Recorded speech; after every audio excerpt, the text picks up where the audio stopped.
Stop for a moment and notice the truth you rarely admit. Money fear has been controlling your thoughts long before the bills arrive. It appears in the silence of the night, when no one is watching, tightening your chest, stealing your sleep. Tonight, that ends. Tonight, you will sleep without fear.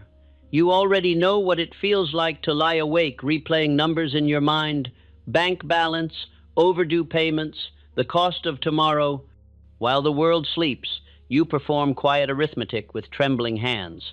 But you are not meant to live this way. Fear is not your master. It only behaves as one because you have not yet claimed your rightful authority. Financial fear is not a condition, it is a habit, a pattern of imagination rehearsed until your subconscious accepts it as law. You have allowed visions of shortage, loss, and disaster to play again and again until your own mind believes the worst is inevitable. Tonight we break that law and write a new one. Imagine this next scene clearly. You wake tomorrow and the first breath you take is calm. No spike of panic, no frantic planning, no dread about what the mailbox will reveal or what tomorrow might demand. Instead, stillness, confidence, the inner knowing that you will meet the day with more power than the day can demand from you. That feeling is not fantasy. It is the fruit of what you begin tonight. Financial fear thrives on one belief, that money is stronger than you, that it holds the power and you merely react. But money is not a master. It is a servant, and it obeys the man who has mastered his mind. As you listen tonight, I will guide your subconscious into remembering this truth. Let me ask you something you rarely ask yourself. How many opportunities have you rejected, not because they were impossible, but because fear convinced you that you were unprepared? How many decisions have you delayed because you feared making the wrong move? How many days have you lived beneath your calling because fear whispered that you were not enough? These losses accumulate. They shape a life of hesitation, but hesitation is not your destiny. You are capable of commanding wealth not in arrogance, but in certainty. And certainty begins in the mind long before it expresses itself in the world. You may think money problems come from circumstances, but circumstances are only mirrors of the beliefs you have allowed to take root. A mind soaked in worry cannot produce opportunity. But a mind trained in definiteness, faith, and purpose becomes a magnet for every resource it needs. Tonight, as you drift toward sleep, your subconscious becomes more open than at any other hour. That openness is not weakness, it is opportunity. The words you hear in these hours will become the blueprint your mind follows. And if you feed it strength, it will build strength. If you feed it fearlessness, it will build fearlessness. Consider how many nights you have wasted repeating financial fear as though it were a prayer. What if I lose everything? What if I fail? What if I cannot provide? These questions are emotional poison, and the subconscious repeats whatever emotion it receives with the greatest intensity. Tonight, you will give it a different command. Tonight you will declare, I am the master of my money. I am the architect of my fortune. I walk in certainty, not fear. And with repetition, these statements will become the new law of your mind. I want you to picture a moment in your future.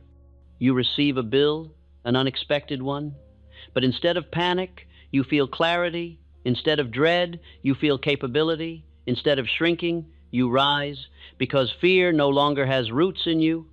It has been replaced by the memory of your own power. This transformation does not require force. It requires permission.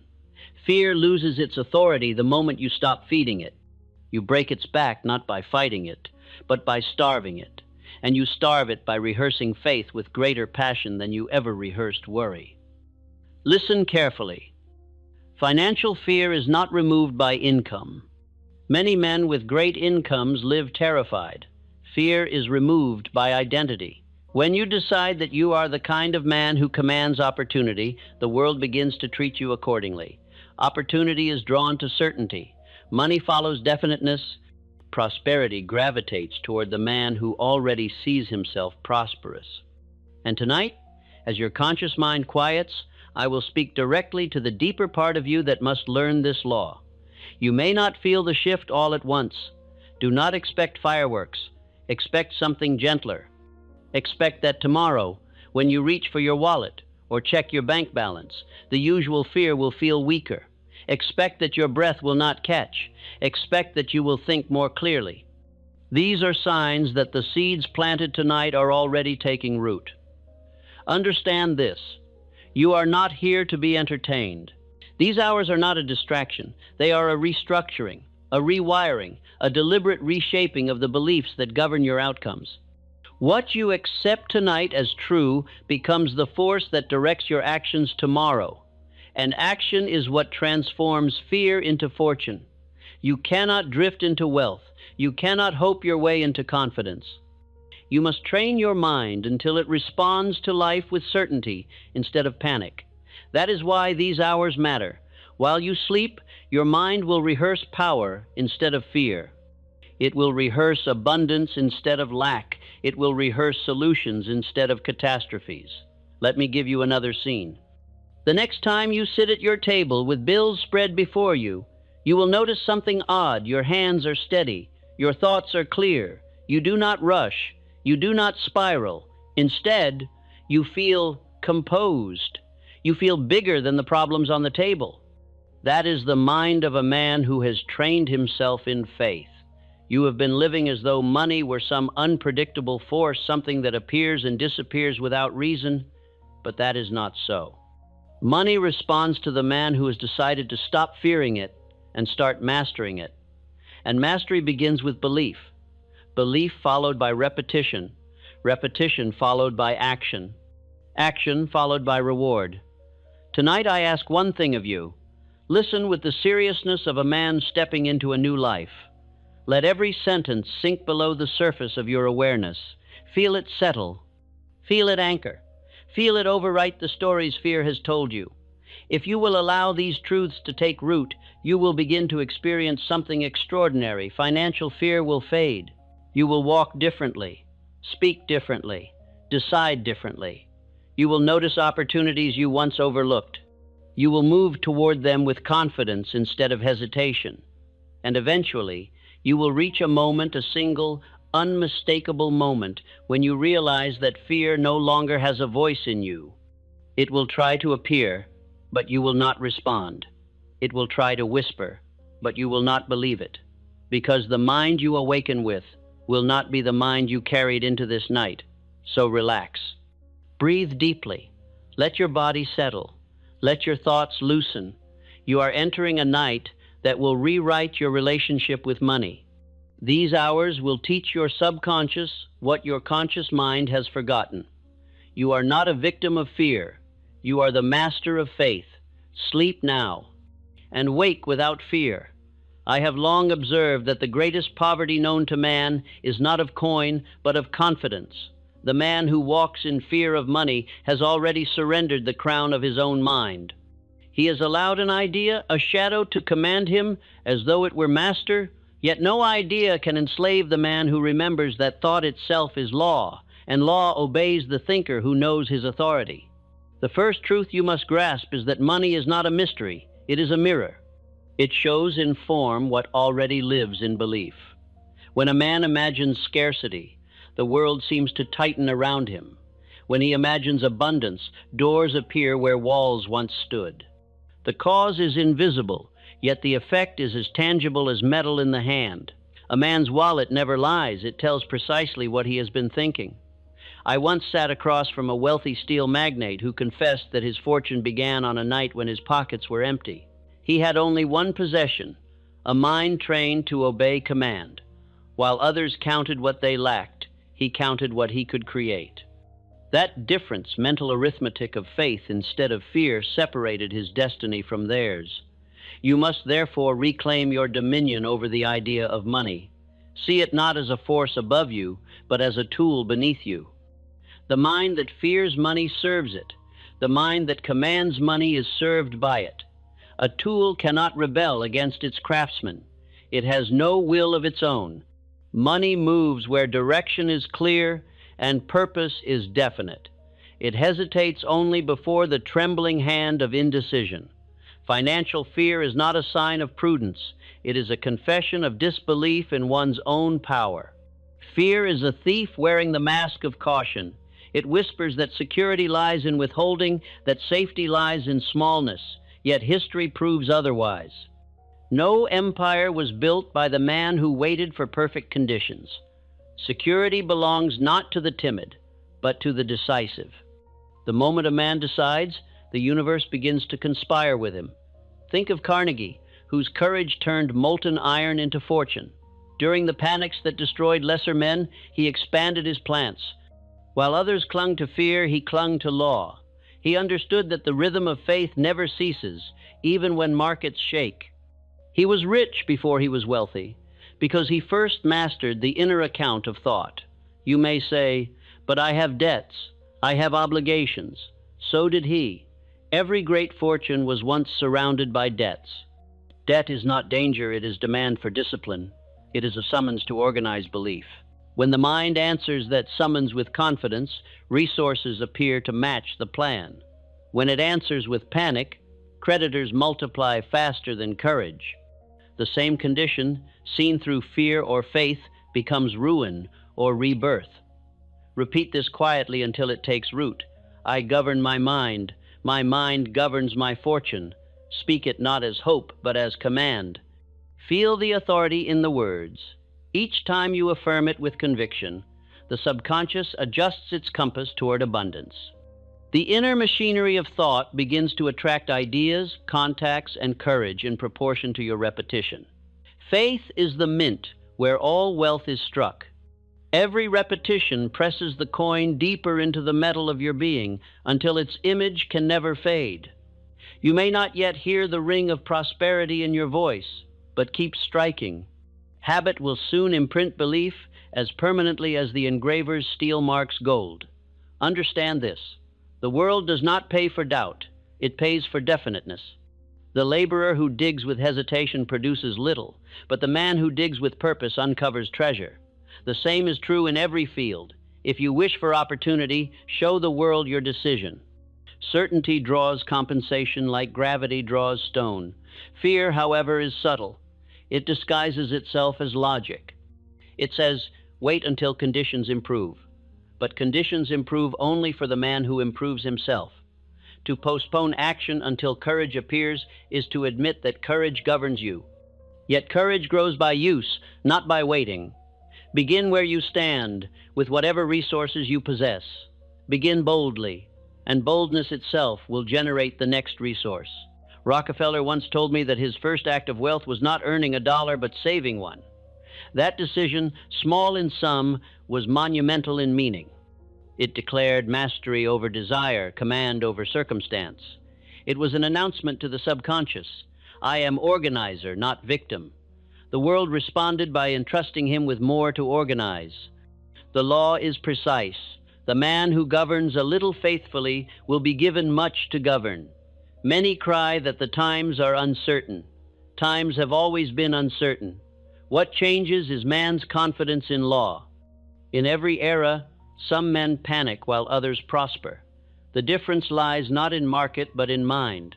Faith has no season. It grows in every climate. To the fearful, the winter of worry never ends. To the faithful, even the storm carries seed. Let me illustrate with a story of Ford. His engineers insisted his 8-cylinder engine could not be cast in one block. He simply said, produce it anyway. Months passed, failures mounted, yet he never withdrew the order. Faith, repeated long enough, forces matter to yield. The impossible became engine, and engine became empire. That is the pattern. Conviction first, creation second. You may ask, how shall I begin my own reclamation? Begin with watchfulness. Observe how often you speak of lack. Every complaint is a seed of poverty. Uproot it by replacing it with a statement of power. When you catch yourself saying, I cannot afford this, replace it with, I will create the means. Such substitution, practiced daily, rewires the mental currency from debt to credit. Do not seek to crush fear. That only feeds it. Starve it. Speak faith louder, and fear will fade for lack of attention. The subconscious is like soil. It cannot reject a seed, only nourish whichever you plant. Plant faith continually, and even weeds of fear will die for want of sunlight. The gardener who tends to faith need never fear famine. Picture yourself as custodian of a great treasury. Each thought is a coin, each word a note. Spend carelessly and scarcity follows. Spend wisely and wealth circulates.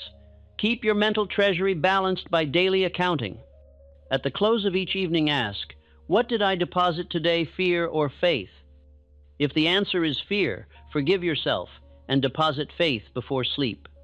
The account will grow compound interest through the night. Remember that repetition is not mere ritual, it is repair. You are rebuilding a foundation eroded by years of fearful arithmetic. Every time you affirm abundance, you lay another stone of certainty. Soon the structure will stand firm enough to carry the weight of any fortune. The builder who quits at half height will never see the roof, but the one who lays a single brick nightly will one day own a mansion of peace. Let this truth be engraved upon your understanding. Financial fear is obedience to an illusion. There is no force behind it but habit, and habit can be changed by choice repeated with feeling. Tonight, as you close your eyes, imagine fear shrinking before the light of your decision. Picture yourself standing taller as it retreats. You are not merely comforting yourself. You are issuing a decree that will echo through your subconscious until it becomes law. There is majesty in this simple fact. Man's mind, when governed by faith, commands every element of his environment. Money, opportunity, health, and circumstance are not masters. They are instruments awaiting leadership. Lead them through thought, and they will follow in action. Refuse to lead, and they will scatter like soldiers without general. Discipline your thought, and your fortune will march in formation. Others will soon see the change before you fully realize it. They will notice calmness where anxiety once lived.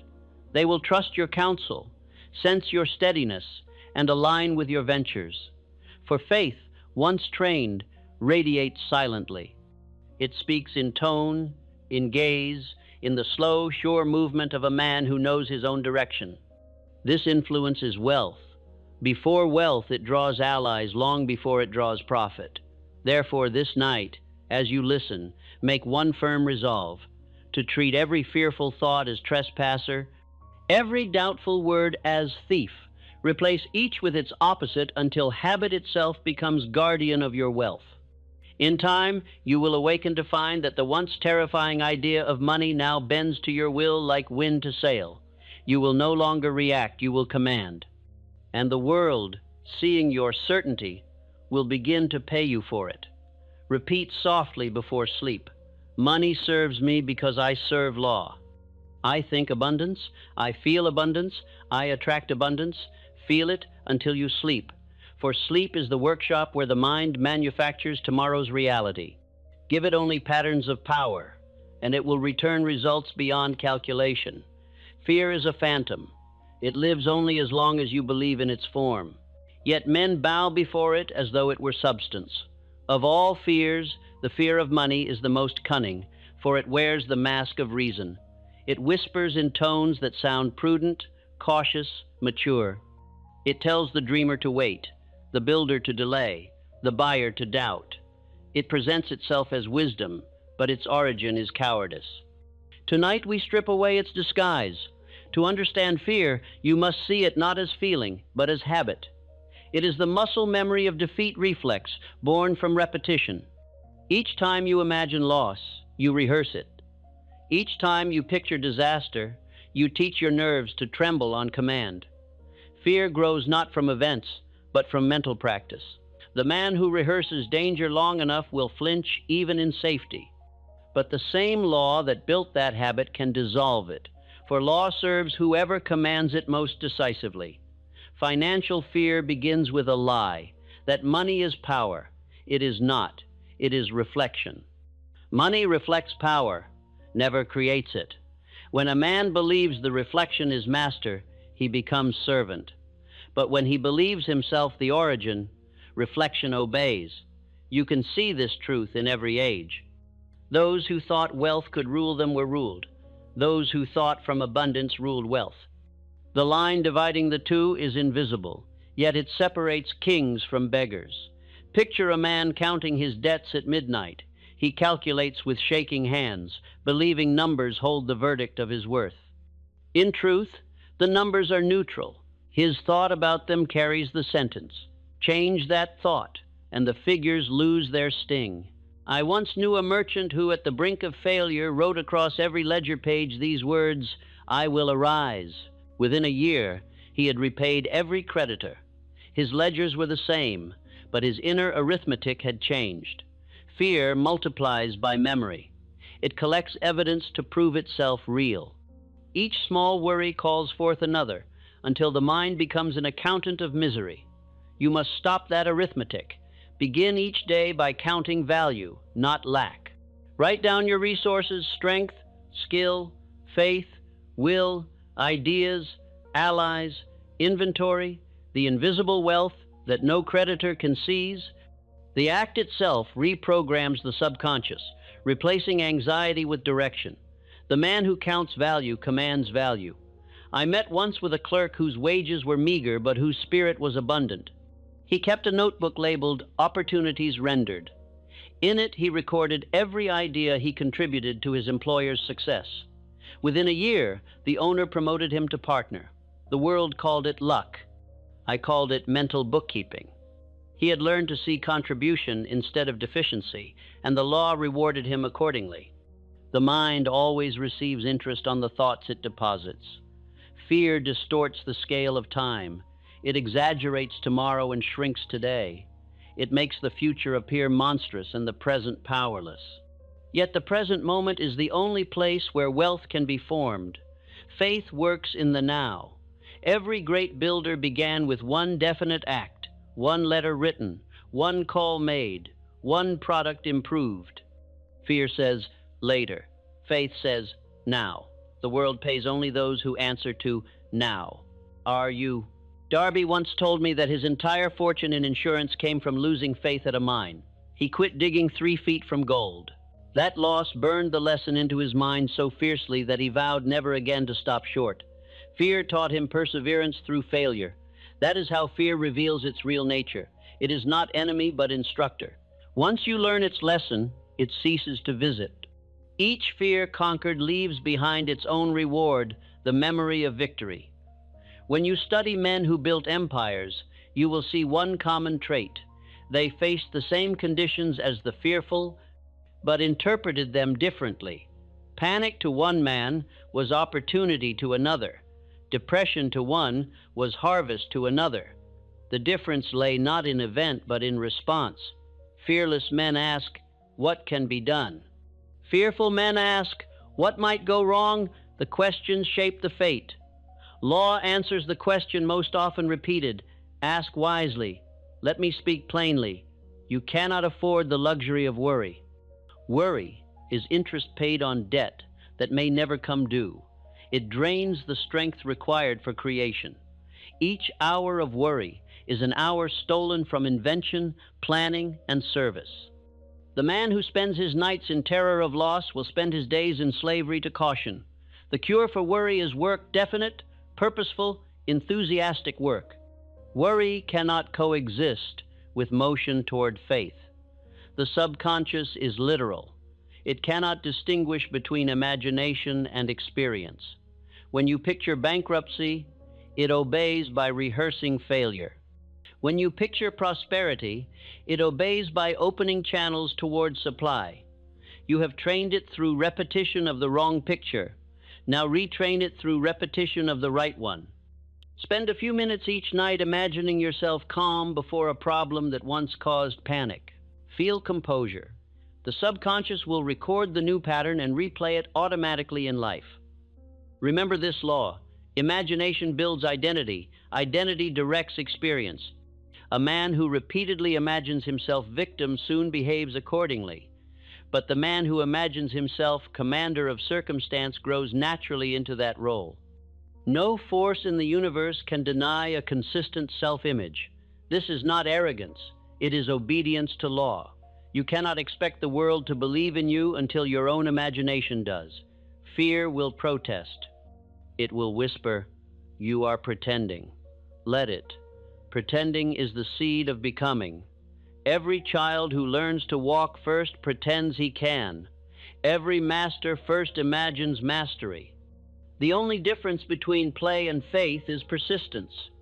Persist long enough in one direction and the mind ceases to call it play. It calls it truth. What you insist upon becomes what you are.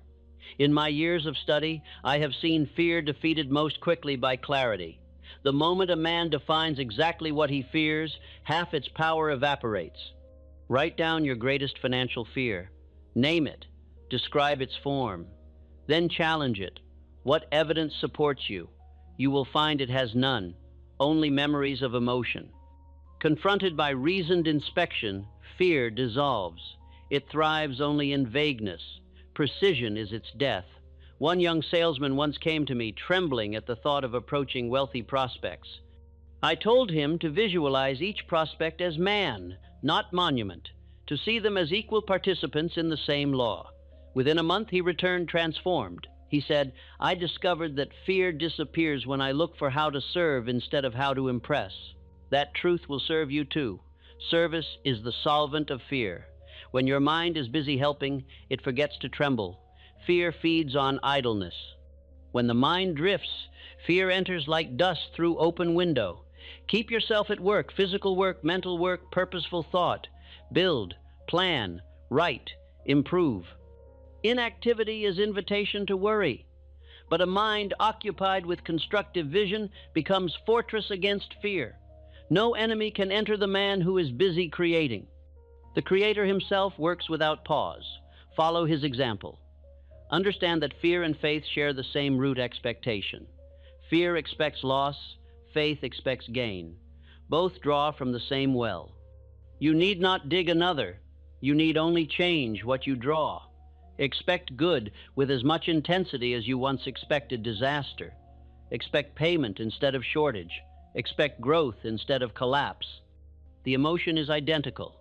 Only its direction differs. Reverse the current, and the same power that enslaved you will enrich you. Let us consider the role of others. Many fears are borrowed. You inherit them from the speech of the timid, from family tradition, from the gloom of the crowd. But no man is obliged to adopt another's limitation. Choose carefully whose words you allow to reach your subconscious. Avoid those who glorify struggle. Seek those who speak of solution. Association colors thought, thought colors fortune. The company of the fearful is contagion. The company of the fearless is cure. When you begin to withdraw attention from fear, some may call you reckless. They will mistake confidence for carelessness. Do not argue. Let results be your reply. The world eventually bows to the man who refuses to tremble. Men once called Edison stubborn fool for attempting electric light. Later they called him genius. Opinions changed. His certainty did not. It is better to be right alone for a season than wrong with the multitude forever. There is another truth I must give you. Fear cannot survive gratitude. The moment you give thanks for what you already possess, the vibration of your mind rises beyond the reach of dread. Practice gratitude daily, not only for wealth, but for capacity to create it. Thank the unseen forces working through your effort. Gratitude completes the circuit of faith. It tells the subconscious, I already have, therefore I can attract more. Lack cannot enter a grateful heart. As faith replaces fear, you will notice changes in your body as well as mind. Breathing deepens, muscles relax, the chest expands instead of tightens, the eyes look forward instead of downward. These are not mere signs of comfort, they are evidence of alignment. The body follows the mind's conviction. Fear contracts, faith expands. Each physical symptom of calm is a declaration of mastery. The world will read it in your face and respond with trust. Repeat now this simple truth until you know it. I withdraw imagination from fear and apply it to fortune. Let it become your new inner command. Whenever anxiety arises, repeat it silently. In time, your mind will obey without prompt.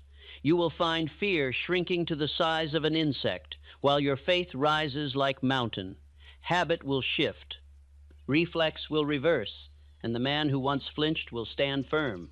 From this point, every fearful thought must serve as reminder to practice its opposite. When worry whispers, "What if you fail?"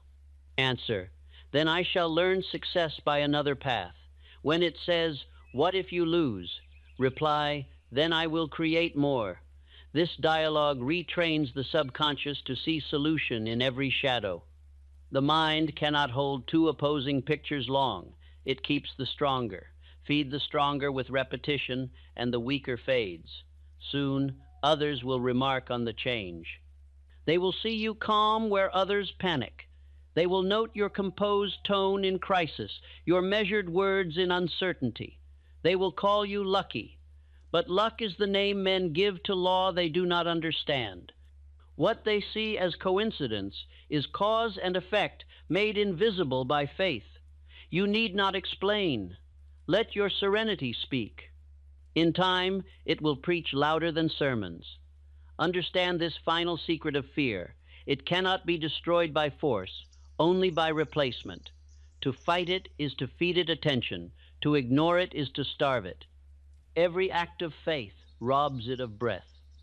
Each night that you fall asleep imagining prosperity instead of panic, its strength diminishes. Each morning that you face the day with confidence instead of dread, it grows weaker still. Eventually, it will vanish so completely that you will wonder how you ever believed it real. Repeat now, with full heart, "Fear has no property in my mind. I am landlord of my thoughts, and only faith may dwell here." Let this be your nightly decree. Write it upon the tablets of your subconscious through repetition. For when the mind accepts this law as truth, all phantoms disappear, and what remains is a man standing calm, resolute, and free from every imagined chain. Faith is not a visitor in the mind. It must become the permanent resident. Most men invite it when convenient, then dismiss it when the weather of life turns rough. They treat it as a guest rather than as ruler. But the man who wishes to conquer financial fear must enthrone faith as his constant companion, not his occasional comfort. For faith, once installed as law, governs every detail of fortune. Think of faith as a great engine within the soul. You have allowed it to rust through neglect. Doubt has corroded its gears. Fear has clogged its wheels. Tonight, we clean and oil that engine until it moves again with smooth precision. The engine itself was never broken. Only your attention drifted. Bring attention back, and the mechanism of faith resumes operation as surely as sunrise resumes after night. Faith, to be effective, must act automatically. You should not have to argue with yourself each time you meet a bill, an opportunity, or a risk. Faith must answer first, without hesitation, without debate. Until then, you are living by experiment, not by law. Law requires no consultation. It acts. When faith reaches that stage within you, fear cannot enter, for fear has no space in an occupied mind. Every conviction begins with repetition. Emotion is the hammer. Affirmation is the blow. Strike long enough and the pattern becomes permanent. Each night that you affirm abundance, you carve deeper grooves in the subconscious. One day, faith will travel those grooves without command, and the mind will respond with automatic certainty. That is the moment of installation, the point at which faith ceases to be effort and becomes nature. You may wonder why repetition holds such power. Because the subconscious does not reason. It records. It cannot argue, but it obeys perfectly. Whatever is repeated with emotion becomes its master copy, and all future actions follow that blueprint. If you repeat fear, you live by fear's design. If you repeat faith, you live by faith's law. There is no middle ground. The subconscious is neutral soil. Plant wisely. I once watched a young preacher, poor in income but rich in belief, announce to his small congregation that he would raise $1 million for a college. They laughed. He smiled, repeated the declaration, and walked away to pray. Within 30 days, one man wrote the check. That preacher was Dr. Frank Gonzalez, and his million came not from the pocket of a stranger, but from the persistence of his faith. Repetition had trained his mind to expect results, and expectation is magnetism. Henry Ford practiced the same principle in industry. His engineers failed again and again to build his V8 engine. He repeated one command: build it anyway. Months passed, results none. Still he repeated. His mind was a record playing one law: it can be done. And because law does not contradict itself, the impossible became engine. The world calls that genius. I call it faith installed as mental law. You must write your own decree of abundance and repeat it until your mind accepts it without protest.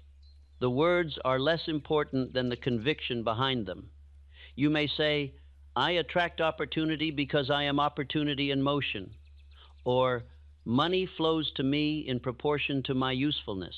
Choose your phrase and make it living language. Speak it not as hope, but as order. The subconscious responds to authority, not request. Beware of empty affirmations. A cold sentence is counterfeit coin. The subconscious tests the temperature of every thought. If the feeling behind it is weak, it passes through unnoticed. Speak each affirmation until emotion rises. Feel the warmth of conviction. When you feel it, the impression is made. Do not say it 10,000 times coldly. Say it 10 times with fire. Law recognizes passion, not repetition alone. Gratitude is the final signature that seals faith. Each time you affirm abundance, follow with thanks. Gratitude declares ownership. It says to the subconscious, this is already mine. And what the mind believes it owns, the world must eventually deliver. Gratitude turns wish into possession. Speak your affirmation, then whisper, thank you. That whisper is the stamp of completion. Remember, faith and fear cannot coexist. The moment faith becomes law, fear becomes outlaw. You need not chase it away. It vanishes by statute. When light enters, darkness must flee. Each time you affirm your command over money, you increase the light until there is no corner left for fear to hide. Some will ask, isn't this self-deception? I answer, it is self-direction. You have already deceived yourself by rehearsing fear. Now you direct yourself by rehearsing truth. The man who believes he is doomed acts accordingly. The man who believes he is destined acts differently. The universe does not punish either. It merely mirrors belief. Decide which reflection you desire. When faith is fully installed, you will notice 3 unmistakable signs. First, your speech will change. Doubtful phrases, I can't, I hope, I'll try, will disappear. Second, your body will change. Shoulders straighten, breath deepens, steps quicken. Third, your environment will begin to reorganize itself around your new tone. Opportunities will arrive uninvited, drawn by invisible correspondence.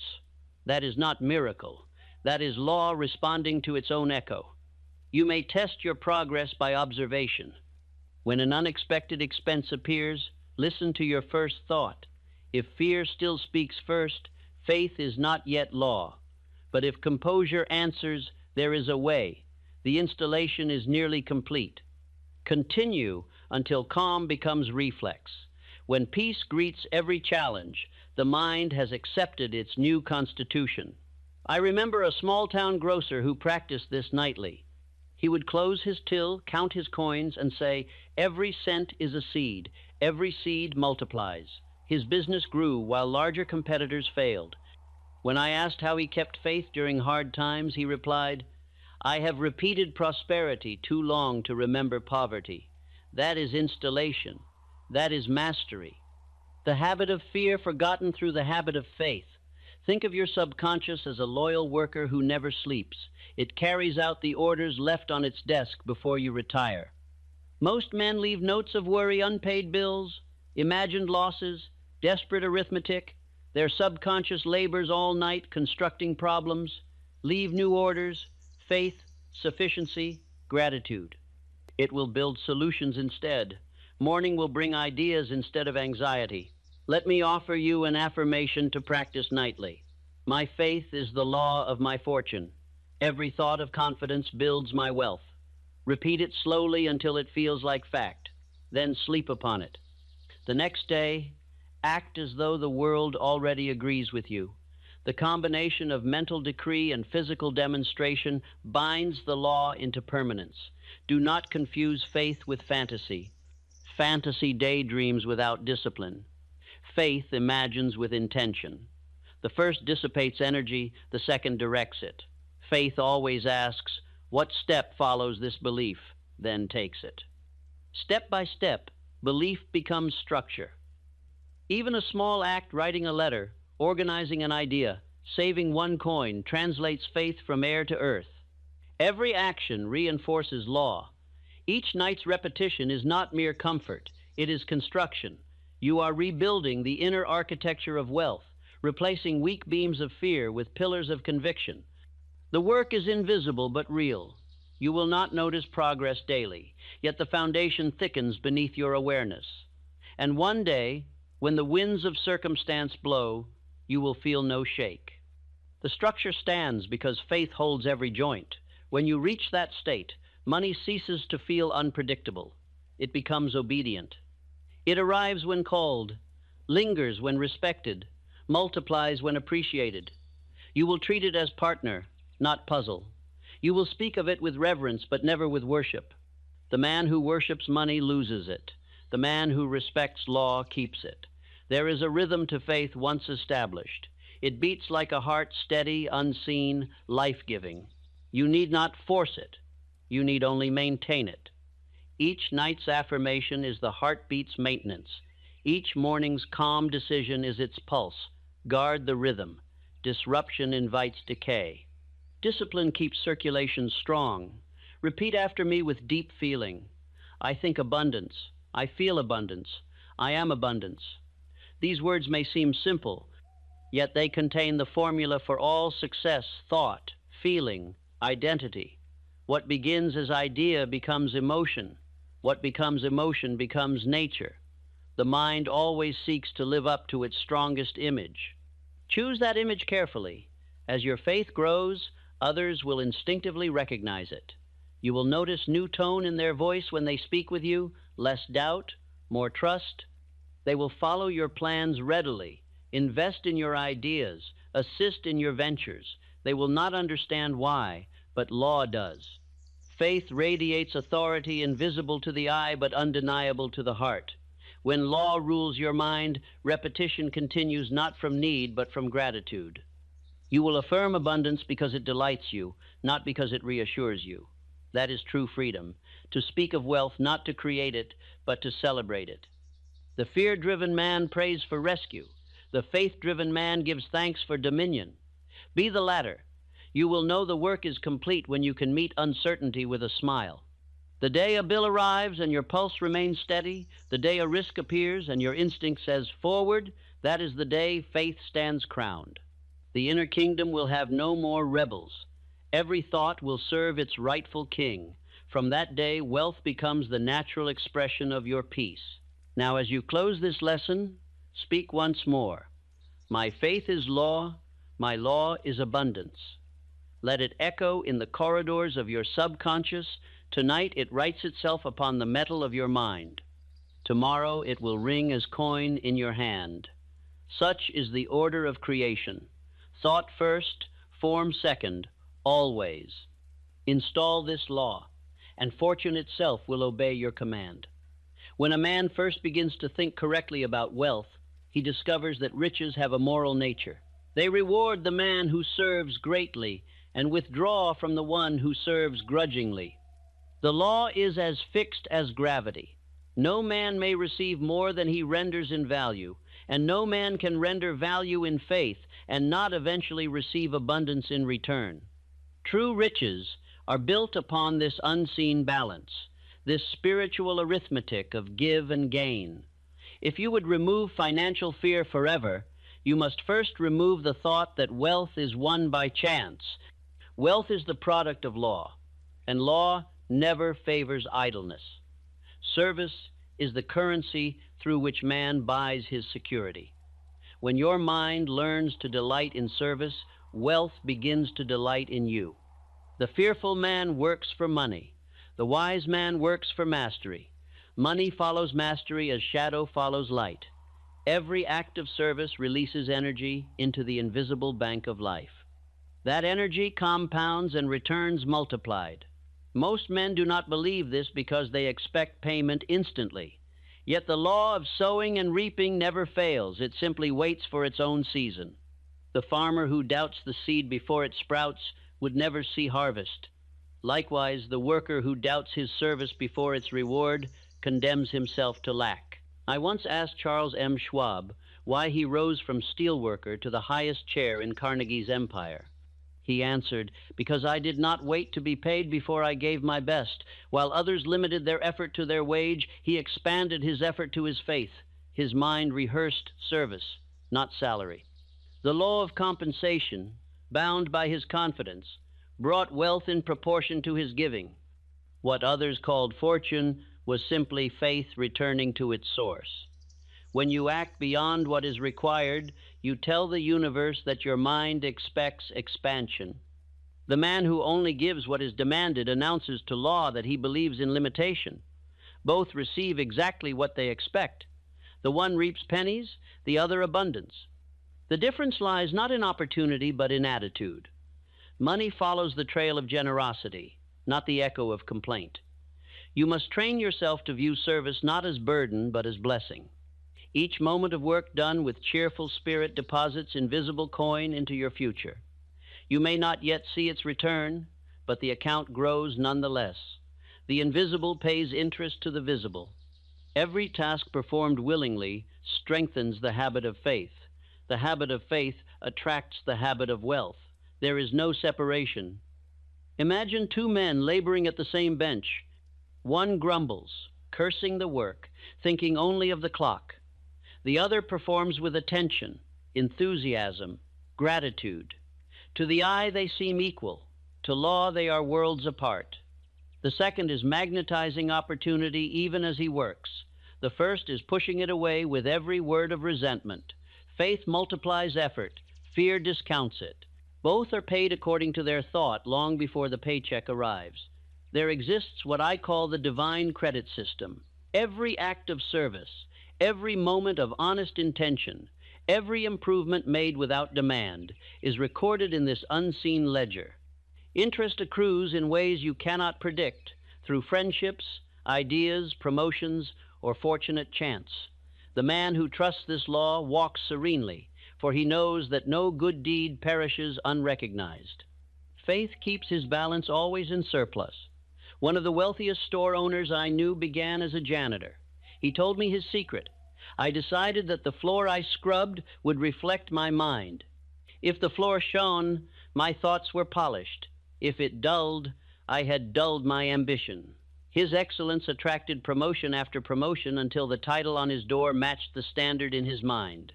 Every broom stroke was a prayer of prosperity, every clean tile a testament to faith. If you fear loss, serve more. If you fear shortage, give more. Service reverses the current of fear. It tells the subconscious that supply is abundant, that there is always more to share. The fearful man clings, the faithful man circulates. Circulation keeps wealth alive, stagnation suffocates it. To hoard is to declare distrust in the law of return. To give with intelligence is to affirm mastery over it. There is no magic in this, only order. When you give beyond measure, you enlarge the channels through which good may flow back. When you give grudgingly, you narrow them. The universe operates on measurement of spirit, not coin. A small act rendered with full faith counts greater than a fortune given in fear. Therefore, never despise the humble opportunity to serve. It may be the hinge upon which your next door of abundance swings open. I have known many men who sought quick gain through cunning and deceit. Their success shone briefly, then vanished like smoke. The law of compensation eventually balances every account. No man cheats the universe. He only cheats himself. Honest service multiplies quietly, invisibly, but endlessly. When others sleep, it still accumulates. When others panic, it still compounds. It is the one investment that never fails. You may say, "But I have given much and received little." Perhaps you have given with fear. Service given grudgingly counts only in effort, not in faith. The soil of the subconscious requires joy to germinate. Plant resentment, and the harvest will mirror it. Plant enthusiasm, and the crop will surprise you. Give as though you are wealthy already, and wealth will hasten to confirm it. Let me show you a simple test. Tomorrow, perform one act of service unseen and unrewarded, an act no one can praise you for. Do it in secret and bless the one who benefits. Then observe how you feel. You will notice a warmth within, a quiet satisfaction that lingers. That feeling is proof that faith has been exercised. Each such act stretches the muscle of abundance. Use it daily, and the habit of generosity will replace the habit of fear. Money is obedient, but it respects order. A disordered life repels it, as surely as stench repels fragrance. Keep your surroundings clean, your accounts in balance, your word reliable. Law mirrors precision. When your affairs are tidy, the universe entrusts you with greater resources. Neglect breeds distrust. Wealth loves organization because organization is the outer sign of inner control. Rockefeller, who dealt with millions, balanced his ledgers to the penny. He said, "I will not permit disorder to reign over my smallest coin." His practice was spiritual discipline, not mere accounting. He understood that exactness in little things attracts largeness in others. When you master the small, the large presents itself willingly.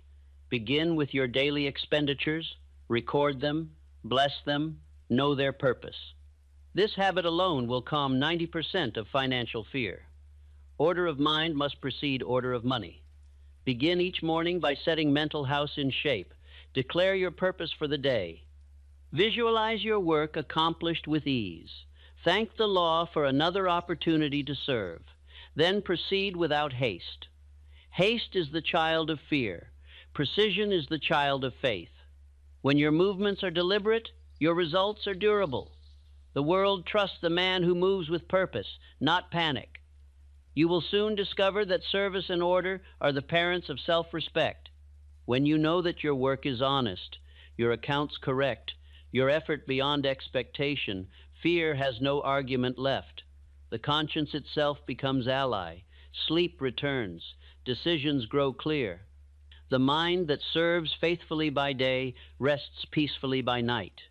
There is no pillow softer than integrity. As faith deepens, others will feel your reliability and draw near. Opportunity loves dependable character. Employers entrust. Clients return. Investors believe. The world consents when a man's motives are pure.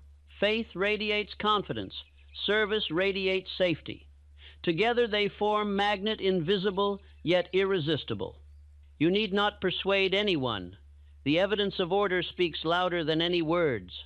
Say softly now, "Every act I perform increases the world's good and multiplies my own." Feel the truth of it. This affirmation aligns you with divine exchange. You are not beggar but contributor, not victim but creator. Every coin you earn will carry the vibration of this conviction and will return multiplied because of it. The universe never withholds from one who gives freely of himself. F. W. Woolworth built his 5 and 10 stores upon this principle. He offered quality to those of modest means, serving gladly where others saw little profit. Ridiculed by merchants of his day, he pressed forward with enthusiasm. The very customers they scorned made him wealthy. His service filled a need others ignored. When faith directs service, prosperity becomes inevitable. Understand this clearly. Every fear of loss originates in selfishness. The man who serves forgets self, therefore he forgets fear. Lose yourself in your work, and worry cannot find you. The idle mind trembles because it has nothing noble to hold. Fill your days with purpose, and you will crowd out dread as light crowds out shadow. If you seek to install permanent prosperity, write this law upon your mind. I render more service than I am paid to render, knowing that eventually I shall be paid more than I render. This sentence, live daily, will guarantee abundance. It transforms labor into leadership, worry into wealth. The man who repeats it sincerely each morning builds an invisible partnership with the forces of increase. Continue refining order in all you do. Place your surroundings in harmony. Let them reflect the inner harmony you are building. Clean desk, clear mind, organized schedule, ordered results. The law responds to vibration. Disorder vibrates confusion. Order vibrates control. The man who controls his environment controls his destiny. Wealth approaches such a man as iron approaches magnet. Now imagine how others will perceive you when this principle becomes your way of life. They will sense in you the rare mixture of faith and reliability. They will see that you work not from need, but from joy. They will feel safe in trusting you with responsibility. And when opportunity arises, your name will be called first. Such men are never unemployed, never forgotten, never poor. Repeat quietly as you prepare for rest. Every act I touch expands my fortune. Let that statement sink beyond the conscious into the subconscious. There it will remind your sleeping mind to find new ways to serve, new opportunities to organize, new channels to multiply. Tomorrow, the proof will appear in small moments, a helpful idea, a pleasant conversation, an unexpected invitation. Recognize them as evidence that the law has heard you. Remember always, service is the heartbeat of wealth. Order is its rhythm. Combine the two and fear cannot survive. You will no longer wait counting losses. You will rise counting blessings. Each day will bring evidence of the invisible balance increasing in your favor. You will know that no honest effort is ever wasted, that no faithful worker is ever forsaken, and when you meet another still trembling under the spell of scarcity, you will teach him by your example that the way out of fear is through giving. Tell him, serve where you stand, give more than is required, keep your house and heart in order, and riches will seek you out. Thus your faith will multiply itself in others, and your wealth will become both symbol and service of law fulfilled. Wealth flows in the direction of controlled thought. The mind that scatters its energy among 10 fears cannot command one opportunity. The man who concentrates his emotion upon one definite purpose becomes a living magnet for resources. This, more than any trick of trade or scheme of profit, determines whether money stays or slips away. For riches are timid. They flee confusion, but serve certainty. Your attention is wealth in motion. It is the only true capital you possess. You may lose money, reputation, even friends, but as long as you can fix your attention upon a chosen goal, you remain rich in power. Every fortune ever built began with attention disciplined into focus. Every ruin began with attention left to drift among distractions. Train attention, and you will direct the river of prosperity instead of drowning in its flood. Emotion gives attention its current. Cold thought accomplishes little. Feeling is the engine that propels ideas into form. Yet emotion ungoverned is like steam without a valve destructive. The man who allows fear to drive him burns his own machinery. The man who channels emotion into faith powers his success with calm fire. You must therefore learn to direct emotion as the engineer directs pressure, steadily, purposefully, within the rails of order. I once knew a salesman who complained of poor territory. His earnings were half those of others. I taught him to charge his words with faith instead of worry, to speak with conviction instead of apology. Within months, his sales doubled without change of district. Customers responded to the tone of his belief, not his product. The world buys assurance. No market exists for doubt. Concentration is the lens of prosperity. Light dispersed warms nothing. Light focused can melt metal. So it is with the mind. Each day decide the one financial aim that deserves your total thought. Give it the full strength of attention until it becomes vivid as a picture before your eyes. When you do, Unseen helpers begin to move in your favor. Ideas arrive, opportunities gather, coincidences align. The universe respects a mind that knows what it wants. The greatest thief of concentration is fear of loss. When you dwell upon possible failure, your attention fractures. You begin to guard instead of build. Guarding belongs to soldiers, not creators. The creator must hold vision above caution. The builder who stares at falling dust forgets the rising structure. Keep your gaze upon what you are erecting, not upon the dirt it displaces. Emotion must be educated. It is not suppressed, it is trained. When anger arises, turn its heat toward improvement. When jealousy stirs, convert it into admiration and study. Every negative feeling holds a positive use if guided. The alchemist of the mind transforms every base emotion into gold of purpose. That is the true philosopher's stone. Controlled attention married to directed emotion. Beware the sin of divided loyalty. You cannot serve both faith and fear. Each demands exclusive devotion. The double-minded man gains nothing, for his vibration is contradictory. The world reflects back his confusion. Decide now. You either believe that the law of abundance governs, or you do not. If you believe, act as though it were already fact. Certainty builds bridges where hesitation finds walls. Do not waste energy upon complaint. Every word of criticism toward economy, competition, or employer scatters the power you could use for creation. Speak only of what you intend, never of what you fear. The tongue is the steering wheel of thought. Turn it toward increase, and increase will follow. Every affirmation spoken with feeling directs invisible currents of wealth in your favor. Speak continually of growth until growth becomes your only vocabulary. You may test the power of directed emotion in small matters first. When you receive your wages, bless them. Feel gratitude and confidence as you handle them. That vibration commands return. If you handle money with dread, it senses rejection and departs. Every coin carries consciousness. It gravitates toward welcome. Treat it as faithful messenger, not fickle master, and it will multiply under your touch. When imagination and emotion join hands, miracles occur. Picture yourself performing your work with joy. Feel the satisfaction of completion, the calm of capability, the assurance of mastery. Repeat this mental rehearsal each night. The subconscious, instructed by image and feeling, will reproduce the scene in waking life. Thought is rehearsal.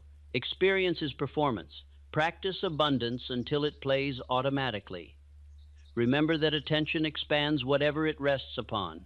Think long enough on debt, and debt multiplies. Think consistently on increase, and increase manifests. This is not mysticism, but mathematics.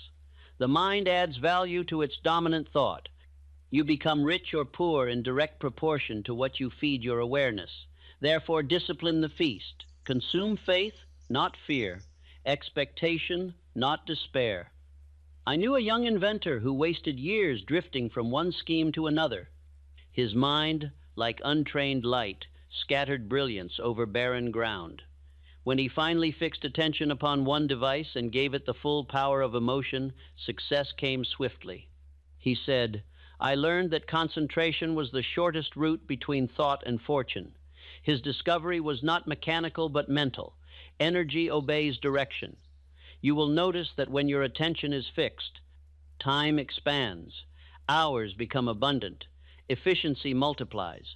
The distracted man complains of shortage because he divides himself among trifles. The focused man compresses a day into achievement. Time, like money, yields to organization. The master of attention governs both clock and coin. He wastes neither, for he understands they spring from the same source, his state of mind. Affirm now, my attention is wealth in motion.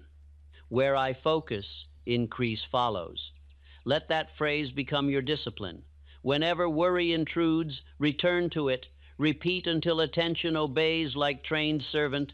The mind loves command. It tires of uncertainty but thrives on clear order. Once attention learns obedience, fear finds no place to dwell. You must also learn to rest attention. Constant strain exhausts its power. Withdraw daily for silence. In stillness, thought renews strength. This is not idleness, it is investment. The bow unstrung keeps its curve. The mind released from noise regains precision. 10 minutes of quiet faith repairs a day of scattered fear. Retreat to solitude as banker to vault, to count riches unseen. Emotion is not enemy but engine. Many fear feeling because they have used it wrongly. The same force that destroys can create. Passion guided by purpose becomes genius. Edison's tireless nights were not cold calculation. They were enthusiasm disciplined. The fire in his heart melted resistance. Your fire must be equally directed. Choose one definite financial desire and pour emotion into it until it glows like molten metal ready for casting. Guard against envy. It is emotion turned backward. Instead of admiring success as evidence of law, envy curses it and thereby rejects its lesson. When you see another prosper, bless him. Say, there too, law is at work, and because I see it, I share it. In that moment, you align with increase instead of resistance. The world is abundant enough for every faithful mind. You may find that people and opportunities appear unbidden when your emotion is pure. They feel drawn to your certainty as plants to sunlight. This attraction is invisible, yet powerful. Others sense that your energy is calm, not frantic, confident, not grasping. They will want to work with you, to follow your plans, to trust your leadership. They will call it charisma, but it is concentration. Faith-focused emotion radiates as magnetic peace. When fear attempts to seize your attention, act immediately. Do not negotiate.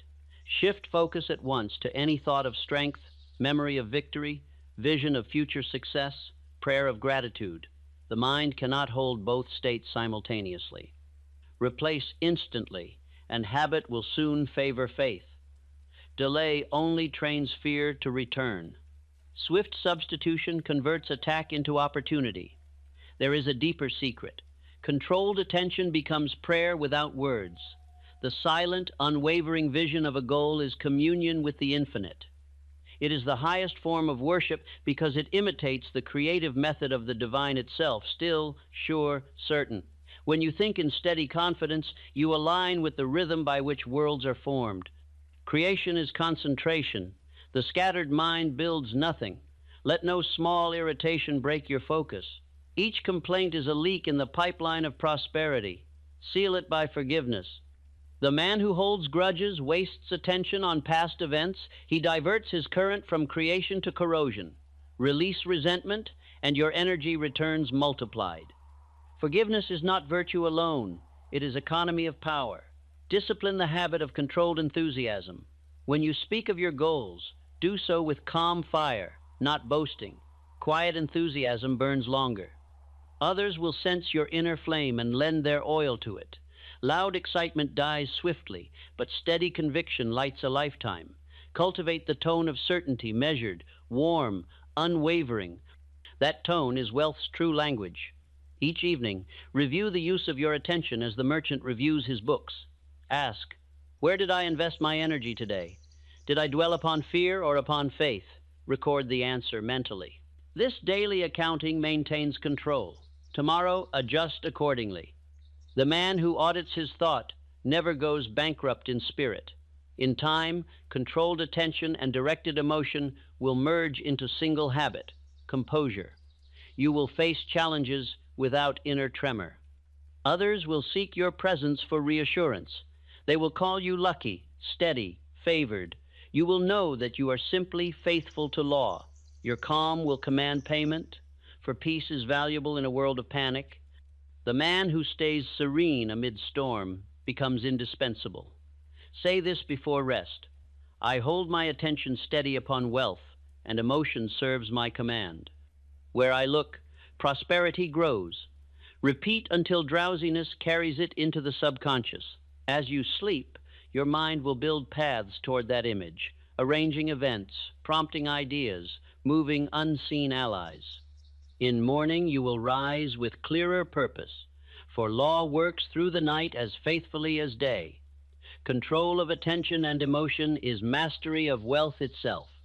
Money obeys the same rhythm as thought. It flows where energy is constant, pauses where fear interrupts. Keep your inner current strong and steady, and riches will circle you like planets around a sun. You will no longer chase them. They will orbit naturally. Thus is financial fear removed forever, not by force, but by alignment with divine order. A mind that is disordered about money repels money.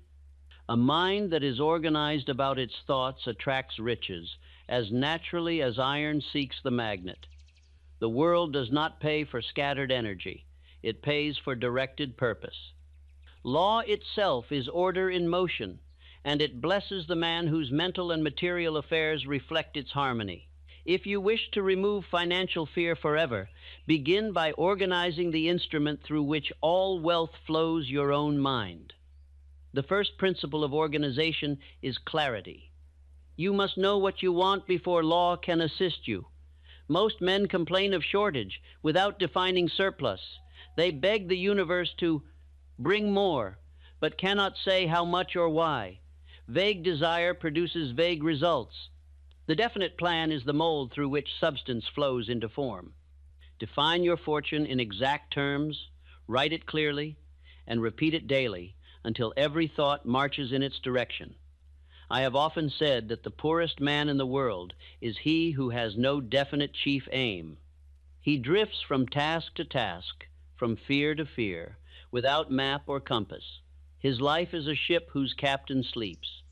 The sea of circumstance carries him where it will, and he wonders why he arrives at shores of distress.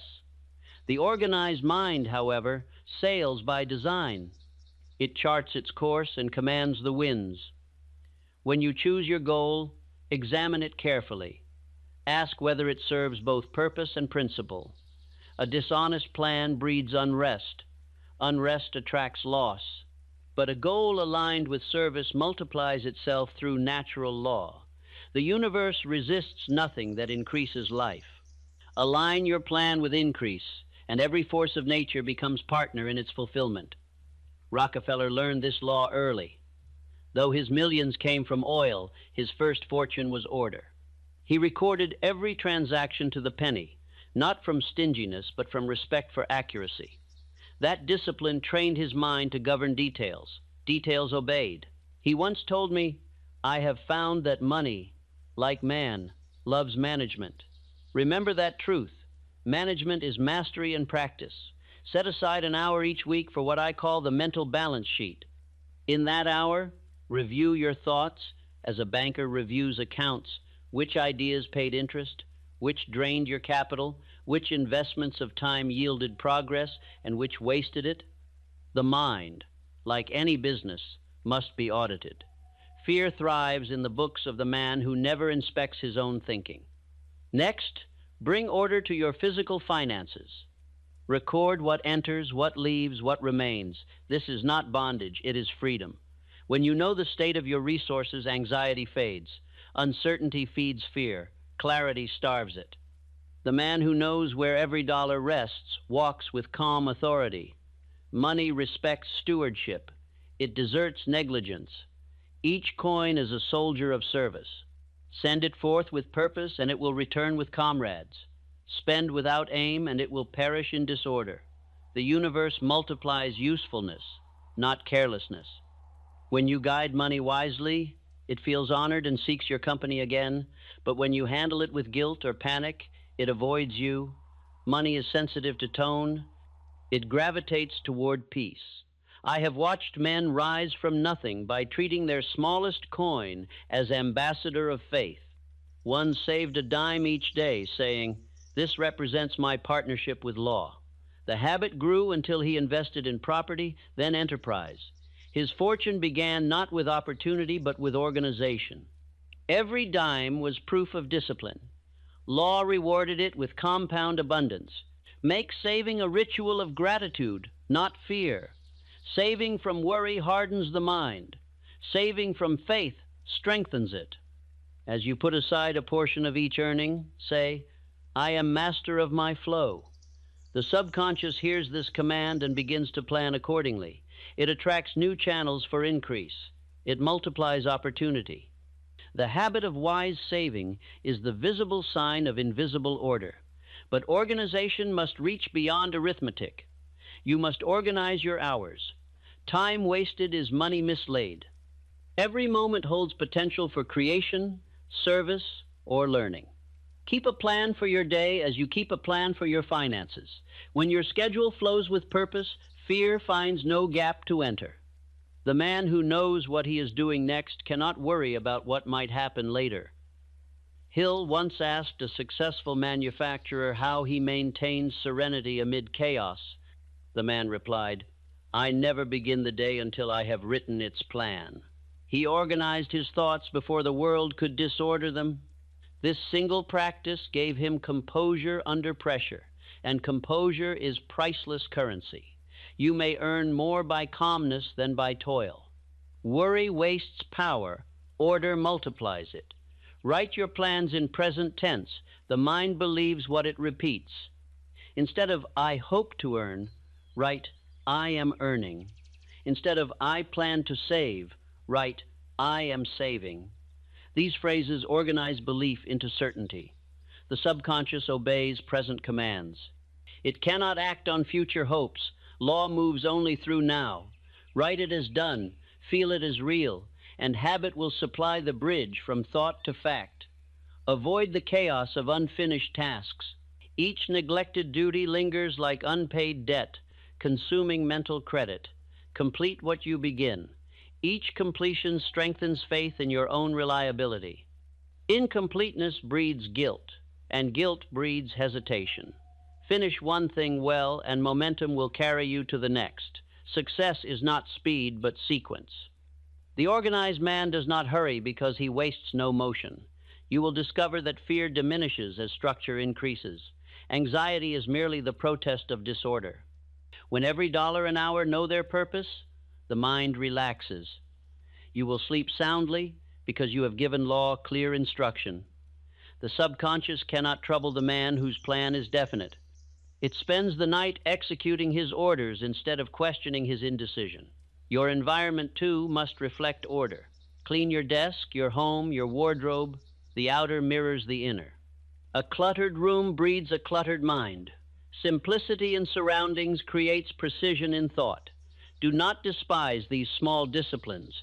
They are visible expressions of mastery. Each time you put a thing in its place, you affirm control over your world. Law recognizes the tone of control and answers accordingly. I recall a clerk who transformed his position by transforming his desk. Once buried in confusion, he began each morning arranging papers neatly, labeling accounts, balancing figures. Within months, he was promoted above men more skilled but less orderly. The employer said, "He looks like success. He did more than look, he lived it." Order had become his advertisement of reliability. Let every plan serve a larger purpose. Mere accumulation is sterile. The mind tires of gain without goal. Wealth should be organized toward contribution, education, invention, welfare of others. The man who directs riches toward service never fears its loss, for what serves many cannot perish. It lives through gratitude and continued usefulness. Thus, order evolves into immortality of influence. I have witnessed the chaos of those who inherit without discipline. Their money, ungoverned, destroys them. They lack structure, therefore they lack peace. Fortune without plan is storm without pilot. Do not envy them, pity them. A single coin managed by faith outlasts a mountain of gold misused. The law of order rewards stewardship, not excess. Habits are the rails upon which thought travels. Lay down the right rails and the train of circumstance will reach its destination automatically. Lay down crooked rails of inconsistency, and it will derail at every turn. Build habits of regular giving, saving, planning, reviewing. Each habit is a vote for faith over fear. Soon they will operate without command, freeing your mind for higher creation. Teach your subconscious routine until it becomes guardian of prosperity. If each morning you plan your work and each night you account for it, the mind begins to assist even without conscious effort. Ideas arrive to fill gaps, reminders surface unbidden, intuition guides decisions. The organized mind becomes self-sustaining. It lives under the momentum of mastery. Affirm this daily. Every dollar under my control increases its usefulness. This statement converts money from burden into servant. It implies stewardship rather than hoarding. When the subconscious accepts this truth, it manages even unseen affairs wisely. Bills are paid on time, opportunities appear in season, waste disappears. You will seem lucky, but you will only be lawful. Do not mistake order for rigidity. Flexibility is part of design. The tree bends in storm because its roots are strong. A good plan adapts, never breaks. Review your plans regularly. Adjust them as experience grows. Order is not stubbornness, it is harmony guided by wisdom. Faith listens to reason but never to fear. As organization becomes your nature, you will notice a subtle confidence rising. Each balanced account, each completed plan, each disciplined day adds weight to the foundation beneath you. Fear cannot shake a structure built on system. You will no longer feel haunted by uncertainty. You will meet it with blueprint in hand. The unknown terrifies only the man unprepared. Others will sense your steadiness and seek your leadership. They will trust your decisions because they sense law behind them. They will say, "He always knows where he stands." Such reputation is worth more than capital, for capital flows to trust as water to gravity. The organized mind commands credit, not because of wealth possessed, but because of reliability proved. Close this night with gratitude for order. Say quietly, each coin, each thought, each hour is placed in its right use. Feel the peace of completion. As you drift into sleep, the subconscious will continue arranging the affairs of your tomorrow according to this design. You will awaken to find the path of least resistance cleared before you, for law always finishes the work begun by faith. Organization of money and mind is not drudgery. It is devotion. It is the worship of law through discipline. It transforms chaos into creation, fear into foresight, uncertainty into strategy. When order rules, worry resigns.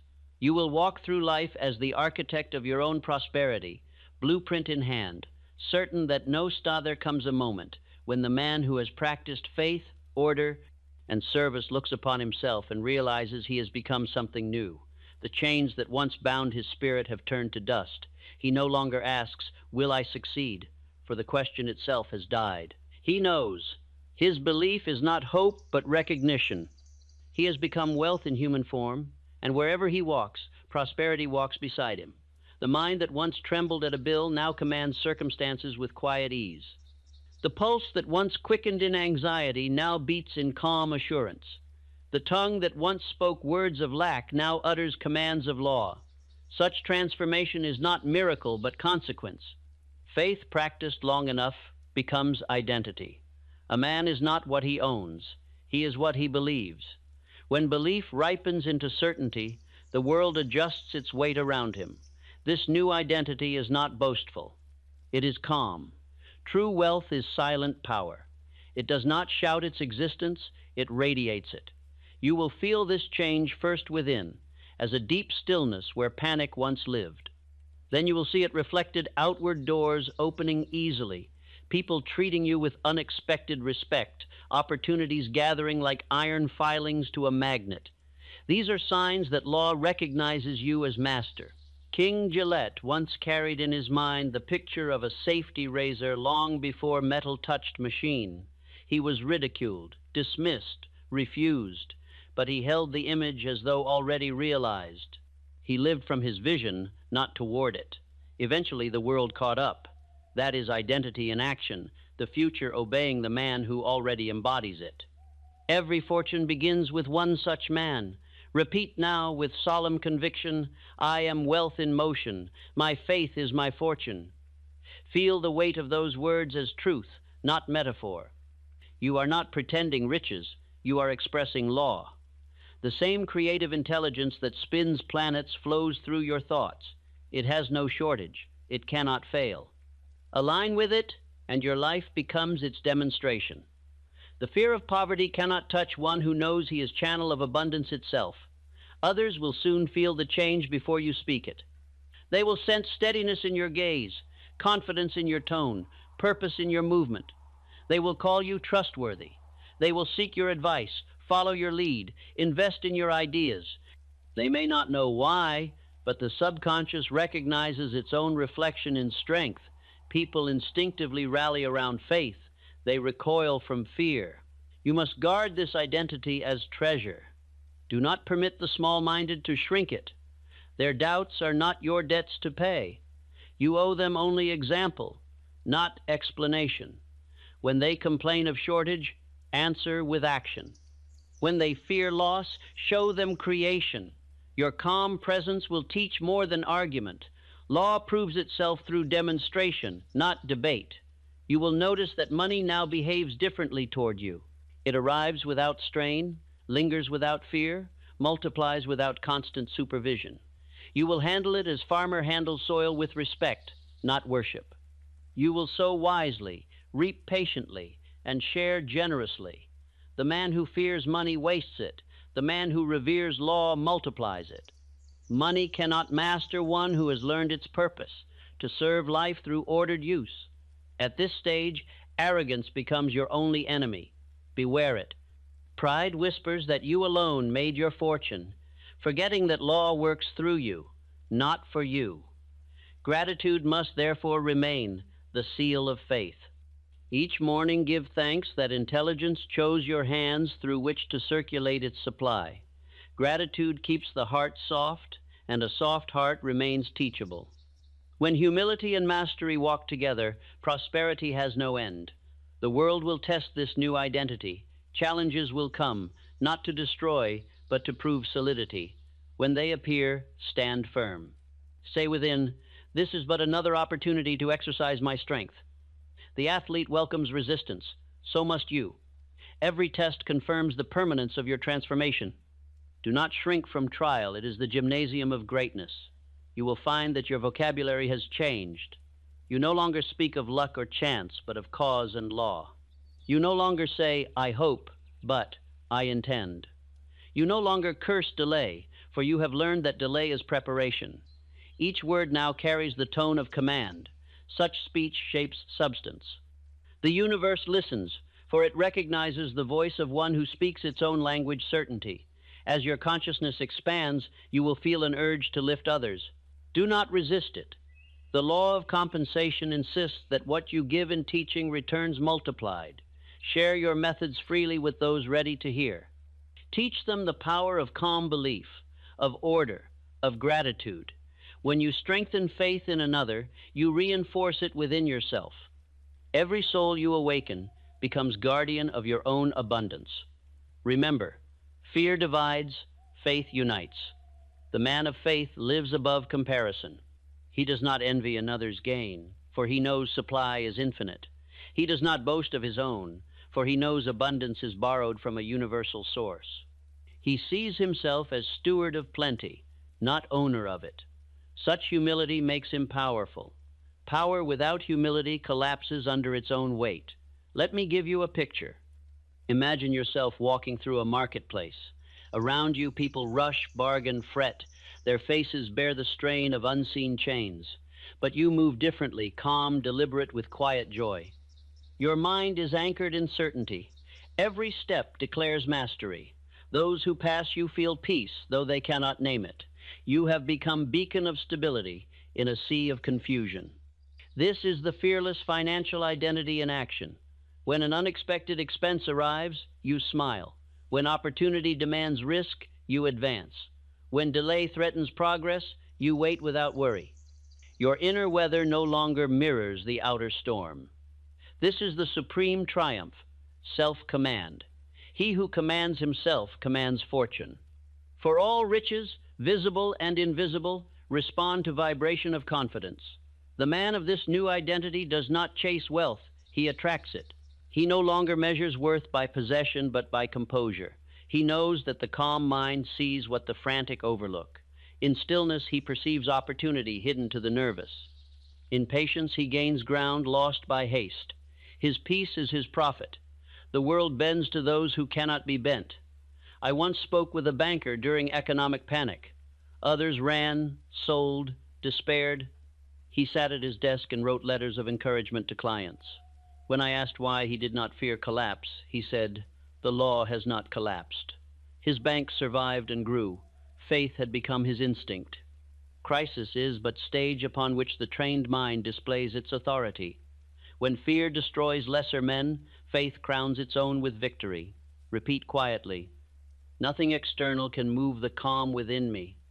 Let the words sink until they cease to sound like affirmation and begin to feel like fact.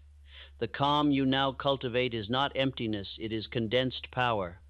It is the same calm held by surgeon before operation, by captain in storm, by leader in battle. Such calm is irresistible. It persuades without speech and governs without force. From this identity, decisions come easily. You no longer analyze in panic, but perceive in confidence. Intuition, the voice of infinite intelligence, speaks more clearly to the quiet mind. It guides you to correct actions, favorable partnerships, profitable ideas. What once seemed coincidence now reveals itself as cooperation between seen and unseen forces. You have entered partnership with the universe itself. This new state cannot be lost through circumstance, for it is not built on circumstance. Wealth may change form, but faith remains substance. Even if stripped of every possession, you would rebuild swiftly, for the pattern of success now lives within you. You could awaken in any city, with nothing but conviction, and soon the rhythm of prosperity would beat around you again. You are no longer dependent upon condition, you are cause. Others will wonder how you endure calm while they panic. Some will mock what they cannot understand. Others will follow what they secretly admire. Do not concern yourself with either. The faithful mind needs no audience. It shines because it must, not because it seeks approval. Continue your work in silence, and results will speak the language all men understand success. Let your generosity expand with your influence. Give knowledge, opportunity, comfort. Each gift is a declaration that fear no longer governs you. You can afford to give because you trust the flow. Generosity is the signature of the fearless. The man who hoards confesses inward poverty. The man who gives announces unlimited supply. As you circulate blessings, you ensure that circulation never ceases around you. Say softly before rest, "I am anchored in faith. Wealth flows through me as peace through water." Feel those words as reality. While you sleep, the subconscious will align every fiber of your being to that vibration. In morning, your actions will match your identity without effort. You will find yourself doing the right thing at the right time naturally, for faith has become reflex. In this stage of mastery, repetition continues not to create but to maintain. The heart beats without instruction because its rhythm is life itself. So too will your affirmations beat within without prompting. You will live by faith as you breathe by law. Fear may whisper faintly, but its voice will sound foreign, like language you once knew but forgot. When you look upon your life months from now, you will see evidence of transformation everywhere. Relationships more harmonious, opportunities more frequent, burdens lighter, surroundings brighter. Each change will mirror the change within. You will understand then that money was never the goal. It was the mirror through which faith measured its reflection. Having mastered faith, you master everything the world once held hostage over you. And as you walk through life's remaining years, you will leave behind a trail of peace that others will follow. You will be remembered not merely for wealth gained, but for calm bestowed. Men will say, "He carried no fear in his eyes."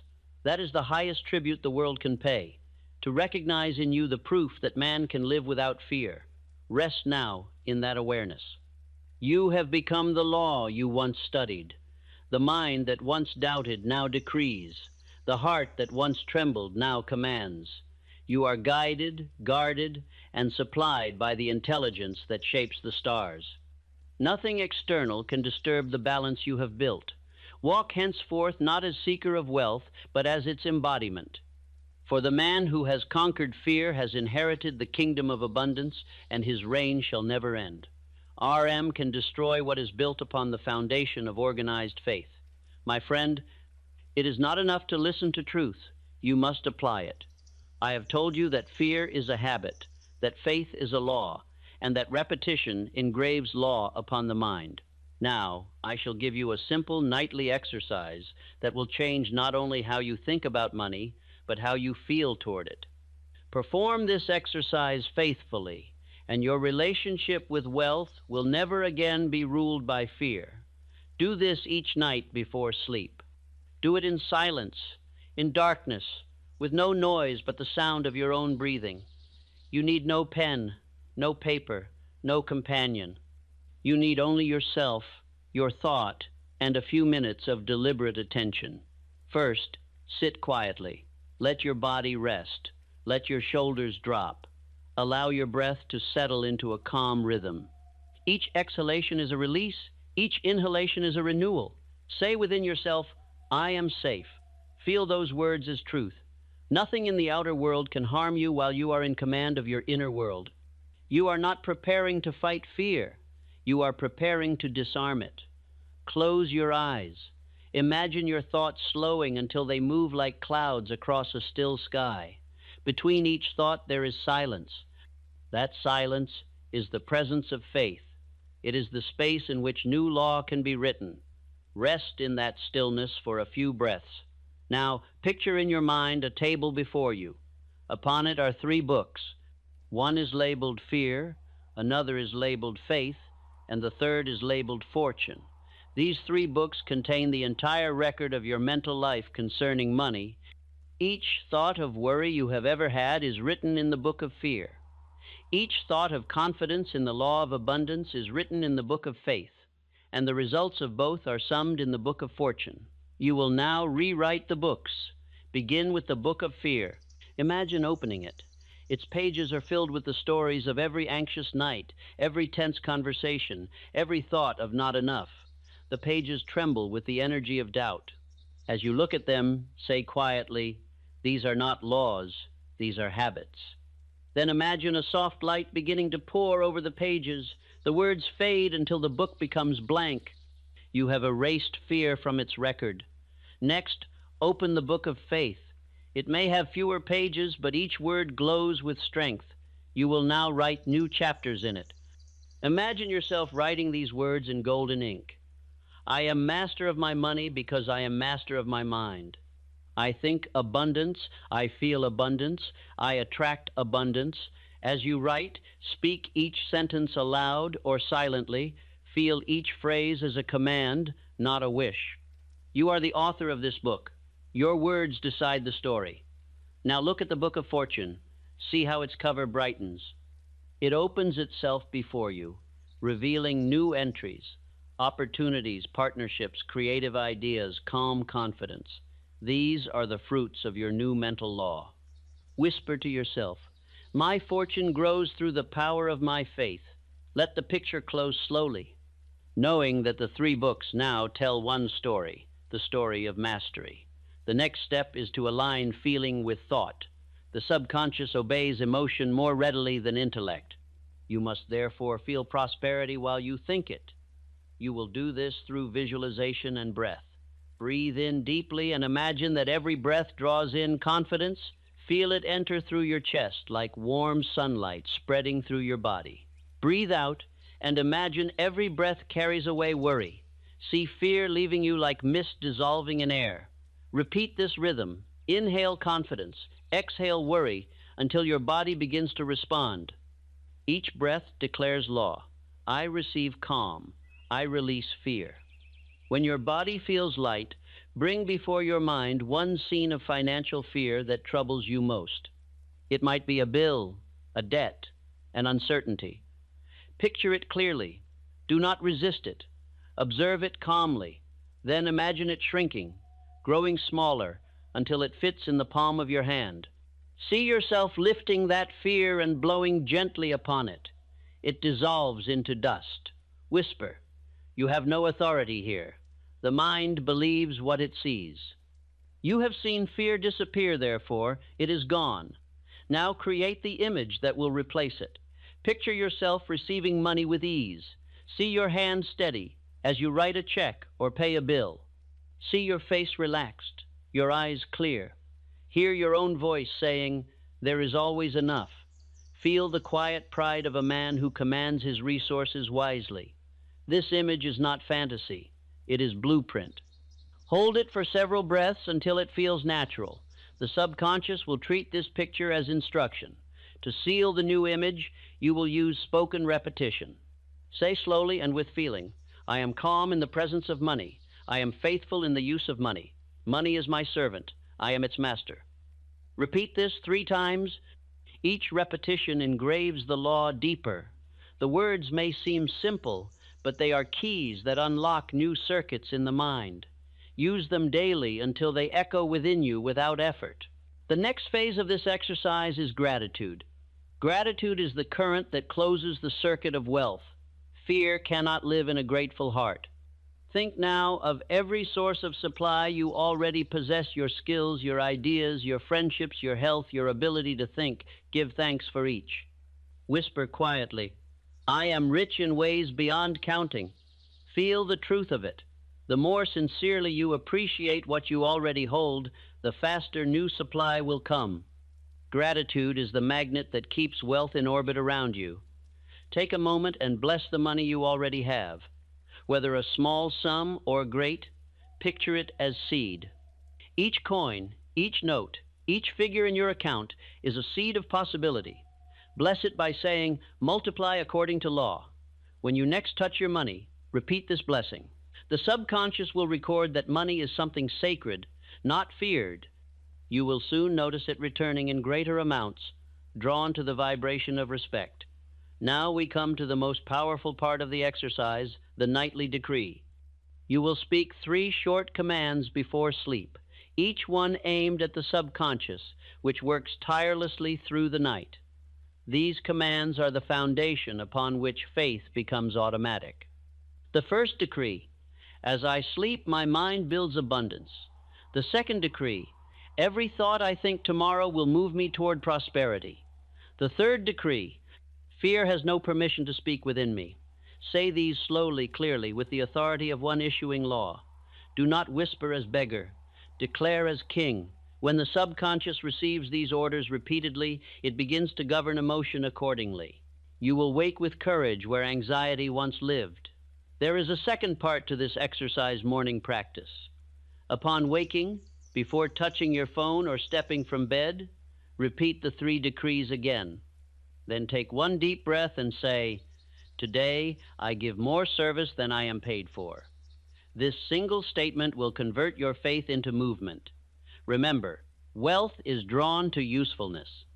By deciding to serve beyond expectation, you place yourself on the side of expansion. The man who gives more always receives more. Next, picture one financial goal clearly for the day, perhaps a task, a conversation, an opportunity. See yourself performing it with enthusiasm and precision. Do not see the struggle, see the completion. Feel the satisfaction of work well done. This simple picture programs the subconscious to guide your actions toward success. You may forget the visualization as the day unfolds, but the subconscious will remember and steer you accordingly. Throughout the day, you will practice what I call the minute of mastery. Once every hour, pause for 60 seconds. Close your eyes if possible and breathe. Say inwardly, "I am centered in calm. I am faithful to law." Feel your heart steady. Then ask silently, "What is the most valuable thing I can do in this next hour?" Wait for the answer. It will come as idea or intuition. Follow it. This habit trains the mind to consult intelligence before reacting to emotion. Each minute of mastery strengthens self-command. If during the day fear tries to rise, you will use substitution. Substitution is stronger than resistance. Resistance feeds fear. Substitution starves it. The moment you feel anxiety, say, "Stop." Then immediately think of a time you succeeded any victory, large or small. Replay it vividly. Feel the pride, the calm, the assurance. The emotional energy will shift instantly. The subconscious, reminded of its past success, resumes its rhythm of confidence. Practice this enough, and fear will not even attempt entry. Every night, before performing the main exercise, take 1 minute to review your day. Recall every instance where you acted with faith instead of fear. Perhaps you paid a bill calmly, spoke confidently, refused to worry. Acknowledge each as victory. Say, I am becoming master of my financial world. This acknowledgement teaches the subconscious that progress is being made, and it accelerates improvement. Progress celebrated becomes progress multiplied. If you faltered, if fear gained a momentary hold, do not condemn yourself. Condemnation feeds guilt, and guilt feeds fear. Instead, say, that was my lesson. Now I am wiser. Then, imagine yourself responding differently next time. The mind will record the new version as preferred reaction. Each small correction strengthens the pattern of mastery. Once each week, on the same evening, extend your exercise with reflection. Sit quietly and write on paper the answer to 3 questions. What did I fear this week? What action did faith demand? Did I take it? Do not judge, simply record. The power lies in awareness. Fear thrives in secrecy. It dies in light. When you see its pattern written plainly, you will stop repeating it. This weekly reflection transforms vague worry into clear understanding, and understanding is freedom. There is one final step, the act of giving. Once each week, give something: money, time, help to another, without expectation of return. The subconscious learns by action, faster than by argument. Each act of giving proves to it that supply is endless. You will feel an immediate expansion, a lightness of being. That sensation is faith celebrating its own proof. The more you give intelligently, the more courage will replace caution. Do not confuse giving with waste. Give where it blesses both giver and receiver. Give as seed, not as charity. The purpose is not to deplete, but to circulate. Circulation is life. The fearful hoard and stagnate, the faithful give and flow. Each act of circulation trains your mind to see money as river, not reservoir. Now let me speak to those who say, I have tried and failed. You cannot fail if you continue.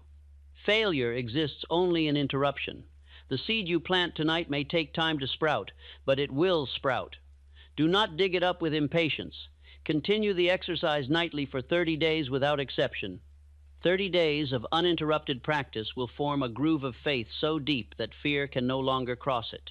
The results will appear quietly, then suddenly, perhaps as new ideas, unexpected income, improved relationships, or simple peace of mind. Recognize every good change as evidence of law in motion. If you perform this exercise faithfully for 90 days, you will notice that your thoughts about money have become automatic. You will no longer rehearse disaster. You will think in terms of increase as naturally as you once thought in terms of lack. The mind, once trained, does not forget its discipline. Faith, once habitual, becomes permanent law. Continue beyond 90 days, and you will live in a state of calm expectation. You will look upon challenges as opportunities to apply law. You will plan boldly, decide swiftly, act confidently. People around you will remark that you seem untroubled by circumstances. They will feel safer in your presence. They will sense the vibration of one who has conquered fear. You will no longer speak of making a living. You will speak of expressing life. This, then, is your exercise, a nightly cleansing of fear, a rehearsal of abundance, a daily partnership with faith. Perform it in sincerity, not as ritual but as declaration. Do not rush it. Do not skip it. If you miss a night, begin again. Each session builds upon the last. Persistence is the cement of mastery. You may one day look back and realize that everything began with those few quiet minutes before sleep minutes, when you chose to believe instead of tremble, to command instead of beg. Those minutes, faithfully repeated, will build the invisible fortress of your fortune. And now, as you prepare to practice for the first time, remember these simple truths. Fear fades when ignored. Faith grows when exercised. The law does not hurry, but it never fails. You are not asking life to favor you. You are aligning yourself with its order. Wealth is not outside waiting to be found. It is inside waiting to be expressed. Close your eyes once more and whisper, I am calm in the presence of money. I am faithful in the use of money. Money is my servant. I am its master. Feel those words until they are no longer repetition but revelation. For in that moment, the exercise will cease to be practice. It will become identity. And once identity changes, destiny follows. Perform this simple discipline nightly, and soon your subconscious will perform it for you. It will think abundance while you sleep, speak confidence while you wake, and act prosperity without conscious effort. This is how financial fear dies, not in battle, but in neglect. You starve it by feeding only faith. You bury it by living in law. You forget it because faith has filled every corner of your mind. That is the purpose of this exercise, not to convince the mind, but to convert it, not to entertain, but to transform. And when the transformation is complete, you will find yourself walking through life with a calm so steady, a certainty so deep, that even money itself will seem to pause and salute you as you pass. For the universe always honors the man who has mastered his own thought. There is a stillness that follows victory, a quiet unlike any other. It is not the silence of emptiness, but the calm after mastery. When a man has fought the invisible war within himself and emerged victorious, he no longer shouts for the world to hear him. He speaks softly, for his voice now carries authority. It is in this spirit that I offer you the closing words of this journey.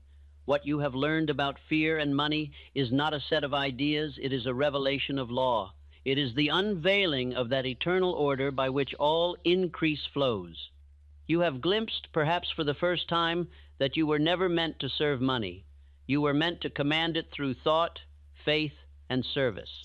You have traveled from trembling to tranquility, from worry to wisdom. You have discovered that wealth begins not in circumstance, but in consciousness. You have realized that fear is not an external demon, but an internal habit of thought. And by practicing the nightly discipline of calm belief, you have replaced that habit with the rhythm of faith. This, my friend, is the great victory, not in the amount of riches gathered, but in the certainty that no condition can rule the mind that knows its own dominion. The purpose of life is not merely to earn a living. The purpose of life is to create, to grow, to serve, and to express the infinite intelligence that gave you the power to think. Money is but one of the many instruments through which this intelligence operates. It is the means by which the invisible takes form in the material world. To fear money, therefore, is to fear life itself. To love money rightly is to honor the law of cause and effect, to recognize that wealth is not a possession but a process. The wise man participates in that process consciously, directing it with clarity, gratitude, and purpose. Think for a moment of the men who built empires that shaped our world. They were not born with titles or wealth. They were born with minds awake to possibility. Carnegie saw value in the dust of iron. Ford saw power in motion. Edison saw light within darkness. Each began as a man facing doubt, scarcity, and ridicule. Yet they shared one trait. They refused to interpret limitation as final. They obeyed a higher law, the law that every thought repeated with conviction must clothe itself in form. They lived in harmony with that law until the world, at first skeptical, was forced to admit its power. You stand upon the same ground they once trod. The same mind that built their fortunes beats within your skull. The same invisible intelligence that guided them through failure to triumph surrounds you now. The only question is whether you will continue to act as though that power is distant or claim it as your own. If you continue this work, if you persist in repetition, gratitude, and service, you will find that faith becomes not something you use, but something you are. You will not practice confidence. You will embody it. Let us look closely at the nature of this transformation. In the beginning, faith feels foreign. You repeat the affirmations like a student learning a new tongue. You catch yourself doubting, backsliding, worrying, but law is patient. Each repetition etches a deeper mark upon the subconscious. Each night you hold a picture of calm wealth. You are reshaping the invisible mold through which your life is poured. The world does not change first, you do. Then, without struggle, the outer conditions begin to adjust to match the new vibration within. This is the secret the masses never grasp. Life does not respond to need, it responds to belief. Need cries, belief commands. The universe answers only the language of conviction. When this realization takes root, your relationship with money changes entirely. You cease to chase it. You begin to magnetize it. You no longer approach opportunity with desperation, but with assurance. Others feel this shift before you speak it. They sense that you are governed not by greed, but by order, not by hurry, but by harmony. They will call you lucky. Let them. You will know that luck is simply the visible expression of invisible law. The man who obeys law needs no luck, for order itself is on his side. You will find, as you continue to grow in this understanding, that the very air around you changes. You will wake without dread, for you will trust the rhythm of the day. Your work will feel lighter, your decisions clearer, your nights deeper in rest. The energy once wasted on worry will now fuel creation. The mind that no longer trembles becomes a dynamo of invention. New ideas will arise in the morning like gifts left at your door. Problems that once felt impossible will dissolve when touched by calm. What was once anxiety becomes guidance. What was once confusion becomes clarity. This is not miracle, it is mathematics. A disciplined mind multiplies efficiency as surely as order multiplies profit. You must, however, remain vigilant. Fear is a cunning enemy. Though it sleeps, it dreams of return. It waits for the unguarded hour, for the day you skip your nightly reflection, for the moment you take faith for granted. Guard against that neglect. Repetition is the price of mastery. The mind, like the body, must be exercised to stay fit. The habit of calm cannot be built once and forgotten. It must be renewed until it becomes nature. Fortunately, repetition is simple when it is accompanied by gratitude. When you thank life daily for its order, practice becomes pleasure. There will be times when the world will test your new composure. A setback may arise, an expense appear, a door close, old reflexes will try to stir. In that moment, remember that faith is not proven in comfort, it is proven in challenge. Say to yourself, this too obeys law. Feel the peace of that truth. There is no event outside the reach of cause and effect. Every seeming obstacle carries within it the seed of advancement. Look for that seed, water it with confidence, and it will sprout opportunity. To the man of fear, adversity is punishment. To the man of faith, it is invitation. The more you practice this interpretation, the more you will discover that even difficulties work for your good. They sharpen your purpose, strengthen your discipline, and prove your dominion. Wealth, like muscle, grows through resistance. Each problem conquered increases your capacity for greater success. The man who has mastered fear becomes unshakable not because life ceases to challenge him, but because he ceases to flinch. He has learned that the same power that built him also builds his path. In the fullness of this realization, you will begin to see money not as possession, but as trust. You will understand that you are custodian of the riches flowing through you, not their owner. They come to you so that you may circulate them in alignment with the law of increase. When you spend with purpose, money multiplies through usefulness. When you give with gratitude, it returns multiplied through channels unforeseen. The miser hoards and decays. The steward gives and expands. Remember this: circulation is the heartbeat of prosperity. The pulse of giving and receiving keeps abundance alive. You will also find that as fear disappears, joy takes its place. Fear and joy cannot occupy the same mind. Where fear contracts, joy expands. Joy is not frivolity. It is the natural state of the man in harmony with law. It expresses itself as ease, enthusiasm, and warmth. People feel it in your presence. They will want to work with you, trade with you, learn from you. Your joy will attract opportunities faster than any strategy. Nothing sells like confidence wrapped in goodwill. The world loves the man who loves his work. Perhaps the greatest gift of this transformation is freedom. Financial freedom is not measured in numbers but in calm. True wealth is the ability to live without the tyranny of fear.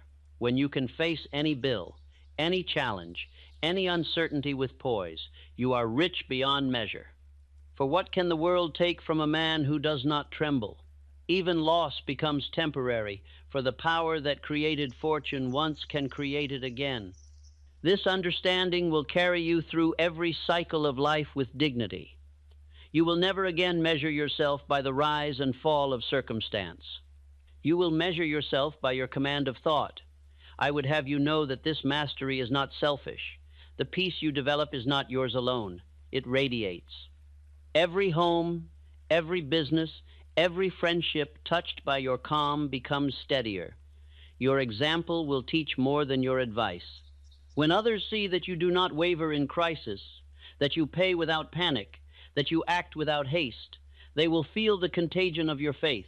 Without preaching, you will uplift them. That is the highest form of service, to live truth so fully that others remember their own power in your presence. The legacy of a man of faith is not his fortune, but his vibration. Long after his words are forgotten, his calm remains. It influences through memory, through story, through the unseen chain of encouragement that travels from one spirit to another. Every time you replace fear with trust, you strengthen the invisible network of human progress. Each moment of your mastery contributes to the evolution of mankind itself. For civilization advances not by machines or markets, but by minds freed from dread.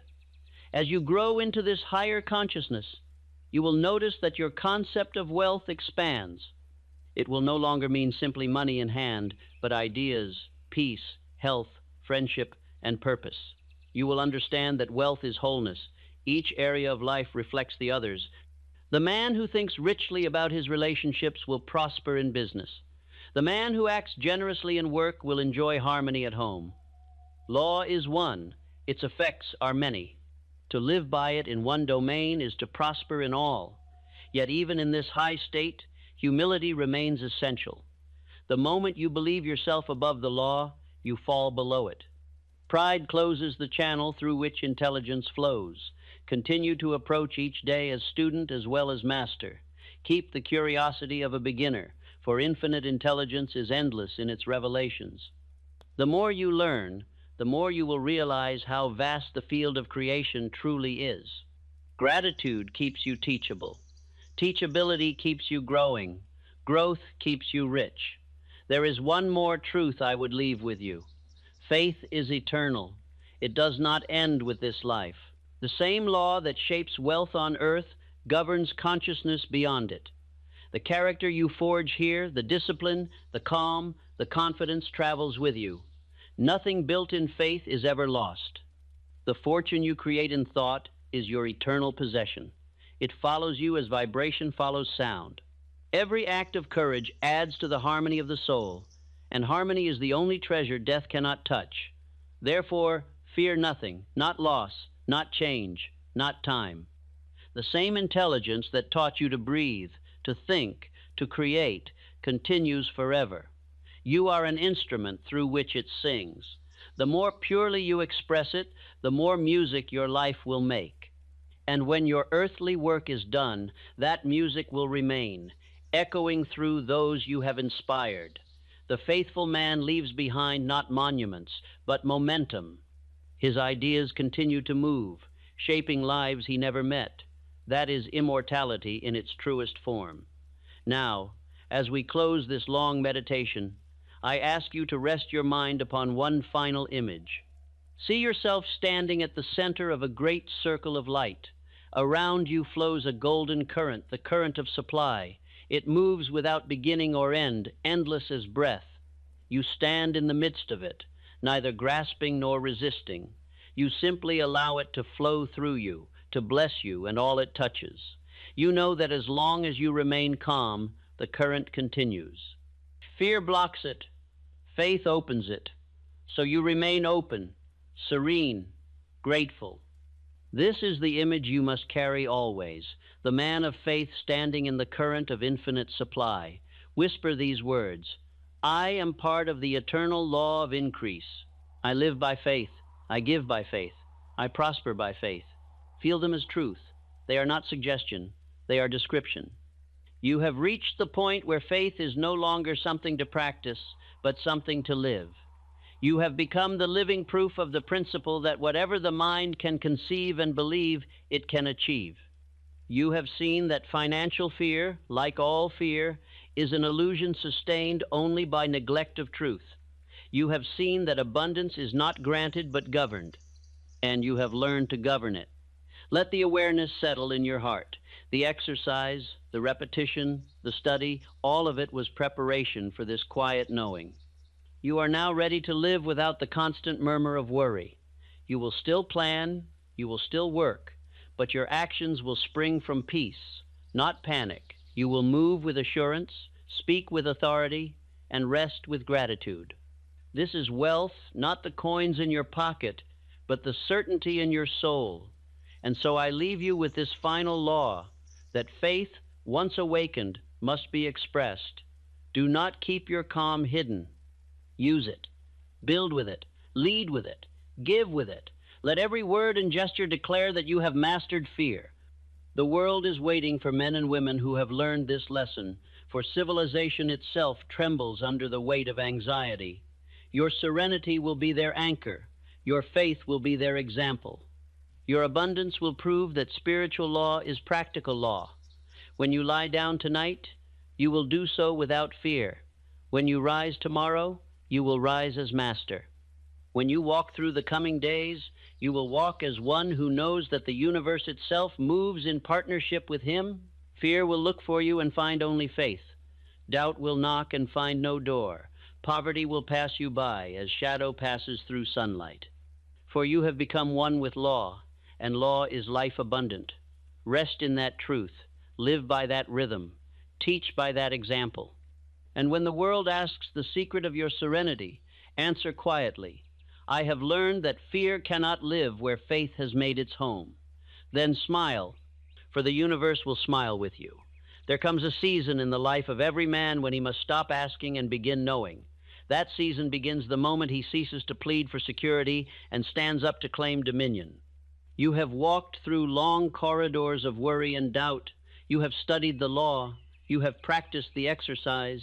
You have spoken the affirmations until they echo in your sleep. And now, at last, the mind that once trembled has become still. This stillness is not emptiness, it is completion.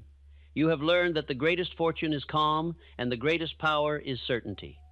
What remains is to live henceforth as one who knows that law never fails. When a man reaches this understanding, the world he once feared begins to change its face. Bills that once threatened become symbols of service rendered and opportunity earned. Work that once felt heavy becomes joyous motion of creative energy. The faces of men, once judged as rivals or creditors, appear as partners in a vast exchange of service. He no longer measures life in the small currency of anxiety. He measures it in moments of faith expressed. This is the birth of a new mind, the mind that cannot fear. It cannot, because it has looked upon truth and recognized itself as part of that truth. I have walked among the rich and the poor, the confident and the timid, and I have seen the same invisible difference dividing them. It is not intellect, not inheritance, not fortune. It is the tone of belief behind their thought. The rich in faith think forward. The poor in spirit think backward. The first look upon opportunity and say, I can. The second look upon the same and say, what if I fail? The words seem small, yet they create worlds apart.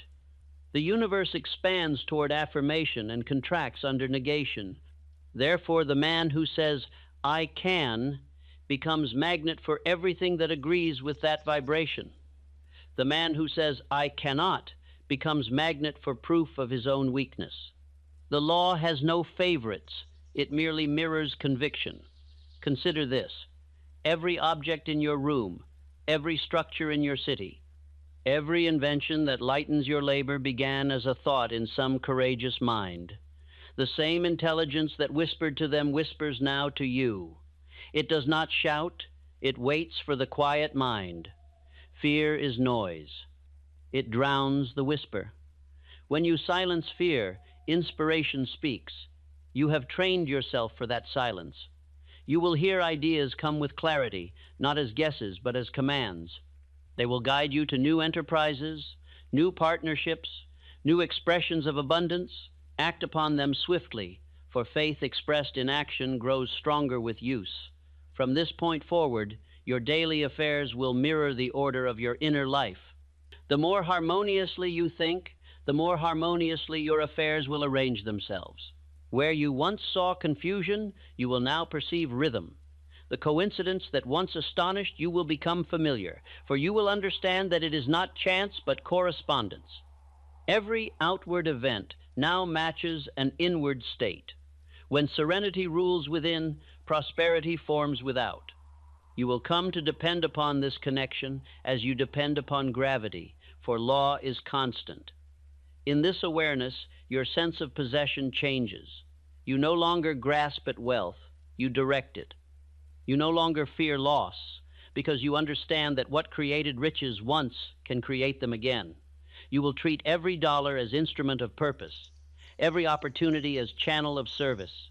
You will see yourself as steward rather than slave. The miser imprisons money through distrust. The master releases it with confidence. He knows it will return multiplied because it moves through law, not whim. To spend with gratitude is to invest in the endless circulation of supply. As fear recedes, your body itself will obey the new command. Health will improve, for tension will no longer waste your energy. The muscles of the face will relax, the heart will beat evenly, the nerves will rest. The chemistry of belief is real. Faith produces harmony within the cells as surely as it produces order in circumstances. You will awaken each morning refreshed, because the subconscious has spent the night building, not battling. It has followed the instructions of your last conscious thought. I am safe. I am supplied. The body hears that message as plainly as the mind. Perhaps you wonder what the next goal should be. The next goal is expansion of service. The law rewards the giver beyond measure because giving is expression of confidence. Every man who has mastered money eventually learns that to keep it, he must cause others to prosper.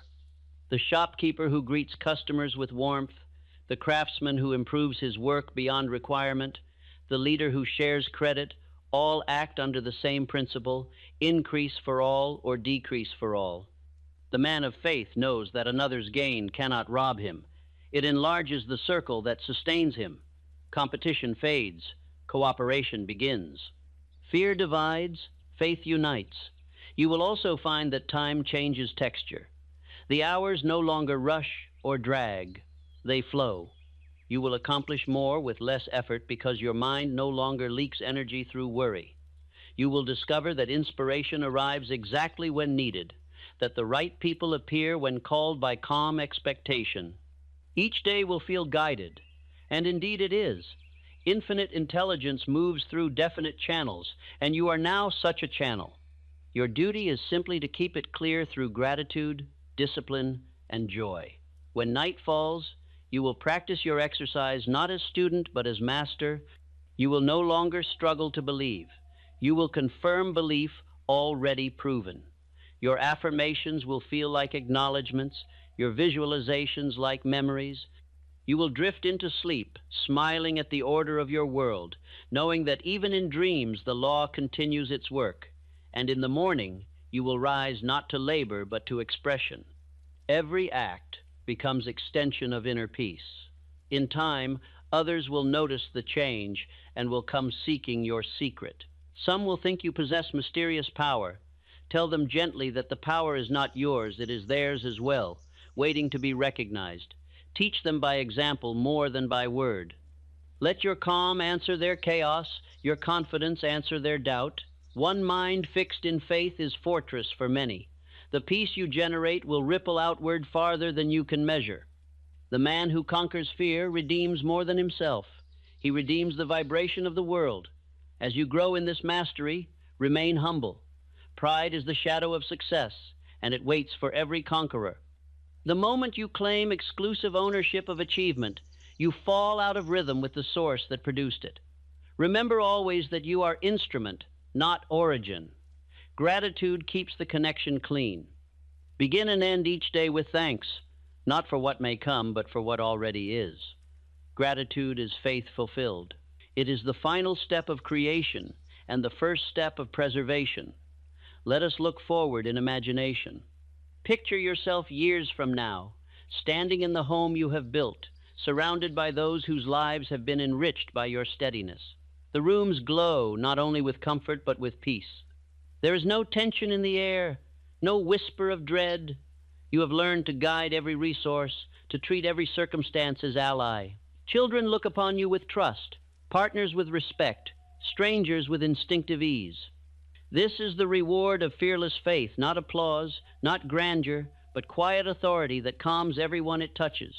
You will face moments of loss, for no life is without them, but they will not shake you. You will meet change with grace, for you will see it as movement of the same current that once brought increase. You will regard death itself not as end, but as continuation of order into higher form.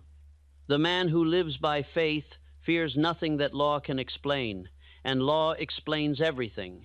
Fear dies when comprehension is complete. Now, take a deep breath and let it out slowly. Feel the life moving through you, the invisible energy that has never failed. That current is your true capital. Money is its shadow. Ideas are its shapes. As long as you remain connected to that current through thought and gratitude, you will never lack. The supply is endless because the source is infinite.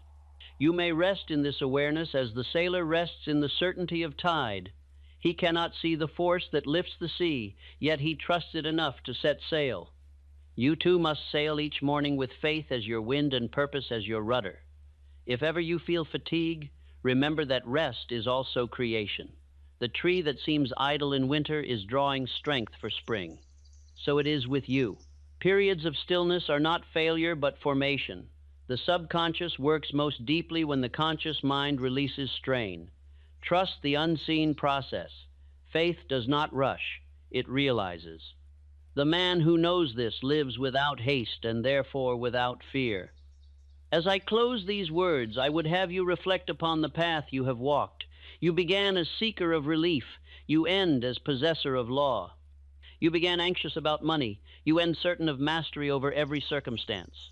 You have seen that fear was never a fact, but a habit of attention. You have learned to withdraw that attention and fix it upon truth. You have proven that repetition of right thought changes condition as surely as dawn follows night. The miracle was never outside you. It was in your own power to think. Carry this knowledge into every act. When you work, work with devotion. When you earn, earn with gratitude. When you spend, spend with purpose. Let every motion of your life declare confidence in abundance. Let every contact with others leave them richer in hope. In this way, your wealth will serve the very law that created it, and that law will keep it flowing without end. Now, before I take leave of you, let us speak together one last affirmation. Speak it not hurriedly, but with reverence, as a vow between your soul and the infinite intelligence that governs all things. I am one with the law of abundance. I live in calm confidence. I serve through faith. I receive through gratitude. I give through love. Nothing external can disturb the peace that builds my fortune. Let these words be carved in the deepest chambers of memory. Repeat them until they become part of breath and heartbeat. They will carry you safely through every future season. From this hour forward, you need not look backward again. The old life of hesitation, doubt, and scarcity is finished. You have buried it beneath the foundation of new belief. Ahead lies expansion of service, of wealth, of wisdom. Walk with dignity into that horizon, knowing that the universe, having tested you, has accepted you as partner. Wherever you go, law will go before you, clearing the path. Whatever you touch, faith will animate it with life. Whatever you imagine, intelligence will shape it into form. Rest now in that certainty. You have completed the great exchange, fear traded for faith, limitation for liberty. Sleep in peace tonight, knowing that while you rest, the machinery of the infinite turns ceaselessly in your favor. And when dawn arrives, rise not as one who hopes for miracles, but as one who understands them.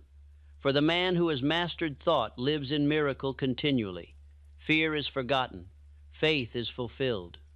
Wealth is the quiet song of his obedience to law, and that song, once begun, shall play through every day of your life and beyond, until even eternity itself echoes with the rhythm of your belief. Listen closely, my friend. What I am about to give you is not philosophy but practice. It is an exercise so simple that many will overlook it, yet so powerful that it will remake the very structure of your mind. For thought, when trained in repetition and emotion, becomes law, and law, once written into the subconscious, governs destiny. This exercise is the means by which you will rewrite the law of your own life. You will perform it 3 times each day upon waking, once in the midst of your labor and once before you sleep. It requires no tools, no teacher, and no witness. All that is necessary is intention, attention, and sincerity. When practiced faithfully, it will remove every root of financial fear from your consciousness, leaving only calm assurance where uncertainty once lived. Let us begin with the morning. When you awaken, do not rush from bed as though pursued by worry.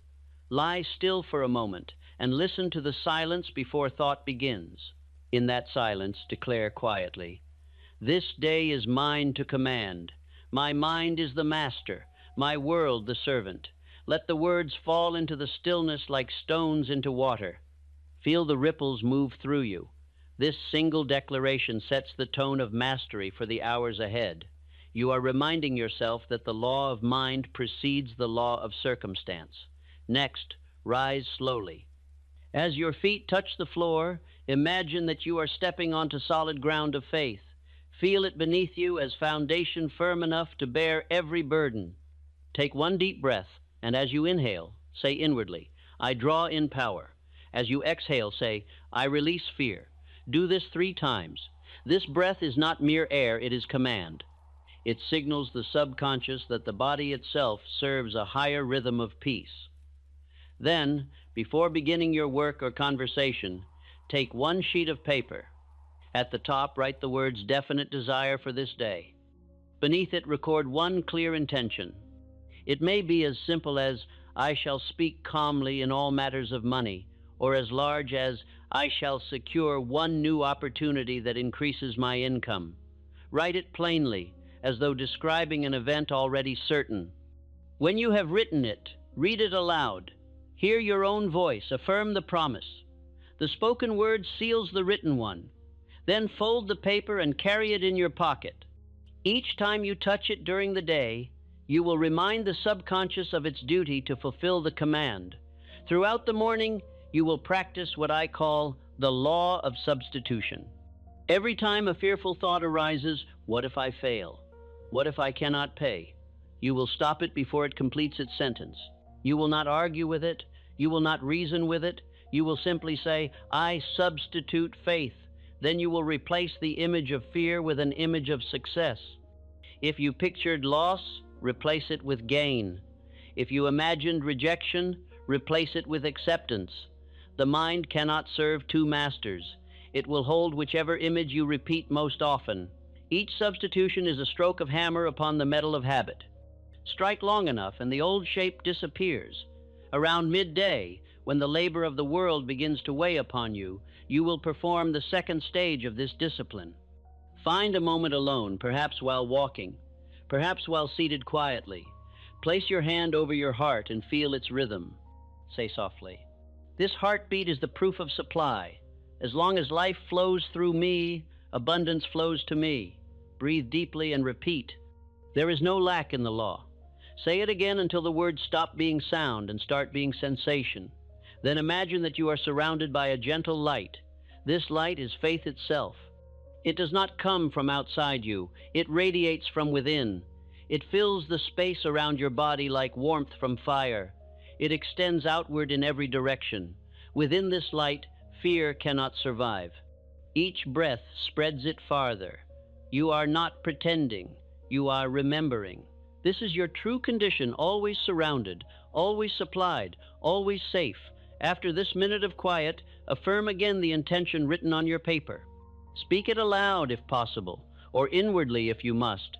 Say it not as plea but as decree. Then visualize one small action you can take before the day ends that moves you toward it. A letter to write, a task to complete, a conversation to begin. The universe favors those who act while belief is warm. Do the small thing immediately, even if imperfectly. Action crystallizes faith. As you move through the afternoon, observe your speech. The tongue is a thermometer of thought. Each complaint, each remark of doubt, each careless prediction of loss reinforces fear. Each word of confidence reinforces faith. If you catch yourself saying something that carries the vibration of worry, correct it aloud. Say, "That is not my belief." Then restate it in the language of success. If you said, "I cannot afford this," change it to, "I am creating the means for this." If you said, "Business is slow," change it to, "Business is preparing to expand." Speak law even when the evidence of the senses protests. The evidence will catch up to the word. Now we come to the evening, the most sacred part of this discipline. For it is at night that the conscious mind sleeps and the subconscious takes full command. You will prepare it for its night's labor, as a master prepares his servant for a task. When your day's work is complete, sit in silence once more. The lights may be low, the air still. Place your hands upon your knees, palms upward, as though receiving from the unseen. Close your eyes and recall the day in reverse order from its end back to its beginning. Observe it without judgment. Where you spoke with faith, feel gratitude. Where you faltered, forgive yourself. Forgiveness closes the gate to self-condemnation, which is but another face of fear. Now, with the mind calm, bring before you the image of a balance scale. On one side lies fear, on the other faith. You will speak to yourself as judge speaks to court. This day, faith outweighs fear. Even if you still feel a tremor of doubt, say it with finality. The subconscious obeys decision, not discussion. Then, still picturing the scale, imagine the side of faith lowering, heavy with conviction, while fear rises weightless and disappears. Next, open your mental ledger. Review what money came in and what went out during the day. Bless both. Say, "What I spent served others. What I received rewarded service." Feel gratitude for each exchange. Gratitude purifies the vibration of money and breaks the association between spending and loss. To bless your expenses is to plant invisible seed of increase. To curse them is to poison the soil of supply. End the review with the statement, "I circulate riches in harmony with law." After this reflection, take a deep breath and picture a golden wheel turning slowly in front of you. On its rim are written words, faith, service, order, gratitude. As the wheel turns, light flows from it into your chest. With each rotation, the words imprint themselves deeper into your mind. Say inwardly, "These are the 4 pillars of my prosperity. Through them, fear cannot enter." The image will fade naturally as drowsiness begins, leaving its pattern imprinted upon the subconscious. Before sleep, you will recite what I call the 4 sentences of dominion. Speak them as if they were carved into the very structure of reality, for indeed they are. First, I am calm in every condition. Second, I create my wealth through service. Third, my faith is stronger than sight.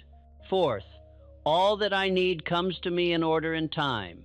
Repeat them until your breath grows slow. Let the final words accompany you into slumber. The subconscious will repeat them all night, turning them into law as certainly as time turns seed into tree. In the morning, upon waking, the cycle begins again. You may find that the phrases begin to arise without effort. This is the sign of mastery approaching. You are no longer forcing faith, you are living it. The exercise is no longer practice, it is becoming identity. And identity is permanent. After 7 days of this routine, you will notice that fear appears less often. After 21 days, it will feel foreign.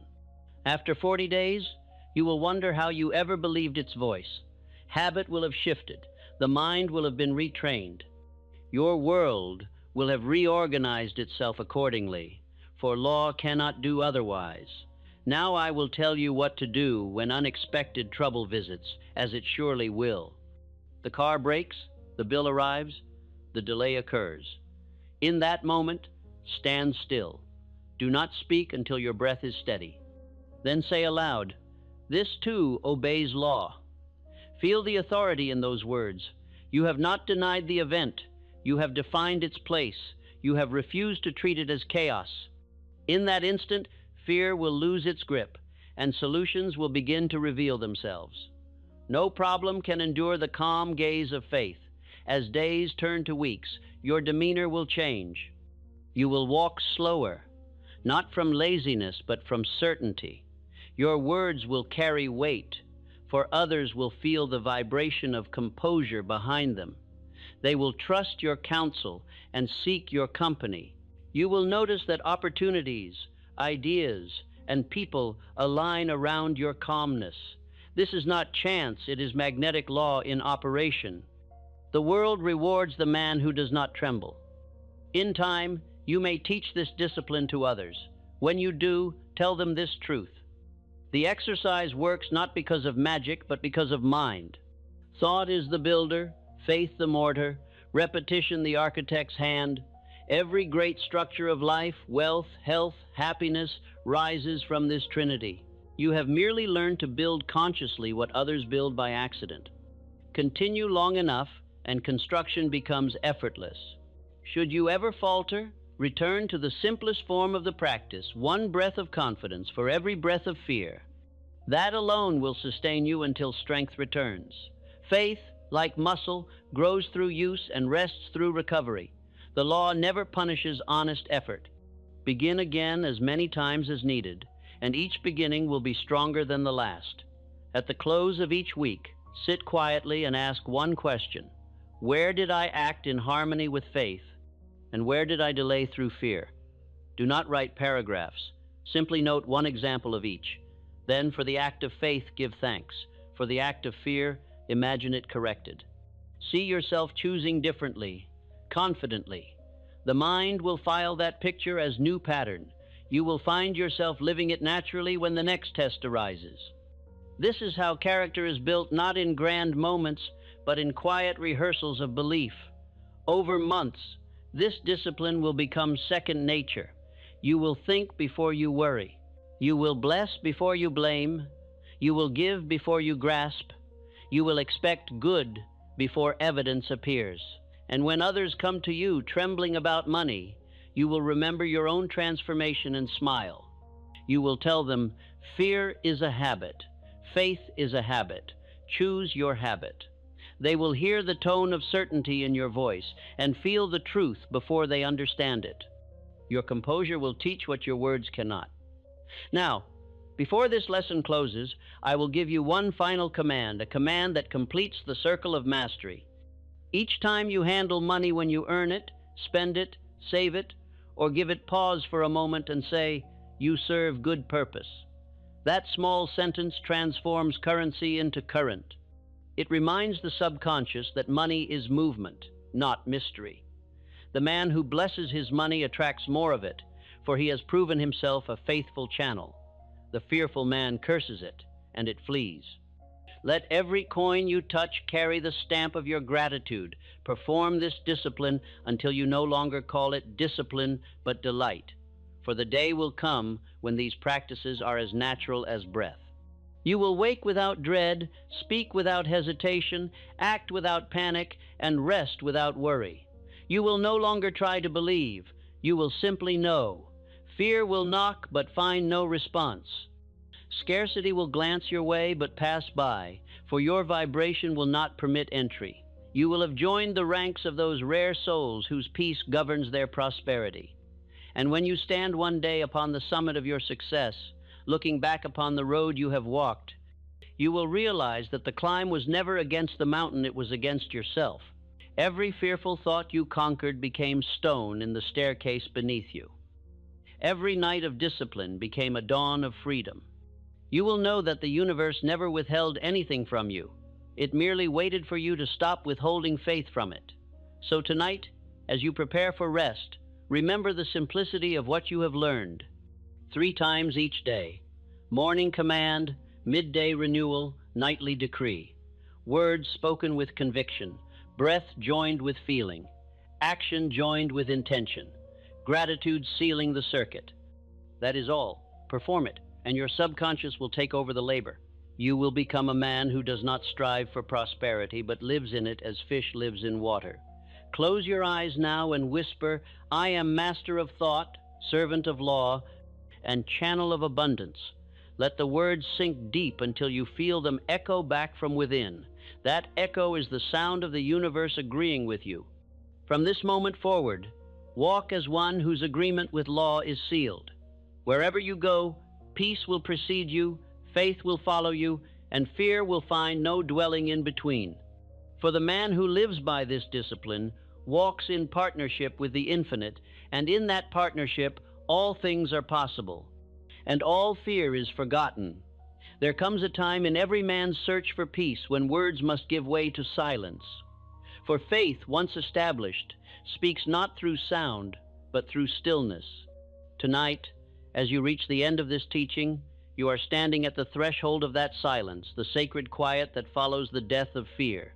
You have walked through the noise of worry, through the arguments of logic, through the endless rehearsals of lack. You have practiced the discipline of thought until your mind has learned a new rhythm.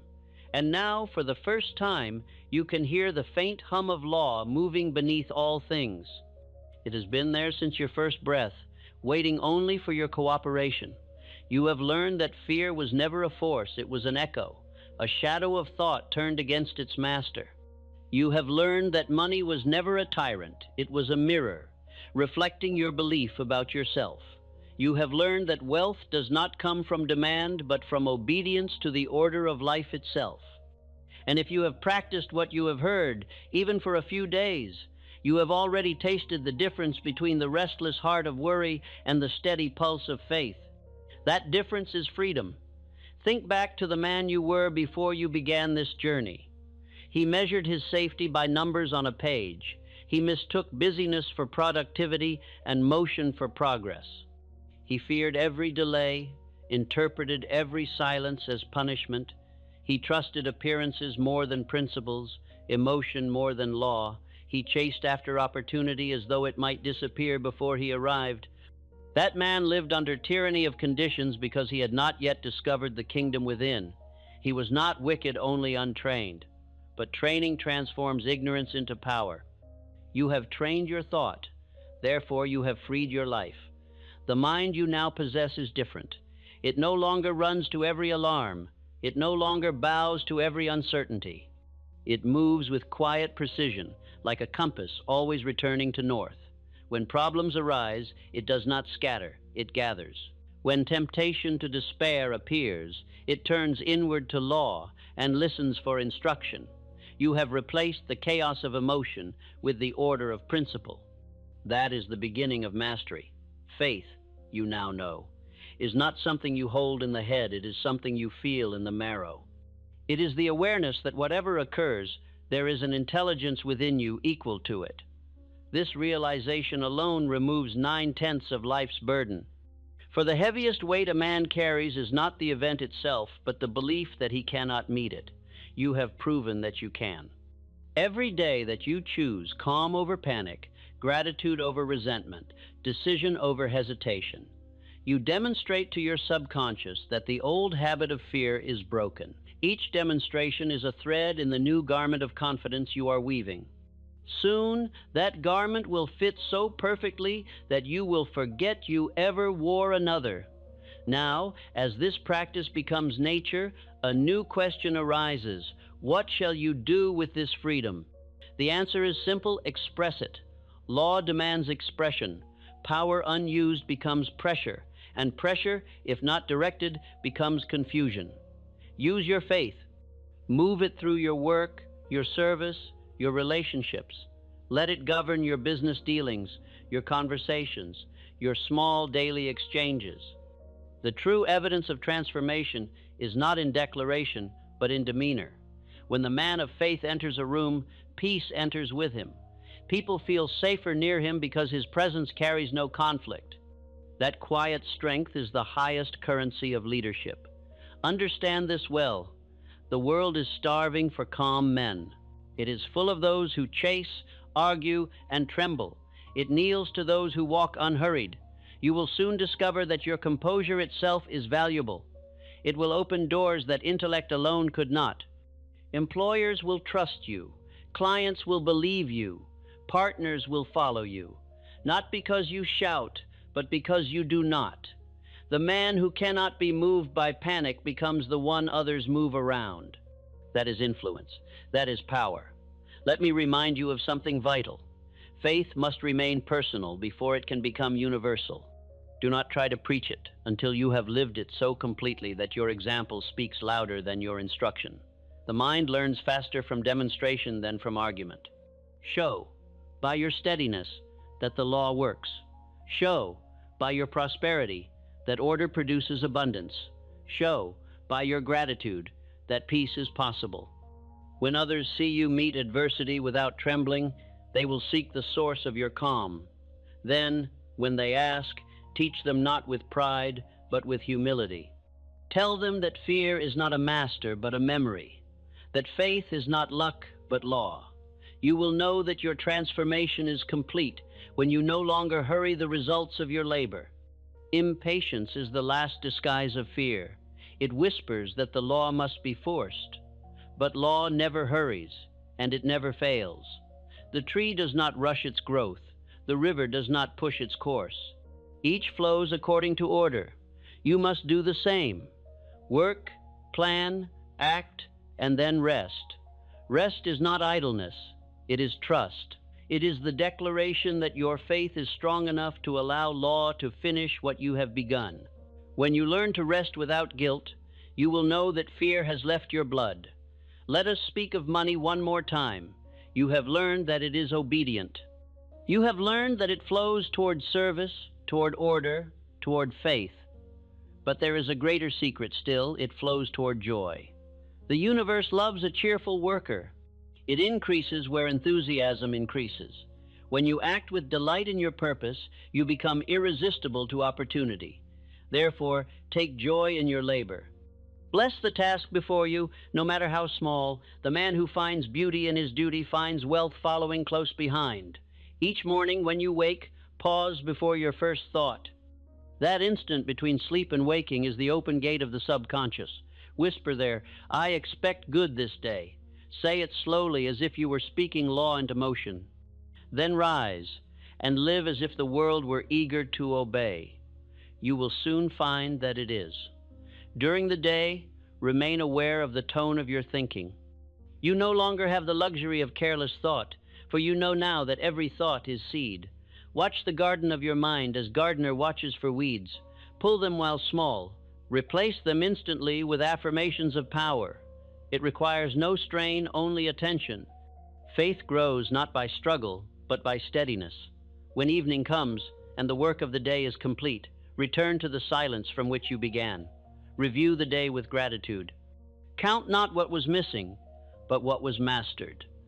Each decision made in faith is a victory recorded in the invisible ledger of your soul. That ledger is your real wealth, for it determines how much responsibility the universe can entrust to you. The man who proves faithful in small matters will be given greater. This is not morality, it is mathematics. As you continue in this path, fear will attempt one final trick. It will disguise itself as reason. It will say, "Be cautious, be realistic, the world is uncertain," but you will recognize its tone immediately, for faith and fear cannot share vocabulary. Reason serves law, fear serves doubt. Listen, therefore, only to that inner reason which flows from calm, never from worry. When thought is peaceful, its conclusions are accurate. When thought is agitated, its conclusions are lies. The wise man consults peace before decision. There will be moments when you forget this, for the old world will still roar around you. You will read of wars, of debts, of panic. Do not absorb their vibration. Stand apart inwardly. Say quietly, "That is not my law." Then turn your attention back to service, back to gratitude, back to the next right act. The man who refuses to join the chorus of fear becomes the composer of his own harmony, and soon others will begin to sing along. Faith, like wealth, grows best in circulation. Do not hoard it. Use it daily. Spend it on new ventures, on kindness, on imagination. Each time you trust before proof, you deposit into the bank of the infinite. The interest is compound. The returns are endless. You will see it in coincidences that help you, in strangers who assist you, in ideas that arrive precisely when needed. You will come to expect this rhythm as you expect sunrise, and your confidence will strengthen with each demonstration. When gratitude becomes reflex and calm becomes habit, something extraordinary occurs. You begin to hear guidance, not as voices, but as knowing. The right answer will arise without strain. The next step will reveal itself without confusion. This is the whisper of infinite intelligence through your trained mind. The law you once studied has become collaborator. You no longer speak to it, you speak with it. Together, you move creation forward. There is a humility in this partnership. You realize that all along, you were never alone. The same power that causes the heart to beat has been steering you through every trial toward awareness of itself. Even your fears were part of the curriculum. They drove you to seek mastery, and mastery led you back to the source of power you carried since birth. The prodigal thought has returned to its kingdom. In this awareness, service becomes joy. You no longer work for reward. Reward follows you. You no longer calculate generosity. Generosity has become instinct. You give not to gain, but because you cannot help but overflow. That is the true mark of the prosperous man. His abundance cannot be contained. He moves through the world as fountain, not reservoir. And the world, thirsty for faith, drinks deeply from his example. Think of the generations that will follow. Some will read your name, some will never hear it. But they will live in a world subtly improved by your decision to master fear. For every thought of faith released into the collective mind uplifts humanity itself. The calm of one spirit strengthens the courage of another. Invisible threads of harmony weave through the race because one man dared to believe. Thus the legacy of faith is eternal. Now, as you near the close of this long meditation, let us look one last time upon the face of fear, not with hatred, but with understanding. It came to you as teacher disguised as tormentor. It showed you where your faith was weak, where your trust was incomplete. It forced you to search for principles deeper than emotion. It drove you to discipline your mind until truth replaced illusion. Therefore, bless even fear, for it served its purpose and is finished. Having taught you, it must depart. What remains is peace. This peace is not absence of motion, but perfection of rhythm. It is the steady pulse of faith harmonizing with law. It is the quiet confidence that whatever tomorrow brings will be met by intelligence greater than any obstacle. This peace is the foundation upon which true success is built. From it arise courage, creativity, and joy. It is your rightful inheritance, and you have claimed it. As I speak these final words, imagine yourself standing at dawn. The world is silent except for the faint stirrings of life awakening. The air is cool, the horizon glowing with light. You take a breath and feel no tension in your chest. The future feels wide and kind. You sense unseen hands arranging opportunity ahead of you. You know that whatever path you choose, it will lead upward, for you walk now under the law of faith. You are no longer servant of chance. You are co-creator with cause. The same order that governs stars governs your steps. You cannot be lost. Say softly within, I live by faith, not by fear. I move in calm, not in haste. I serve in joy, not in worry. Let the words sink beneath the surface of thought until they rest in the heart. There they will take root, growing into conviction unshakable by circumstance. When the winds of doubt return, as they sometimes will, these roots will hold. The tree of your life will bend but not break, for its foundation is truth. And now, let the silence come.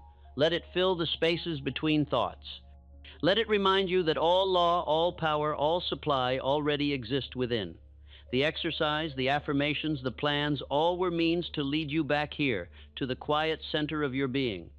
Here is the real fortune: serenity unbought, certainty unborrowed, wealth unseen but inexhaustible. Abide in it, live from it, share it. When you open your eyes tomorrow, you will look upon the same world, yet nothing will appear the same. Streets will look cleaner, faces kinder, challenges lighter, for you will be seeing through the eyes of faith. The outer world is mirror, change the seer, and the seen transforms. You have changed, therefore so has the world. Carry this calm with you always. Let it walk beside you into every meeting, every marketplace, every dream. Speak from it, act from it, rest in it. It will never fail you, because it is not a thing you hold, it is what you are. You are faith embodied, law expressed, abundance personified, and if ever, years from now, you find yourself uncertain again, return to this truth. Fear is illusion rehearsed. Faith is truth remembered. Choose the remembrance. Sit quietly, breathe, and whisper once more, I am calm in the presence of money. I am faithful in the use of money. Money is my servant. I am its master. The vibration will rise again, the silence will return, and the order will restore itself.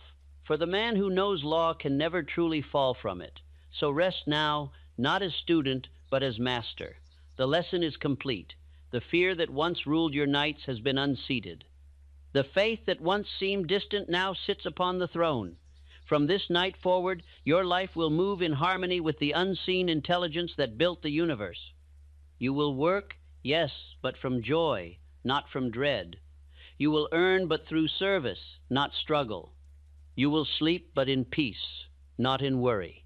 And when the world looks upon you, they will see in your eyes a quiet fire, the fire of a man who has made peace with law and found his rightful place within it. That fire will guide them more than your words ever could. For the greatest sermon on faith is a life lived without fear.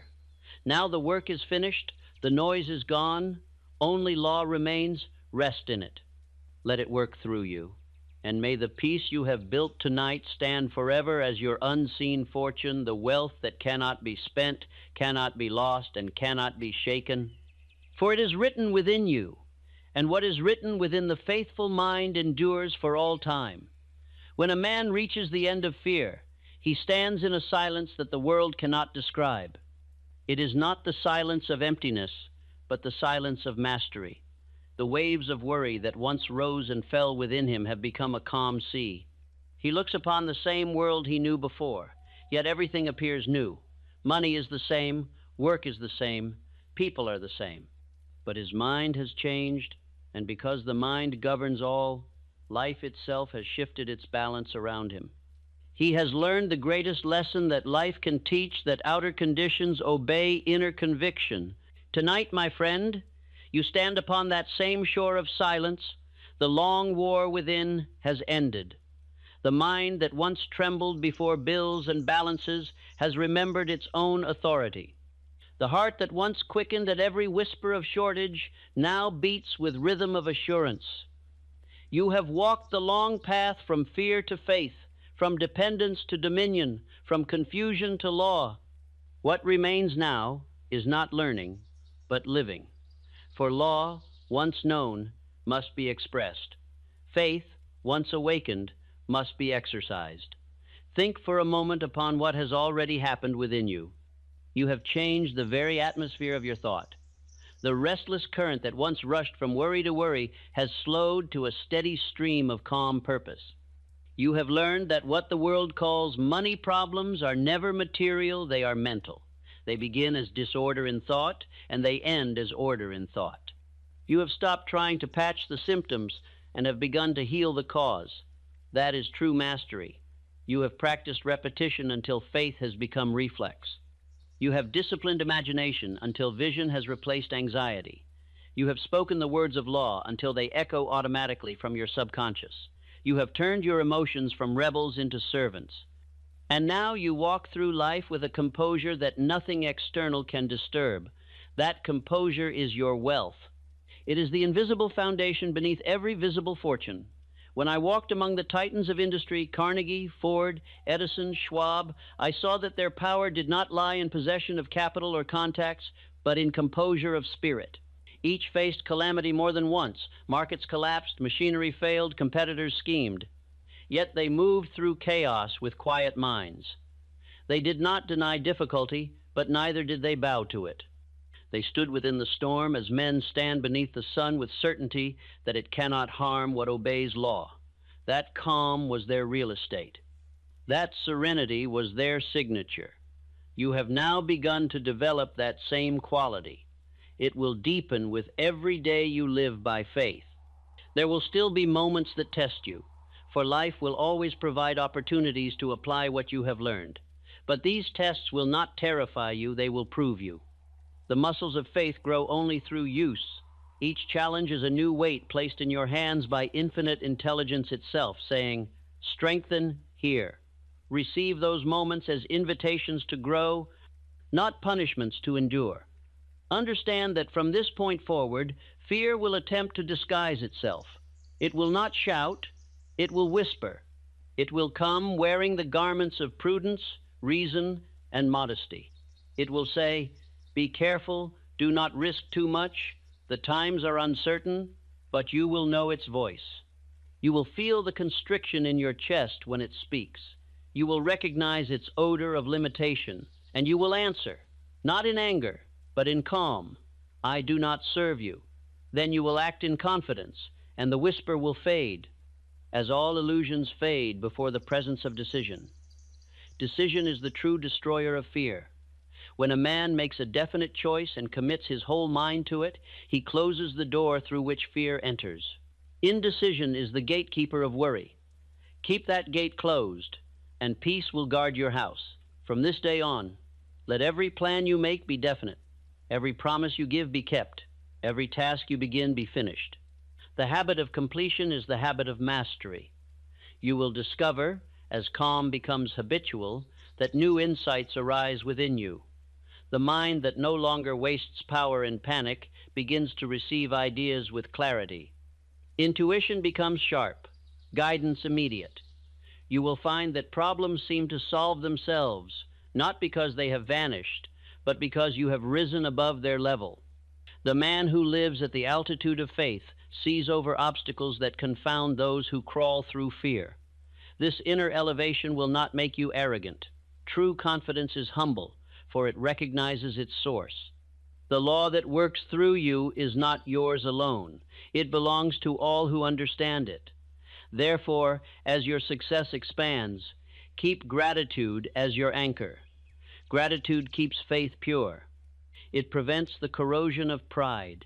Each morning before the day begins, give thanks not for what you have, but for the power to create, to serve, and to trust.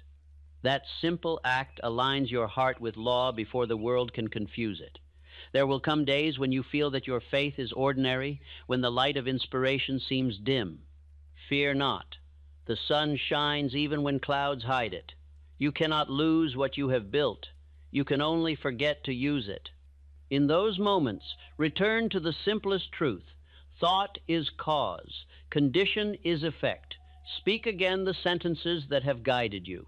I am calm in the presence of money. I am faithful in the use of money. Money is my servant. I am its master. Let the sound of your own voice remind you that law never ceases. The habit of faith will answer before the echo fades. You will notice that people respond differently to you now. Where once your voice carried tension, it now carries assurance. Where once your eyes darted with doubt, they now rest with certainty. Others will feel this even if they cannot name it. They will sense that your life has structure. They will trust you with their time, their business, their confidence. This is how opportunity arrives, drawn to stability like iron to magnet. Your serenity becomes currency in itself. The world trades eagerly with those who remain steady while others tremble. Continue to expand this steadiness beyond finances into every field of your being. The law of mind is not divided, it governs all. The same faith that directs money can heal the body, harmonize relationships, and inspire invention. Use it universally. Let no corner of life remain unblessed by belief. The universe rewards the man who trusts it fully, not partially. Do not say, "I believe in prosperity, but I doubt in love." To doubt in one area is to weaken all. Let faith become your atmosphere, not your tool. I have seen men who learned this law rise from obscurity to greatness. I have also seen men who understood it intellectually but refused to live it, and they remained poor in every sense. Knowledge alone is not power. Applied knowledge is. You must continue to act upon what you know until it becomes reflex. When faith governs thought, and thought governs act, and act serves law, success is inevitable. You are now custodian of a sacred responsibility to guard the mind from drift. Drifting is the slow return to fear. It begins with small neglects, an unguarded complaint, a careless worry, a conversation filled with doubt. Do not permit them. The mind left idle invites weeds. Keep it busy with purpose, gratitude, and observation. When you feel yourself slipping into old patterns, stop at once and breathe. Say quietly, "I command my mind." That sentence alone is sufficient to halt the slide. The mind obeys whoever commands it most often. As this discipline deepens, you will see how law rewards constancy. Circumstances will seem to favor you before you act. Chance will appear to align itself with your timing. You will call it flow, but it is order. You have synchronized your vibration with that of the creative universe, and everything cooperative with creation now hastens to assist you. You will make decisions easily, find allies quickly, recover from losses rapidly. This is the natural rhythm of one who has stopped resisting abundance. Remember always that money is a reflection of service. The universe pays for usefulness. The man who multiplies the good of others multiplies his own. Therefore, let your wealth be extension of purpose, not escape from it. Use it to lift, to build, to enlighten. Let every dollar you earn carry within it a blessing for those who touch it next. In this way, your fortune will never decay, for it will live in the gratitude of men as well as in the records of banks. The law of compensation ensures that what blesses many must continue to increase. If you ever find yourself doubting the continuity of this order, look to nature. The seed that falls in good soil never fails to sprout. The sun that rises has never forgotten to return. The ocean that recedes always returns to the shore. Law is unbroken, and you are part of that law. You are not separate from its rhythm, you are its instrument. Each thought of faith is a wave in the sea of creation. Each act of gratitude is a breeze that guides the current. The man who knows this fears nothing, for he knows he cannot be outside of order. Let us speak of the future. It will not be without change, for change is the pulse of life. But you will no longer call it uncertainty. You will call it opportunity. You will welcome it as proof that the universe is alive. Each turn of circumstance will reveal another facet of abundance. You will cease to ask, "Will I succeed?" For success will no longer be an event. It will be a state of being. You will live as success lives as quiet confidence moving toward expression. At times, the world will still talk of scarcity and crisis. Newspapers will print fear, neighbors will echo it, markets will dance with it. Yet you will stand apart. You will hear their words as a traveler hears storms in distant hills, aware but undisturbed. You will say within, "That is not my law." And as surely as sunrise, your affairs will remain balanced, your peace unbroken. For the man who knows law lives under a different climate than the crowd. As you walk through the years ahead, Hold fast to one principle above all others. No condition can exist longer than your belief in it. Fear ends when attention is withdrawn. Supply ends when gratitude is forgotten. Joy ends when service ceases. But the same law that allows them to fade allows them to return. You are never at the mercy of events. You are at the mercy of your focus. Guard it as you would guard your fortune, for it is the source of every fortune you will ever possess. Now, as I draw these words to a close, I would have you sit quietly and remember all that has been said. Feel the truth of it rather than analyze it. Let the phrases settle into the deep places of your mind where thought becomes instinct. You need no more instruction. You need remembrance. The law is not outside you waiting to be summoned. It is within you waiting to be obeyed. Every breath you take affirms abundance. Every heartbeat testifies to order. Fear cannot enter a mind that recognizes this. Close your eyes for a moment and imagine the road of your life stretching before you. It winds through fields of gold light. Along its path are doors, each one a new opportunity, a new expression of your growing mastery. You need not force them open. As you approach, they swing wide, for faith itself is the key that fits them all. Behind you, the road of fear is fading, dissolving into nothingness. Before you, the path of peace extends endlessly. You walk calmly, unhurried, knowing that each step you take is accompanied by the intelligence that made the stars. Say softly, so that your subconscious hears, I live by faith, I serve through joy. I grow through law, I rest in abundance. Feel those words as real. They are not suggestions, they are descriptions of who you have become. Hold that feeling as the music of your life continues in the background of your mind. You need no applause. No witness, no proof. The proof is the peace you feel. The peace is the sign of power rightly used. Sleep tonight without the old tension in your chest. Let your breathing slow until it matches the rhythm of the universe itself. While you rest, the machinery of law will continue its silent work. It will adjust circumstances, attract resources, and align opportunities according to the pattern of your belief. In the morning, you will awaken to find your world arranged in harmony with your calm. This is how faith functions, not through drama, but through order so perfect that it appears natural. And as you move through tomorrow, remember that you have already won the only battle worth winning, the battle over self. The outer victories will follow naturally. Money will serve you. Men will respect you. Conditions will obey you. But above all, peace will stay with you. You have rewritten the law of your own mind, and that law is permanent. It will carry you through the remainder of your days as a silent companion, whispering through every challenge. All is well. All is governed. All is unfolding according to good. So ends the long night of fear. The dawn of faith has risen. Go forward now, not to seek, but to express. Live as proof that the universe favors the fearless, that supply belongs to those who serve, that wealth begins and ends in calm certainty. Let your life become a sermon too powerful for words, a living example that the mind of man, once trained in law, can walk this earth unafraid. Rest now. The work is complete. You have entered the silence after fear, and in that silence all creation answers you. There comes a time in the life of every man when he must cease running from shadows and turn toward the light that casts them. That moment, my friend, has arrived for you. You have wrestled with fear until it has grown weary of your persistence. You have followed me through the discipline of thought, through the long corridors of repetition and faith, through the clearing of old habits.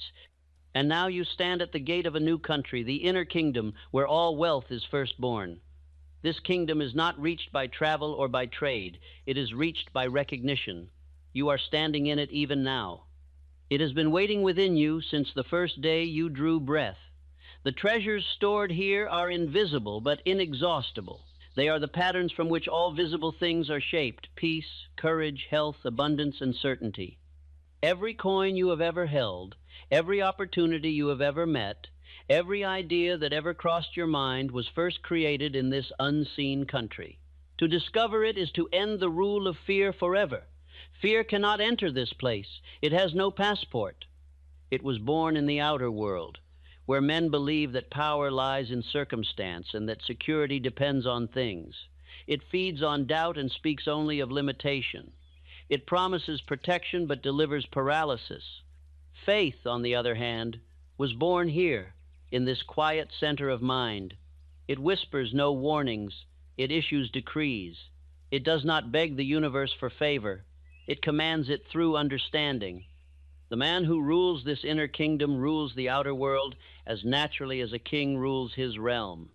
You have seen the evidence of this law in the great builders of our age. Think of Ford, who dreamed of motor cars for every family while others laughed at his impossibility. Think of Edison, who stood for 10,000 failures without losing belief in light. Think of Carnegie, who began as messenger boy and ended as master of steel. What secret did they hold? Only this: they found the kingdom within and obeyed its laws more faithfully than others obeyed their fears.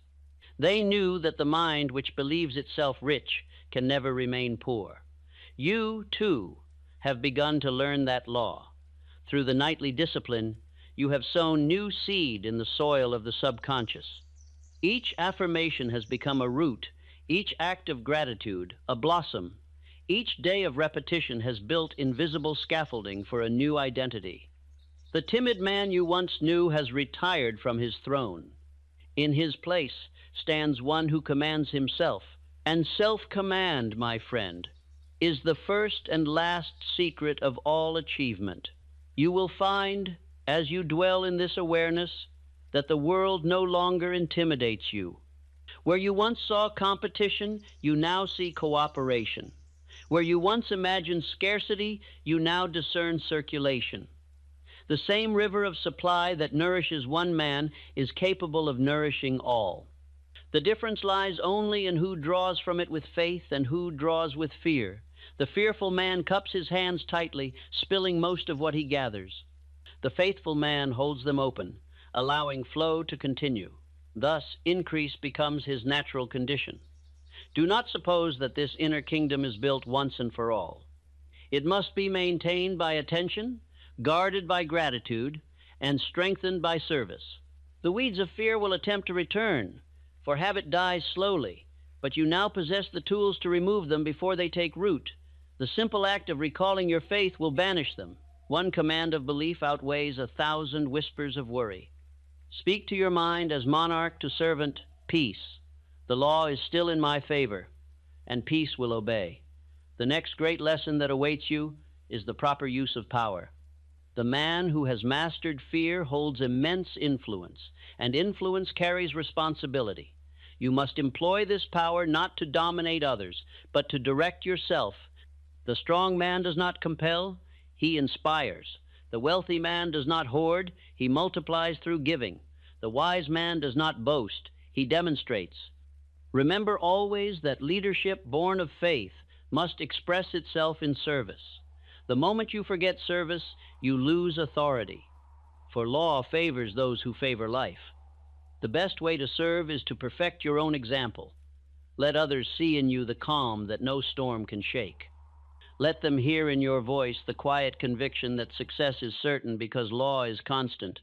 The world needs not more preachers of prosperity, but more practitioners of it. Be one of them.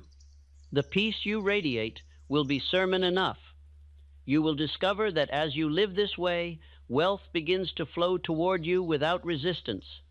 Opportunities arrive unannounced, like guests who already know they are welcome. Men will seek your counsel. Ideas will visit you at midnight. You will seem favored by chance, but it is not chance, it is correspondence. The universe reflects the quality of your thought exactly as a mirror reflects the face. You have changed the expression of your mind. Therefore, the face of your world has changed with it. Still, I must warn you against a subtle danger, the temptation to believe that you have finished the journey. The man who thinks he has arrived has already begun to drift backward. Law rewards vigilance, not vanity. Each new success is but a platform from which to climb higher. Each demonstration of faith is but preparation for a larger one. Remain humble, and gratitude will keep your ladder steady. Each night before sleep, return for a few minutes to the center of your kingdom. Imagine it again as bright hall of light within the mind. Its walls are made of certainty, its air of peace. In its center stands the throne of decision. Upon it sits the version of yourself you are becoming: calm, confident, wise. Approach this figure and kneel before it in reverence, for it is your highest self, the image of your potential fulfilled. Ask silently, "What would you have me know tonight?" Then listen. The answer may come as word or picture or feeling. It will always come as calm. Record what you receive in thought and obey it. This nightly audience with your own mastery will keep you aligned with law even while you sleep. When you rise in the morning, walk as one returning from audience with the infinite. You will feel it in your body, a certain still power, a composure that needs no announcement. You will speak slowly, act decisively, think clearly. The outer world will adjust itself to the rhythm of your inner kingdom. Bills will be paid, opportunities will appear, relationships will harmonize, not because you have forced them, but because you have stopped resisting them. The current of good flows constantly, only fear dammed it. You have removed the dam, and now the river runs freely. Some will notice your peace and call it detachment. It is not detachment, it is dominion. Detachment runs from the world. Dominion governs it. You are not fleeing responsibility, you are fulfilling it from higher order. The man of fear acts from reaction. The man of faith acts from creation. This distinction will guide you in all matters. Whenever you feel the impulse to panic, pause and ask, am I reacting or creating? Creation always calms, reaction always agitates.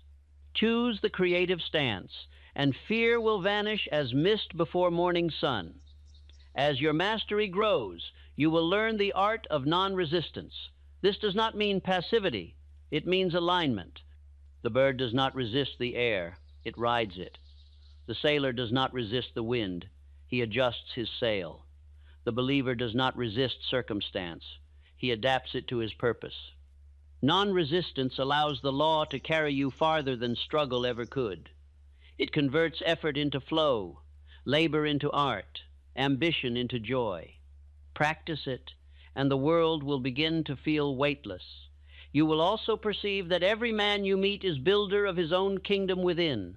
Some are rich in confidence, others poor in courage. You will see their struggles with compassion, not judgment. For you will remember the nights when fear ruled your own heart, and you will be patient with their awakening. Teach where you can, but never argue. Example is stronger than persuasion. To live calmly amid chaos is the loudest sermon a man can preach. There will come a morning when you awaken and realize that you have not worried for many days. The thought of shortage will seem foreign, almost absurd. You will remember the old anxiety as one remembers childhood illness, real once, but now impossible. In that moment, give silent thanks. The habit of faith has become nature. You have become what you practiced. The kingdom within is established. Now the true work begins to use your wealth of calm for creation. Build enterprises that serve, write ideas that uplift, extend your influence where it multiplies good. Each act of creation expands the boundaries of your inner kingdom into the world around you. The more you give, the greater your supply, for you are no longer drawing from a limited reservoir, but from infinite source. You can no more exhaust this power than you can exhaust the sky. Do not be surprised if the world calls you lucky. The world always calls law by the wrong name. Let them. You will smile, knowing that luck is the label men give to exact obedience. You will not argue, you will demonstrate. Every success, every act of grace, every display of peace will be your answer. When life seems to demand more of you, do not shrink. The law never gives a man a task without giving him the strength to fulfill it. Challenges are signals that greater power is ready to be used. Meet them with the same composure that has carried you thus far. Say within, "This is my next instruction from from law. Then proceed without haste. Soon, what seemed mountain will reveal itself as staircase. And when, in some quiet hour years from now, you reflect upon this period of your life, you will understand that everything that frightened you was preparing you. Every fear was a forge in which faith was tempered. Every failure was a classroom where persistence was taught. Every loss was clearing ground for growth. The universe was never against you, it was educating you. You resisted the lesson until resistance grew painful, and then you learned to obey. That obedience is the secret of peace. Now you see why fear had to die. It was the teacher of its own replacement. It showed you what faith could do by showing you what fear could not. Bless it as you would a retired servant. It has done its duty. Let it rest. In its place stands a new companion faith, calm, constant, unshakable. It walks with you through every circumstance, whispering the same sentence, "All is well, for law is with you." When you hear that whisper, you will know that your kingdom is secure. You will live the remainder of your years with a quiet strength that the world will admire but not fully understand. For peace is invisible power, and those who have not found it mistake it for mystery. Let this, then, be your final practice. Each night before sleep, place your hand upon your heart and say, "The kingdom within me governs the world around me. Fear has no throne here. Faith rules forever." Feel the words as truth, not hope. Then rest. While you sleep, the subconscious will continue to expand that kingdom's borders. By dawn, its walls will have strengthened, its gates widened, its treasures increased. You will awaken richer in spirit than when you closed your eyes. And as you rise, remember that this kingdom was never given, it was discovered. It was within you when you were poor and when you were rich, when you doubted and when you believed. It is not built by time, but by awareness. You have merely remembered what was always yours, the power to think, to feel, to decide, to create. That power, once awakened, can never sleep again. Walk in that knowing. Let it steady your voice, guide your work, and sanctify your rest. Carry the calm of your kingdom wherever you go, for its presence transforms every place into temple of abundance. You have learned the law, practiced the discipline, conquered the fear, and opened the door to endless increase. Now live as king within your own mind. Rule wisely, serve gladly, and let the world see in your composure the reflection of its own potential. For the kingdom within you is the pattern of a fearless world, and through your faith, that world begins. My friend, what you are about to learn is not a theory. It is a practice, a discipline to make faith so natural, so steady, so automatic, that fear will no longer recognize your mind as its home. You will not need to fight fear. You will outgrow it. You will not chase courage. You will become it. This is the exercise that will make that transformation permanent. Do not rush this lesson. Listen as if every word were seed. Each one must fall deeply into the soil of your mind. You are not merely listening, you are planting. And with each repetition, you will water that soil until faith grows so strong that no drought of doubt can wither it. Begin this practice at the same time every day. The hour matters less than the regularity. Faith is built by rhythm. When the mind learns that a thing happens at the same time daily, it becomes obedient to it. Soon, you will not have to remember to practice.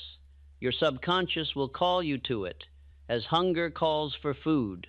Find a quiet place, a room, a corner, a chair that will become your temple. Let nothing in that space remind you of failure or fear. Remove clutter. Keep it simple.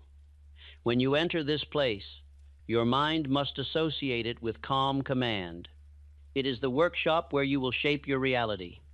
Sit comfortably, not as student but as master. Let your spine rise tall and your hands rest easily on your knees. Close your eyes. Take one slow breath, then another. As you breathe in, imagine drawing strength from the invisible forces that govern life itself. As you exhale, imagine releasing every trace of tension. Continue until you feel your heartbeat steady and your thoughts slow to quiet rhythm. Now, Picture before you a great balance scale, the same scale you have seen in courts of law. On one side lies fear, on the other, faith. For years the scale has tilted toward fear, heavy with habits of worry, with thoughts of limitation, with old memories of failure. You are about to reverse it forever. Say quietly, with conviction, "Today, faith becomes law in my mind." Then imagine yourself placing weights of gold upon the side of faith, each weight a thought of power, a memory of success, a promise of future strength. With each mental weight, the scale begins to move. You can see it slowly. Surely the side of faith lowering as fear rises, lighter, smaller, powerless. When the scale finally balances, speak aloud, "It is done." That single sentence tells the subconscious that a new order has begun. The next step is the ritual of certainty. It is divided into 4 commands, one for each direction of the mind. These commands must be spoken aloud every day until they no longer feel like words, but like heartbeat. The first command is, "I think as master." Say it with firmness. Feel the truth behind it. Thinking as master means refusing to let the mind drift to what it fears.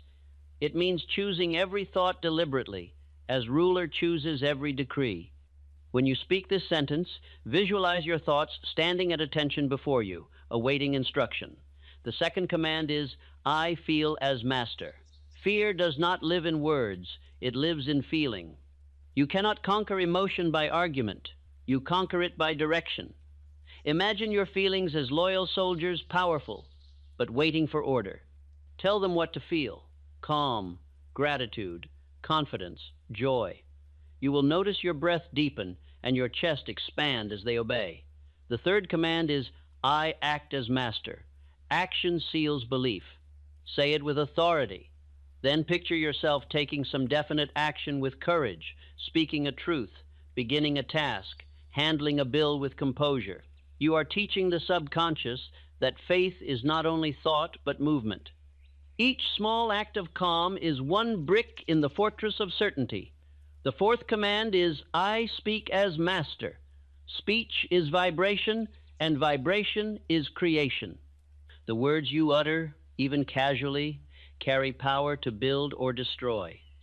Each morning, promise yourself that you will speak no word of worry, no phrase of doubt, no idle complaint.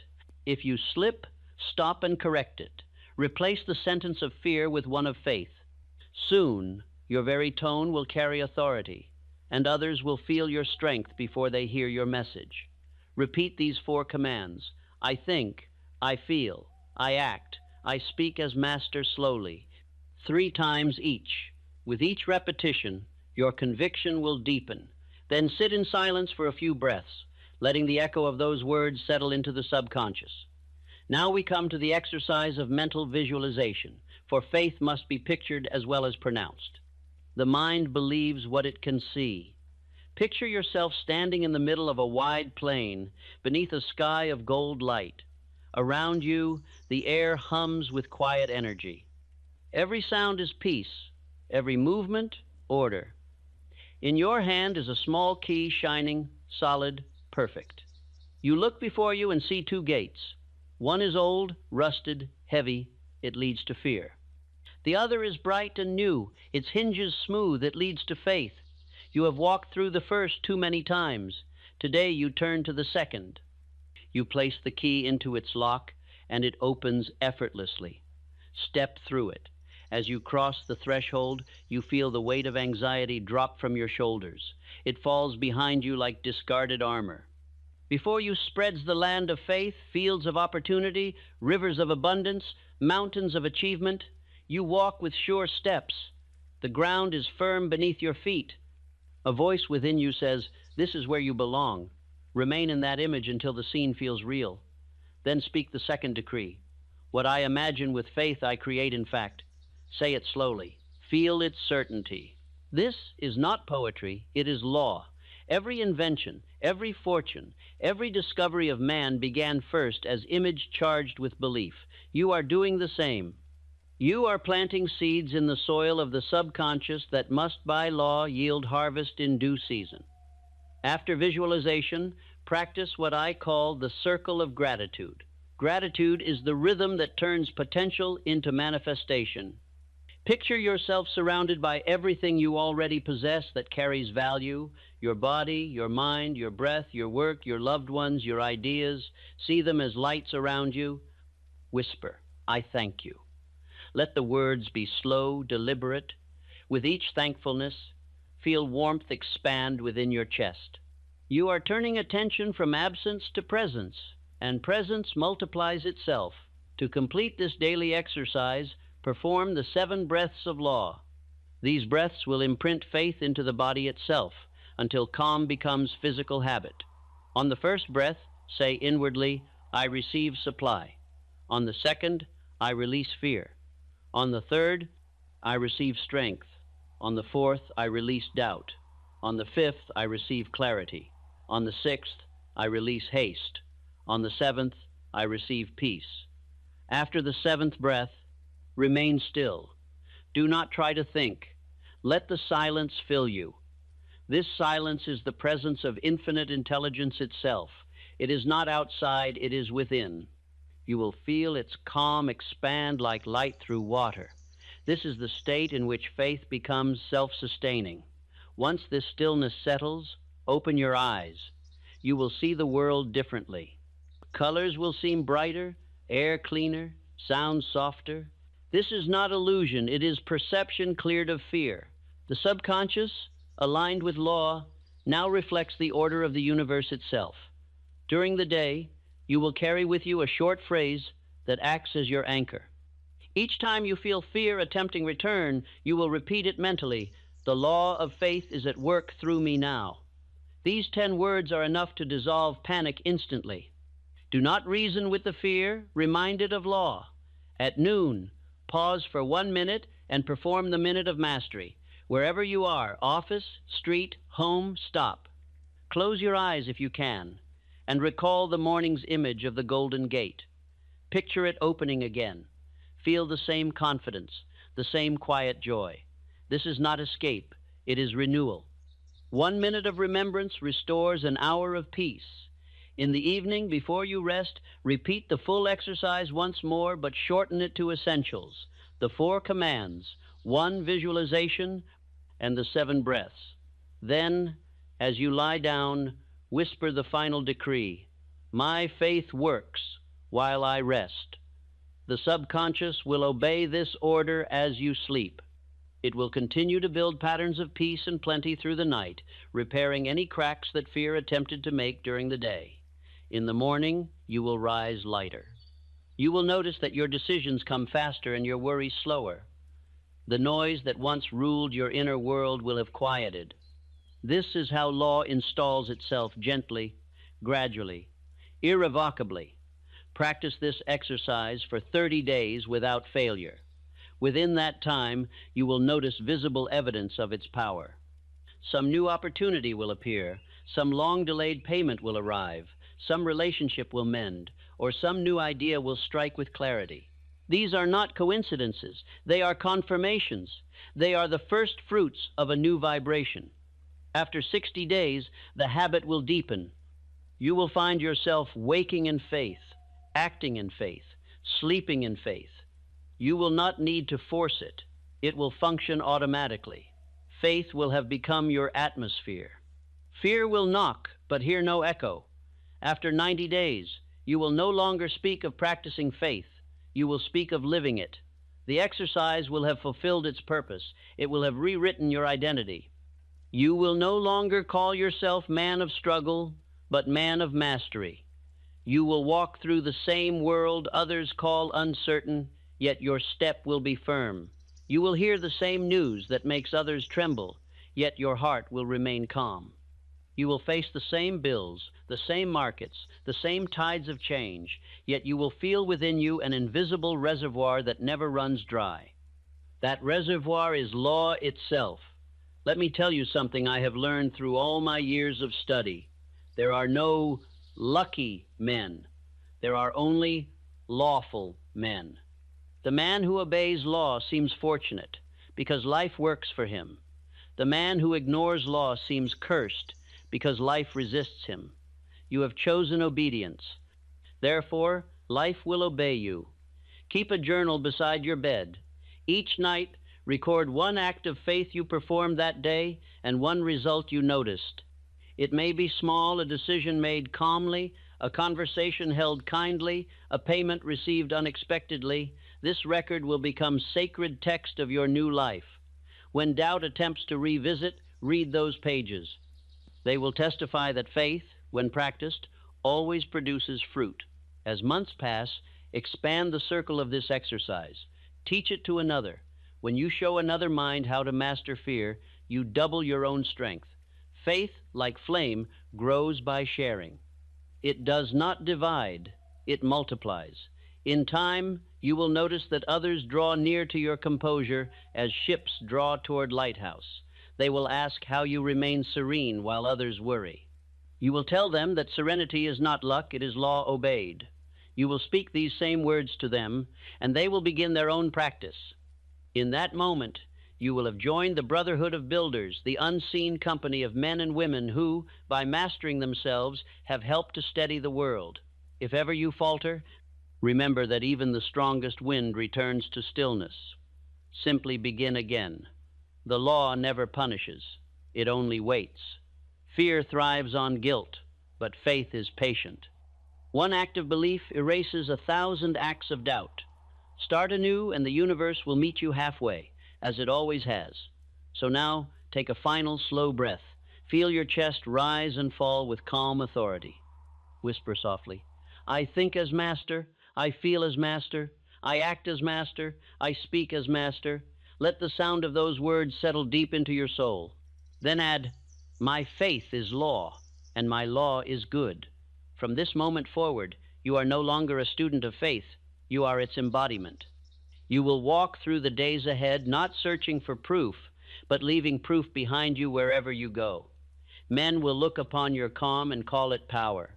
You will know it as peace. The same peace that built empires, that guided prophets, that whispered invention into minds of men, now governs you. This is the exercise of unbreakable faith. Perform it, and the day will come when you will look back upon the memory of fear as one looks upon a dream that never truly happened. You will smile at the man you once were and thank him for enduring, for he led you here to mastery, to law, to peace. You are now free. Faith lives where fear once ruled. The universe, recognizing its reflection in you, opens every gate. And as you move forward, calm and certain, you will know that you are no longer merely practicing the law of faith, you have become it. When the mind has conquered fear, the world becomes a different place. The streets are the same, the faces familiar. The sun rises and sets as before, yet everything feels new, as though a veil has been lifted from the eyes. What has changed is not the world, but the man who beholds it. He has learned that power does not lie in gold or circumstance, but in the invisible current of faith that moves through his thought, his words, and his calm decisions. You have reached that point, my friend. The work of discipline, the long nights of repetition, the hours of replacing worry with command, they have shaped in you a new center of gravity. You no longer drift. You no longer tremble at the rumor of loss. You no longer wait for proof before you believe. You have learned to believe, and thereby to create proof. And because belief governs vibration, and vibration governs experience, you now stand in quiet partnership with the intelligence that formed the universe. This is not exaggeration, it is law. You are the builder of your condition because thought is cause. The moment that truth becomes habit, you hold the key to all success. You have learned to think deliberately, to feel deliberately, to act deliberately, to speak deliberately. And the man who lives in deliberation cannot be moved by accident. What once felt like luck, you now recognize as law. The coincidences that used to surprise you now appear as natural consequences of the mental pattern you have built. You see connections where others see chance. You expect the helpful, and it comes. You assume increase, and it arrives. The world bends gently toward your inner attitude, as trees bend toward sunlight. And just as light does not strain to shine, so your faith no longer strains to produce. It simply is. Fear, at its root, is confusion, the mistaken belief that the outer world is cause and that you are its effect. Faith is clarity, the recognition that you are cause and that the outer world is but your reflection. When you learned that difference, you reversed the current of life. You ceased reacting and began originating. You stopped asking, "What will happen to me?" and began declaring, "This is what I will cause to happen through me." That reversal is the turning point of every destiny. Now your task is not to guard faith as fragile treasure, but to use it as living law. Faith unused grows dull. Power unexercised weakens. The mind that has mastered fear must stay in motion or risk returning to sleep. Therefore, let your faith work through three channels: creation, service, and rest. Creation gives it expression. Service gives it expansion. Rest gives it renewal. When you create, do so joyfully. Whether your creation is a business, a plan, a conversation, or a new idea, let it carry the rhythm of enthusiasm. The universe does not respond to forced labor, it responds to joyful work. Enthusiasm is faith in motion. It announces to law, "I am confident in increase," and law answers accordingly. Never approach your labor with dread. Treat it as partnership with infinite intelligence. Your work, done with cheer, becomes prayer without words. When you serve, serve with completeness. Do more than you are paid to do. Do it gladly. The world may not pay you instantly, but law keeps exact books. It records every act of overservice and returns the profit multiplied through unexpected channels. The fearful man clings to his minimum, believing that if he gives too much, he will have too little. The man of faith knows that giving is planting. Every seed of effort must sprout in its season. You cannot outgive law, for law returns everything with interest. And when you rest, rest completely. Faith and rest are twin pillars of mastery. Fear is restless because it doubts the order of the universe. Faith sleeps deeply because it trusts that order. To rest with a quiet mind is to say to infinite intelligence, "I have done my part, now you do yours." The man who can rest fully will rise inspired. The man who cannot rest has not yet released control. To sleep in faith is to multiply results in silence. There is a kind of peace that comes to a man who has proved this truth. It is not the peace of idleness, but of confidence. It is the peace that makes motion effortless, decisions easy, and waiting untroubled. This peace cannot be bought. It must be earned by obedience to law. You have earned it. You may now walk through life unhurried, unafraid, undisturbed. You may speak slowly and act surely, knowing that time itself obeys the mind that does not panic. In this peace, even the body begins to change. Tension leaves the muscles, clarity returns to the eyes, energy renews itself without strain. The physical system was never meant to live under the whip of worry. It thrives under the rule of serenity. The same intelligence that circulates blood and beats the heart will govern your affairs if you allow it. The harmony of thought restores harmony of body. Faith heals because it removes resistance. Others will notice your calm long before they understand it. They will come to you with their concerns, drawn as thirsty men to a well. Some will call you lucky, others wise. Do not argue with them. Demonstrate. Let your example teach. When they ask how you stay so composed in a world that trembles, tell them the truth, that you learn to think before you feel, to feel before you act, to act before you speak, and to speak only what you wish to become real. Tell them that fear was never defeated, it was outgrown. Understand this clearly. Faith does not fight. To fight a thing is to acknowledge its power. The only victory over fear is neglect. You have neglected it so completely that it has withered from lack of attention. Continue that neglect. Each time fear whispers its old song, turn your attention to faith's melody. What you attend, you strengthen. What you ignore, you dissolve. Attention is life. Direct it wisely. The more you practice this mastery, the simpler your thinking will become. Complexity is born of confusion. Simplicity is the mark of truth. You will cease to juggle 50 plans in your mind.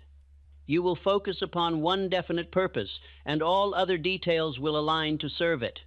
Infinite intelligence works through the channel of definiteness. Scatter your thought, and you scatter your result. Hold one aim with unwavering conviction, and you invite all the forces of creation to assist you. I once sat with a great builder whose fortune covered continents. When I asked him the secret of his success, he smiled and said, "I never permitted myself two thoughts about money, only one: that it must obey me as long as I obey law." That statement contains the whole philosophy of faith. Money, like any servant, responds to confidence. The moment you fear it, you lose command. The moment you command it with purpose, it becomes faithful.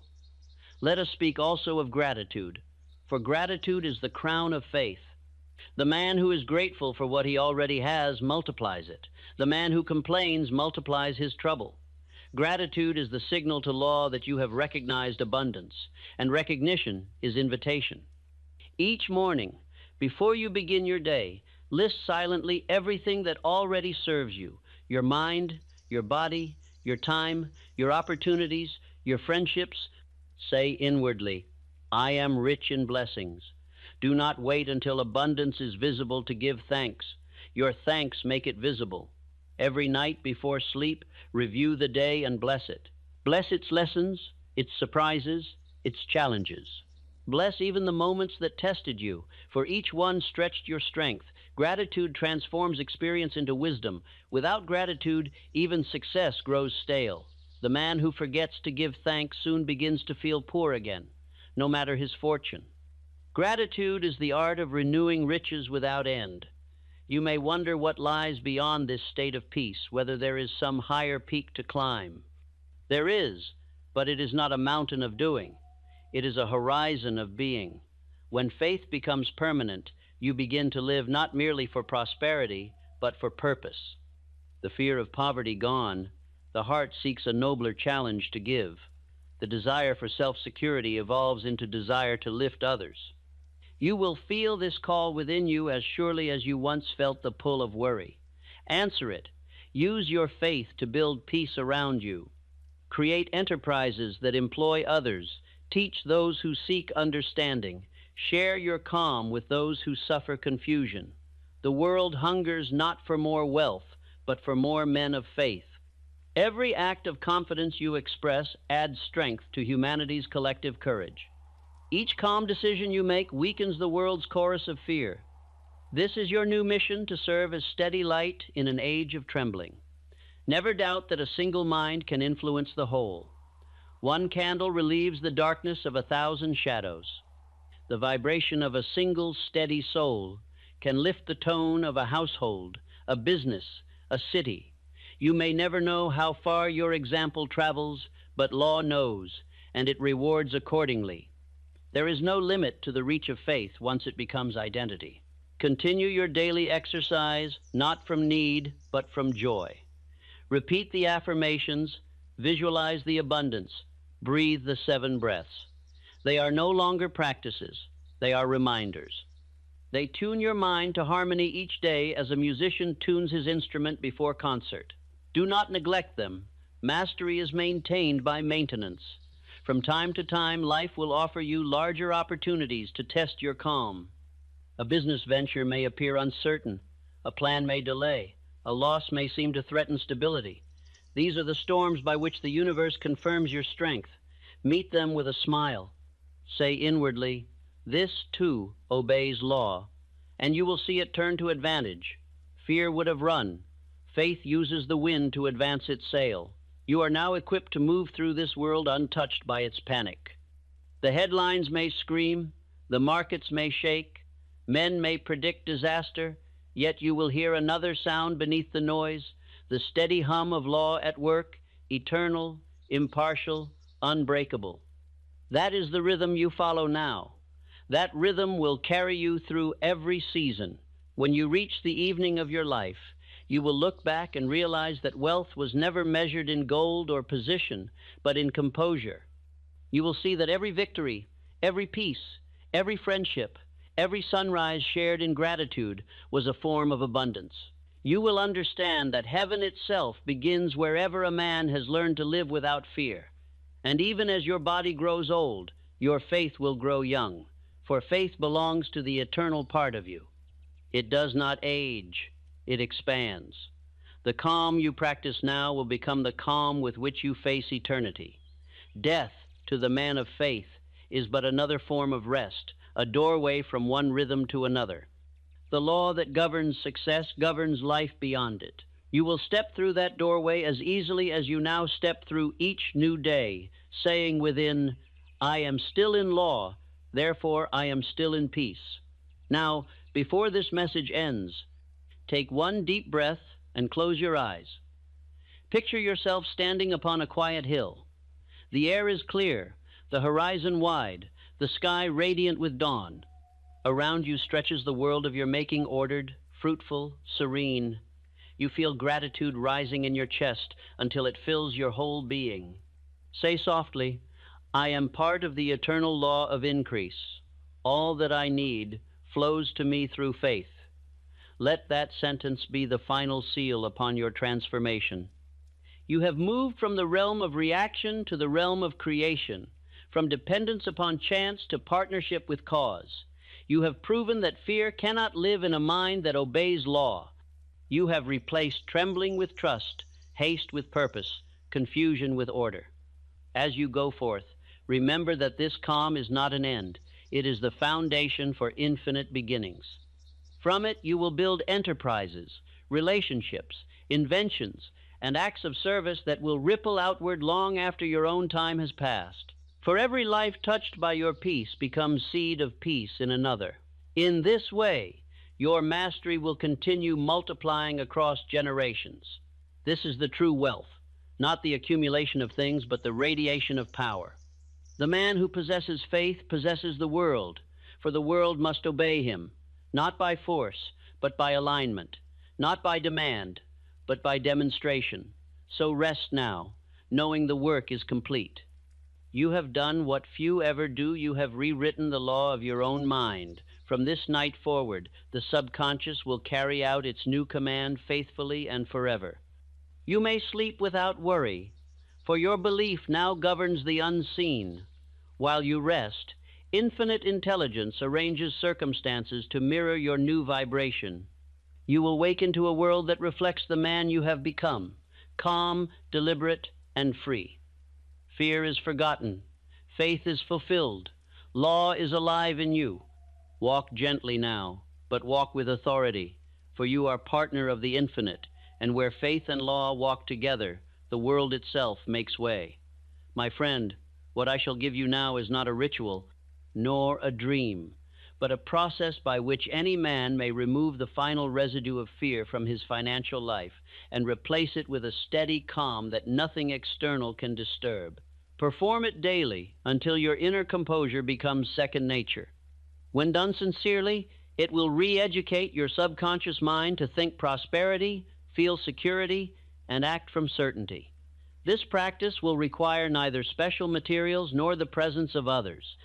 It demands only sincerity, persistence, and deliberate stillness, for the subconscious obeys quiet authority more than frantic pleading. You are not here to beg for faith.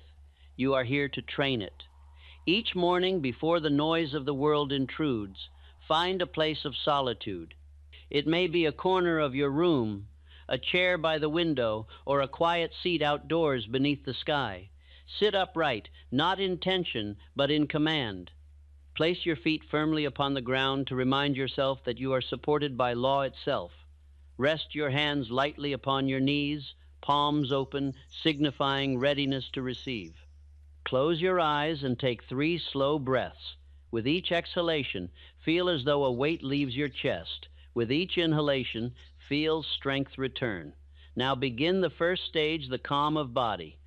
The body must obey before the mind can rule.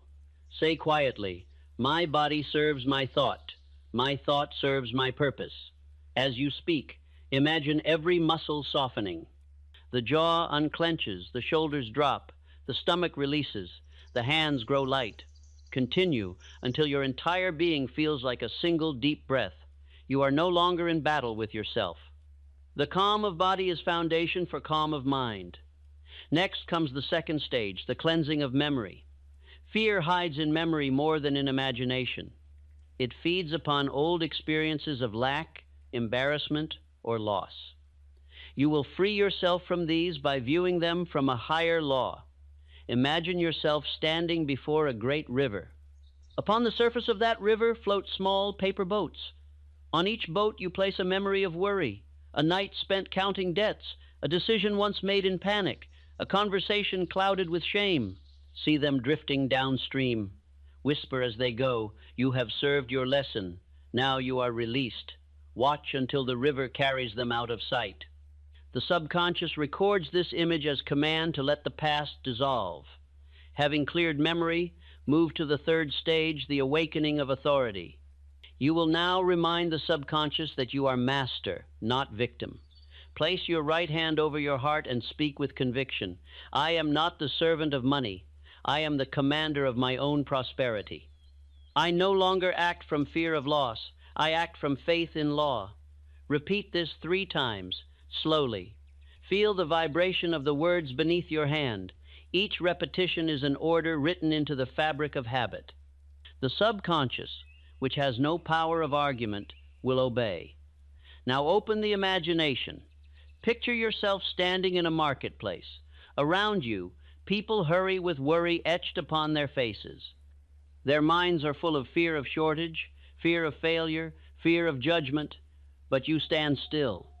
There is a light above your head, a soft, steady glow of gold. That light represents the calm certainty that law governs all supply. As you breathe, it expands until it covers the entire marketplace. The noise lessens. People begin to relax. Commerce resumes without tension. The entire atmosphere changes because one mind remembered law. That mind is yours. Hold this image for 1 full minute. Then say inwardly, "As I remain calm, all conditions adjust to my calm." The subconscious will take this picture as blueprint. In days to come, you will notice outer affairs slowing their panic to match your poise. Payments will arrive on time. Work will flow smoothly. Solutions will appear without strain. This is the direct reflection of the vibration you are building. Proceed now to the 4th stage, the declaration of plenty. Speak aloud, slowly, and with deep feeling. I live in a universe of abundance. Supply flows to me through channels known and unknown. I do not chase it. I attract it by service and certainty. Money is my obedient instrument. I direct it with wisdom. After you speak, remain silent. Let the echo of those words fill the room. The subconscious does not respond to noise, but to emotional conviction. The silence following a confident declaration engraves it deeper than repetition shouted aloud. When the silence feels full, move to the 5th stage, the circle of gratitude. Gratitude is the emotional key that opens every locked door. Place your attention upon 5 things for which you are thankful at this very moment. They may be simple: the roof above you, the air you breathe, your ability to think, your health, the opportunity to learn. For each, say quietly, "I am richer because of this." Feel the truth of that sentence. Gratitude shifts the mind from fear of loss to recognition of plenty. And what the mind recognizes, it multiplies. The 6th stage is the test of imagination.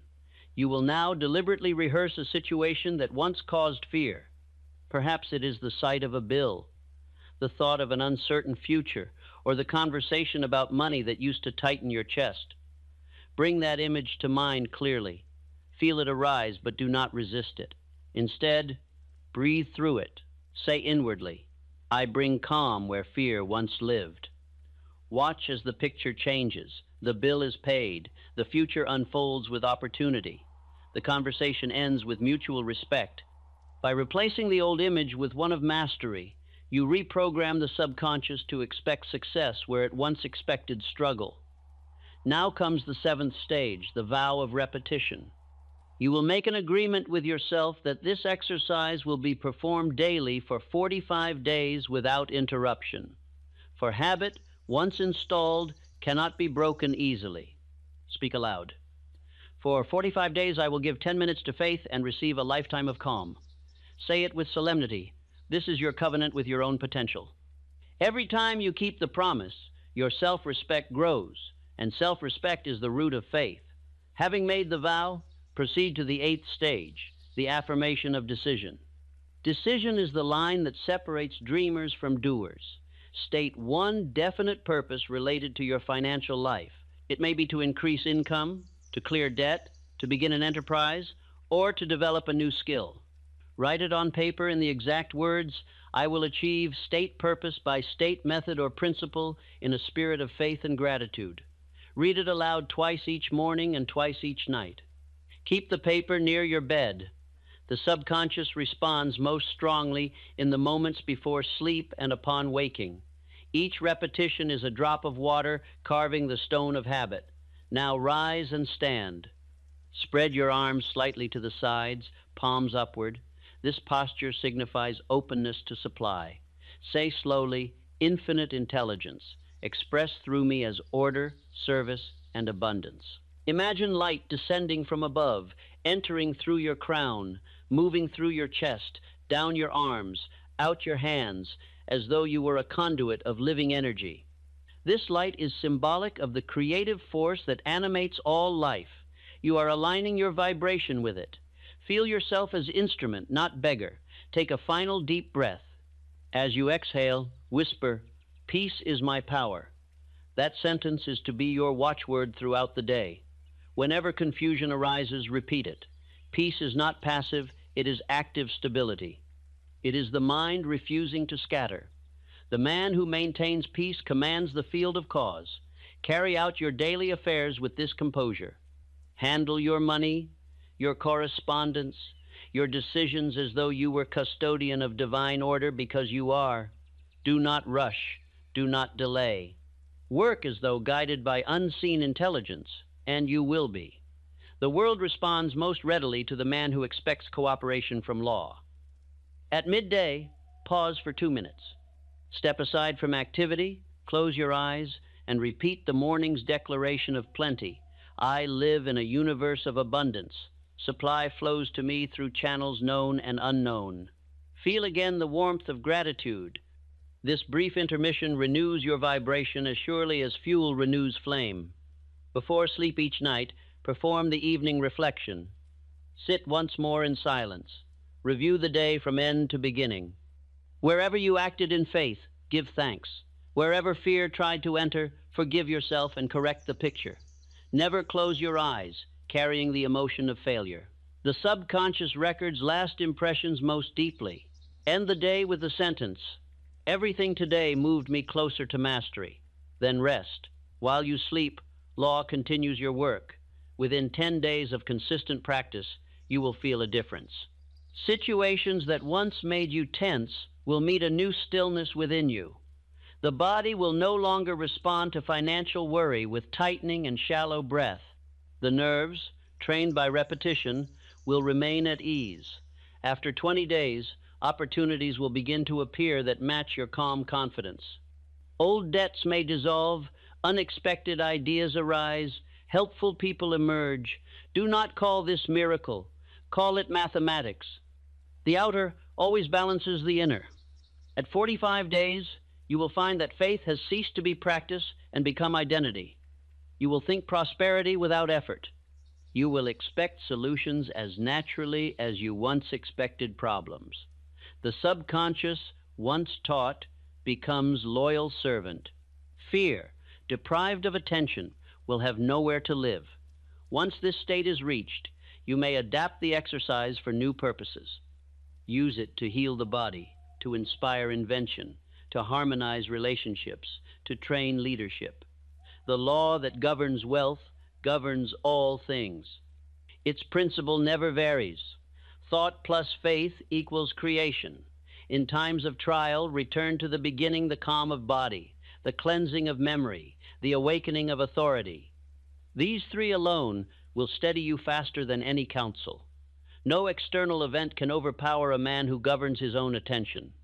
The mind trained in faith remains unmoved amid chaos. And now, before you close this session, perform the final seal, the hour of gratitude in motion. Stand, stretch, and walk slowly for a few minutes. With each step, repeat inwardly, I walk in abundance. Feel the truth of it. Every movement of your body affirms order in the universe. As your feet touch the ground, imagine sending stability into the earth. As you lift them, imagine drawing strength upward from it. This walking meditation teaches the body to associate motion with peace. Soon, activity itself will no longer disturb calm. When you conclude, bow your head slightly and say, "This is law, and I am its expression." Perform this exercise daily. Make it as habitual as eating or breathing. Do not measure progress by appearances. Measure it by composure. The true sign of prosperity is not luxury, but peace. The man who can rest in calm while others fret already holds riches within. Outer wealth must, by natural sequence, follow inner order.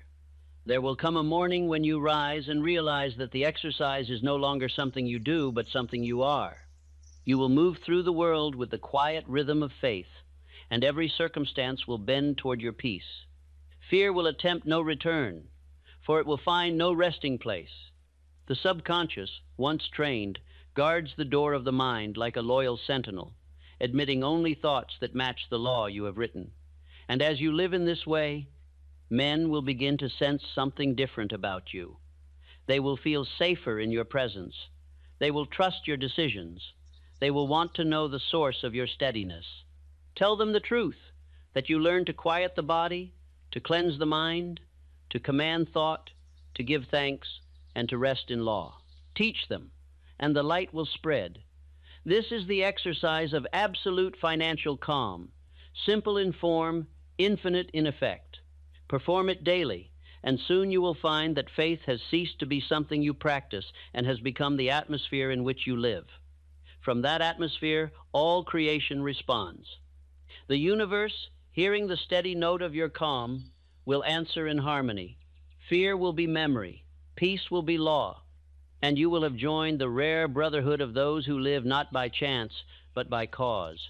There comes a moment in every man's journey when the voice that once trembled with doubt grows silent, and another voice deep, calm, certain, begins to speak in its place. That is the voice of faith matured. It is not loud, because it no longer needs to convince. It speaks quietly, because truth once known does not argue. That voice is now yours. It has taken time, persistence, repetition, and 1,000 small victories over fear.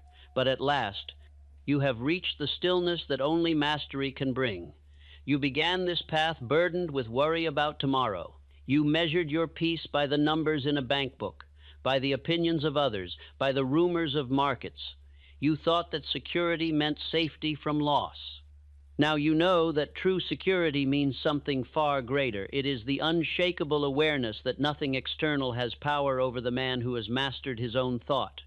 I have walked among the giants of my age, men whose names history still speaks with awe, and I tell you this: their secret was not intelligence nor even luck, but law. Each of them, in his own way, discovered what you have discovered now, that the universe is not chaos, but order. That thought, when directed by faith, bends the invisible toward the definite. That no fear can persist in a mind aligned with purpose. Andrew Carnegie knew it, Edison knew it, Ford knew it, and now you know it. You have lived long enough under the rule of fear. It whispered to you that you might lose everything. It told you that life was uncertain, that opportunity belonged only to the few, that the future was threat, not promise. It made you tighten your hands when you should have opened them. It made you hesitate when you should have moved. It made you doubt the very intelligence that designed you. But tonight, that reign ends. The throne once held by fear is now occupied by faith. Faith is not a sentiment, it is law. It is the orderly operation of cause and effect through the medium of belief. When you believe a thing completely, your thought sets in motion a chain of unseen forces that cannot fail to produce its physical equivalent. The process may be slow or swift, but it is certain. The universe does not guess, it obeys. You have learned to align your belief with that law, and therefore you have aligned yourself with power. In the days ahead, life will test this mastery, not to punish you, but to strengthen your certainty. Some plan may delay, some opportunity may shift its form, some circumstance may challenge your patience. Remember in those moments that law has not failed, it is arranging conditions in ways your human sight cannot yet perceive. Fear rushes to judgment, faith waits in order. The seed that germinates beneath the soil appears lifeless for a time, but beneath that stillness, growth is inevitable. So it is with your good. When doubt attempts to return, remind yourself of this truth. You have already proven the law. You have witnessed calm replace panic. Solutions follow surrender. Opportunities appear after certainty. These are not coincidences, they are confirmations. The pattern has been demonstrated. What has worked once will work again, for law does not change. Let me give you a picture. Imagine a man standing upon a mountain at sunrise. Around him lie the valleys he once feared to cross. He sees the winding paths, the storms he endured, the obstacles he overcame, and realizes they were all part of the ascent. The mountain did not change, he did. The same ground that once seemed hostile now lies peaceful beneath him. So it is with your life. You have climbed beyond the altitude where fear can breathe. From this height, even the winds that once threatened you now serve to keep you balanced. Now you must learn to live from this new elevation. The higher law demands a higher conduct. You can no longer indulge the small habits of worry, resentment, or hurry that belong to the lesser mind. You must walk deliberately, speak deliberately, act deliberately. The man who knows law cannot afford to be careless. Every idle word, every vague thought, every emotional indulgence carries creative power. Use that power only for good. Begin each day with the same composure that you practiced in the exercise. When you awaken, before you move, affirm quietly, I live under law. I am one with order. My faith governs all that concerns me. Let those words sink deep before you rise. They will set the tone of the day. When you dress, do so as though preparing for royal audience, for you are ambassador of your own consciousness to the world. When you handle your money, do so with respect. Money is energy. Treat it with order, and it will remain orderly in your hands. As you move through your tasks, keep your attention upon service. Fear asks, what will I lose? Faith asks, how may I serve? One question contracts, the other expands. The universe always rushes to assist the expanding soul. You have felt the difference. The days you gave beyond what was required brought increase. The days you clutched and complained brought strain. Law measures not amount, but motive. Work done in fear depletes. Work done in faith multiplies. When evening comes, review the day in quiet gratitude. Do not dwell upon mistakes. Observe them calmly, correct them in imagination, and release them. The subconscious mind does not distinguish between rehearsal and reality. It records both as truth. Each night, give it the version of your day that you wish to repeat. Say inwardly, today I walked in order, tomorrow I shall walk in mastery. The subconscious, faithful servant that it is, will obey. In time, this rhythm of morning command and evening reflection will create in you a new personality, the personality of calm authority. You will no longer identify yourself as one struggling to believe. You will recognize yourself as belief embodied. The man who has faith does not merely hope for abundance, he expects it, and expectation is the magnet that draws supply. Do not mistake this composure for passivity. The calm mind is the most active instrument in the universe. It channels ideas faster, perceives opportunities sooner, acts with precision. Fear scatters energy. Faith focuses it. When your mind remains tranquil, inspiration arrives without effort. It comes as sudden clarity, as quiet instruction, as intuition so sure that logic bows before it. That is infinite intelligence speaking through you. Do not doubt it.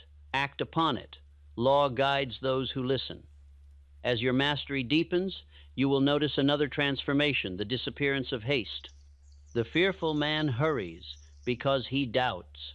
He believes that opportunity will vanish if not seized instantly. The faithful man moves with certainty, knowing that opportunity cannot be lost when law governs time. You will find yourself working less frantically, yet achieving more. People will feel ease in your presence. They will begin to trust your judgment because your confidence is contagious. The calm man becomes a center of order in every environment. But remember, mastery carries responsibility. When you command calm, you become custodian of peace, not only for yourself, but for others. Your composure steadies them. Your example instructs without words. Use it wisely. Never flaunt your serenity to prove superiority. Use it to uplift, to reassure, to guide.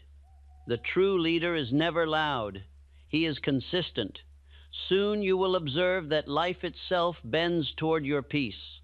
Transactions will conclude smoothly, opportunities will align naturally, and even those who once opposed you will yield. This is not magic, it is harmony. The world, being vibration, must synchronize with the dominant tone, and your tone, once established in faith, becomes irresistible. You will also discover that your desires change. The craving for wealth as protection will vanish, replaced by the wish to use wealth as instrument of service. You will measure success not by what you keep, but by what you contribute. You will give more freely because fear of shortage no longer holds your hand, and the more you give, the more you will receive. This is the perpetual motion of law, the circulation of good through faith. One day, you will awaken to realize that you no longer think of money as problem or prize. It will have become what it was always meant to be, a tool. You will use it without attachment, guided by wisdom rather than anxiety. The very sight of it will evoke gratitude, not greed. When you reach that point, you will have achieved true wealth. For wealth is not possession, it is perspective. Let me tell you something few understand. The man who has conquered fear of poverty has conquered half the fears of life. The same discipline that governs money governs health, relationships, and purpose. All fear stems from the same root, the illusion of separation from law. When that illusion dies, every branch of life flourishes. You will find that faith in one area spills into all others. The same calm that governs your finances will heal your body, strengthen your courage, and deepen your joy. Law is one. From time to time, revisit the practice that brought you here. The quiet sitting, the 7 breaths, the visualization of abundance, the affirmation of mastery. These are not steps backward, but renewals of foundation. Even the strongest building needs maintenance. When you feel yourself drifting, return to stillness. In stillness, alignment is restored. The calm mind, once remembered, corrects itself faster each time.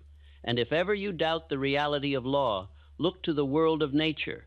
The seed does not question whether it will sprout. The sun does not fear it will fail to rise. The ocean does not worry that its tide will not return. Each trusts its function. Each fulfills its purpose without hesitation. You are part of that same order. You are no different except that you can choose to trust or to fear. You have chosen trust. Therefore, you have chosen alignment with the entire creative system.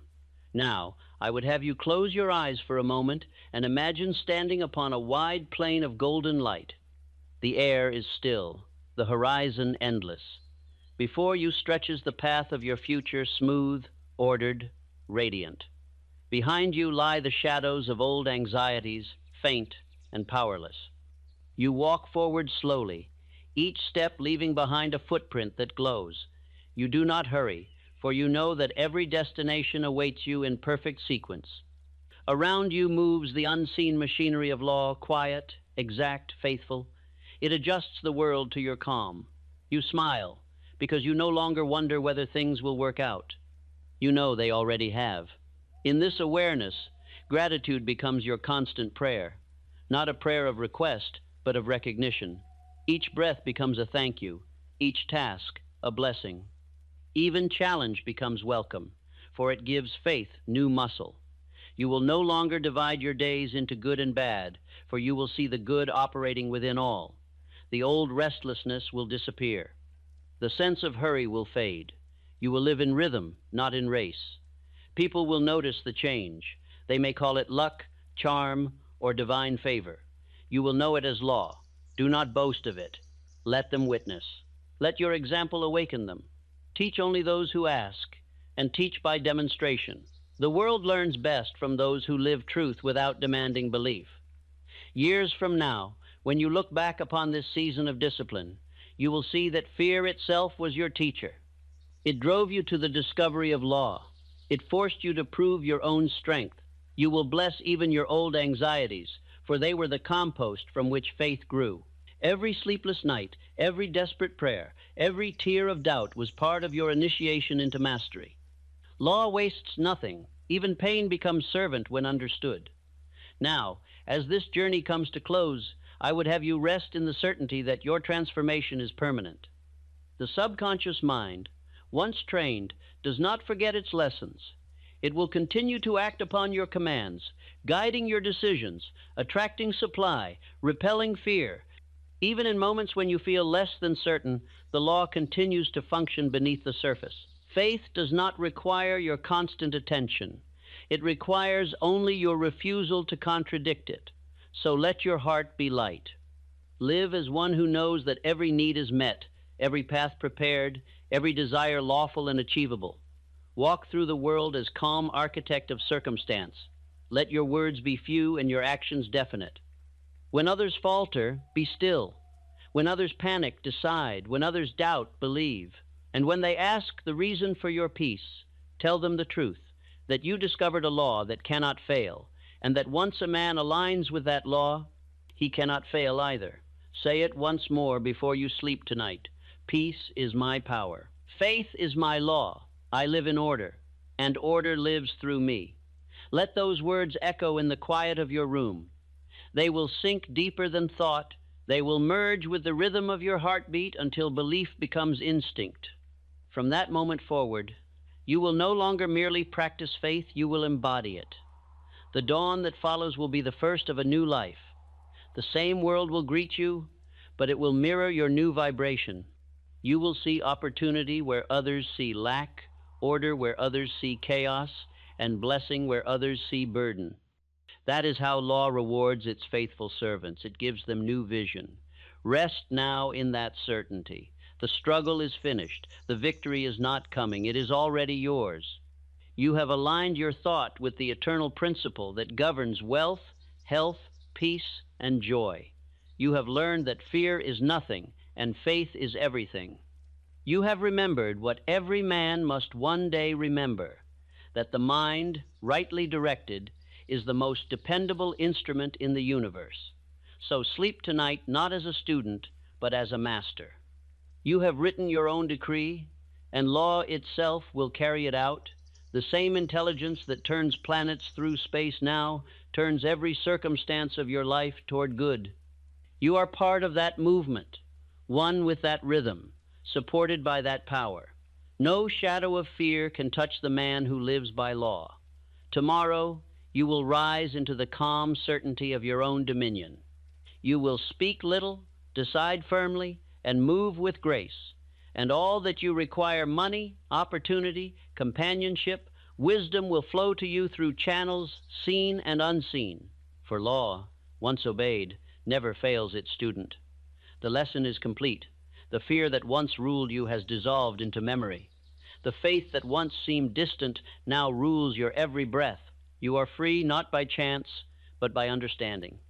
And as you walk through this world, remember always, the man who lives by law lives in peace, and the man who lives in peace already possesses everything. There comes a moment somewhere beyond struggle and repetition, when a man no longer asks for proof of his power, he feels it. It is not a shout, nor a miracle, nor a single stroke of fortune. It is quiet. So quiet, in fact, that only those who have silenced fear can hear it. It is the still voice within that says, "You are now what you once sought to become." That moment, my friend, is the birth of mastery. It is not the end of a path, but the beginning of dominion, the dominion of self over mind and mind over all else. You have walked long roads to reach this point. You have studied, repeated, visualized, affirmed. You have faced yourself in nights of worry and mornings of fatigue. You have learned to catch the small tremors of fear before they grow into storms. You have disciplined your thought as a soldier disciplines his sword, and now the blade gleams, it no longer wavers, it moves as you will it. That steadiness, that ability to command thought and emotion in harmony is the hallmark of one who has met law and learned to live with it, not against it. Understand, first of all, that law was never outside of you. Infinite intelligence is not some distant overseer, granting favor to a select few. It is the very pulse of your own consciousness, the steady rhythm of cause and effect flowing through the channel of belief. You do not appeal to it. You align with it. The fearful man begs law to rescue him. The faithful man walks in step with it, and life rearranges itself around his order. When I say law, I speak of the absolute principle that what a man consistently thinks and feels must, by the nature of existence itself, express in his experience. There are no exceptions. You have proven it in small ways by the calm that follows your nightly exercises, by the opportunities that have begun to appear without strain, by the subtle peace that stays even when outer conditions shift. You have seen evidence that when thought is organized and emotion disciplined, circumstances obey. This and nothing else is the meaning of mastery. But mastery is not idleness. The mind that understands law must continue to apply it consciously.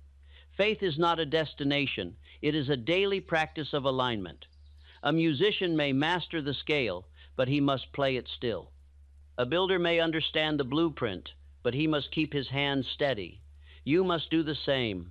Never let the simplicity of truth make you careless. The law is constant, but so must be your awareness of it. Each morning, before the duties of the day begin, sit quietly as you have been taught. Do not ask for anything. Simply recognize that you are in partnership with infinite intelligence. Say inwardly, "The law and I are one. What I think, the universe moves to fulfill." Let that acknowledgement settle into your bones before you take a single step into the world. You will find that this brief act of remembrance turns the hours ahead into ordered sequence. Even challenges will seem choreographed to your advantage. For the rest of your life, carry this understanding. Fear is always the result of forgetting law. Every time worry stirs, it is because you have begun to imagine that life acts without principle. But life never does. What appears chaotic is only order unseen. When you remember this, the pulse of fear will stop in your chest as quickly as it began. Say to yourself, "There is law here also." You will feel calm return and clarity with it. I have seen this truth proven through men of every walk. I saw a young clerk in Pittsburgh who was dismissed from his job with nothing but a notebook of ideas. Others pitied him. I admired him. He said to me, "Mr. Hill, I shall not look for employment again. I shall create it." That man built an enterprise that later employed thousands. His riches were not born of cleverness, but of conviction. He simply refused to believe that law would betray him, and it did not. I watched another man lose his fortune through the panic of others. Banks closed, markets collapsed, friends withdrew. Yet he smiled and said, "It will come again, for I have not changed." Within 5 years, he was wealthier than before. The money returned because the mind that commanded it remained steady. Fear destroys not by event, but by vibration. The fearful man drives away the very supply he seeks to secure. The man of faith multiplies it without lifting his voice. The habit of fear was built over years. It took patience to dissolve it. The habit of faith must be built with equal devotion. Continue your nightly exercises, for though you now feel calm, repetition anchors identity. The subconscious thrives upon rhythm. Each time you affirm your mastery, you reinforce its structure until doubt cannot even find footing. Faith, once habitual, is no longer effort, it is instinct. It becomes the ground upon which every thought stands. As your mind grows quiet, you will begin to sense something deeper, the movement of law within you. You will notice that new ideas arrive unbidden, yet perfectly timed. You will begin to act upon intuition before logic explains why, and discover afterward that it was right. This is not chance. It is infinite intelligence working through your disciplined thought. The same mind that guides the planets now guides your plans. Trust it. Obey it. The still, small impulse within is more accurate than the loudest reasoning born of fear. You must also remember that faith, to be complete, must find expression through action. Thought without movement stagnates. Act upon your convictions with definiteness. Do not wait for conditions to prove themselves favorable. Your action makes them so. Faith unused becomes superstition. Faith expressed becomes law in motion. You will discover that when you step boldly, the ground meets your foot. Law rewards initiative, not hesitation. You will also find, as faith matures, that your concept of wealth changes. Once, you thought of money as source of peace. Now you know it is expression of service. Wealth is the natural consequence of usefulness multiplied by faith. The man who contributes more than he consumes will never lack supply. Keep your thought always upon what you can give, never upon what you might lose. Give of your time, your ideas, your excellence, your composure. The law of increase cannot operate in closed hands. Remember, too, that your peace is wealth in itself. The man who wakes without dread, works without hurry, and sleeps without regret possesses a fortune few ever know. Others will notice this calm and call it mystery. They will see that even when you face challenges, your manner remains the same. Some will come to you for guidance, others for comfort. Do not boast of your method, simply live it. The example of faith in action instructs more powerfully than any lecture. In time, your calm will become a quiet contagion. It will spread to your home, your business, your friends. People will feel safer near you. They will speak of luck, unaware that what they sense is law harmonizing through your vibration. The presence of one man who refuses fear can steady 100 who waver. Thus you become not merely student of law, but its messenger. Never underestimate the influence of your vibration upon others. The mind radiates continuously. Fear contracts and repels. Faith expands and attracts. Every thought you hold is invitation or barrier. When your thoughts remain fixed in order, those in disorder naturally seek your company.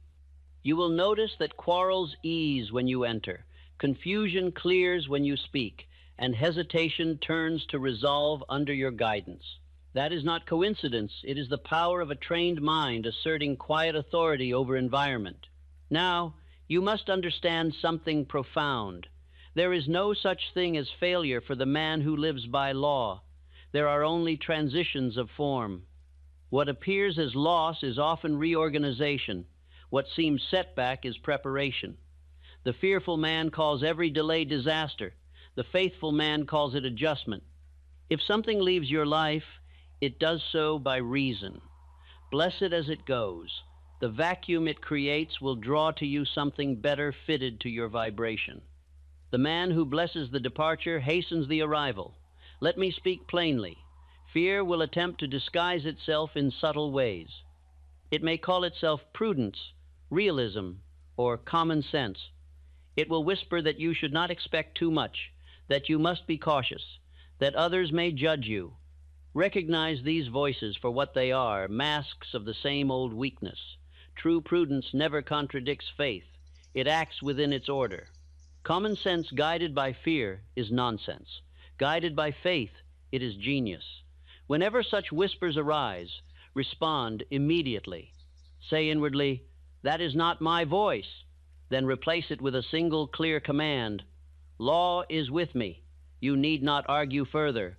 The subconscious does not reason, it obeys. Silence fear by authority, not debate. The master commands, the slave explains. You are the master. Now let us look at the wider horizon. The transformation of one mind extends beyond one life. Every act of faith sends ripples through the collective thought of mankind.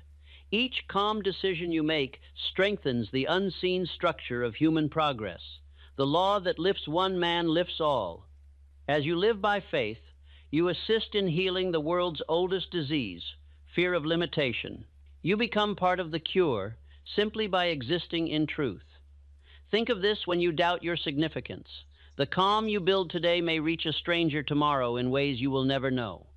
A single word of encouragement, spoken from true belief, can ignite courage in another that lasts a lifetime.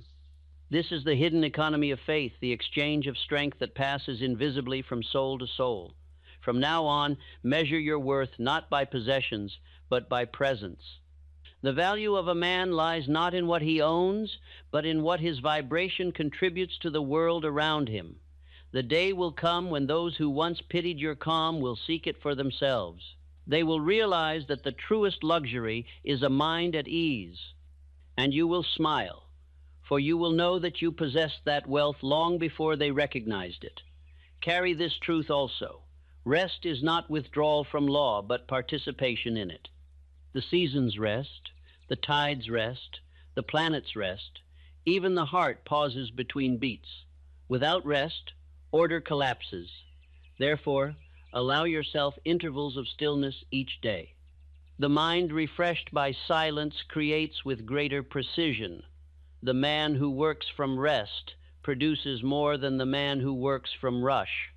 Peace is the most productive state known to man. You have now become part of the rhythm of creation itself. The same intelligence that directs the stars now directs your affairs. You will notice that even in moments when you forget to think consciously, your life continues to move in harmony. That is because the subconscious, once programmed by repetition, keeps faith alive even in your inattention. It has become your silent servant. It will guard you while you sleep and guide you while you wake. One day, you will look back upon this transformation and understand what truly occurred. You will see that law was never something you learned, but something you remembered. You were not taught faith. You uncovered it.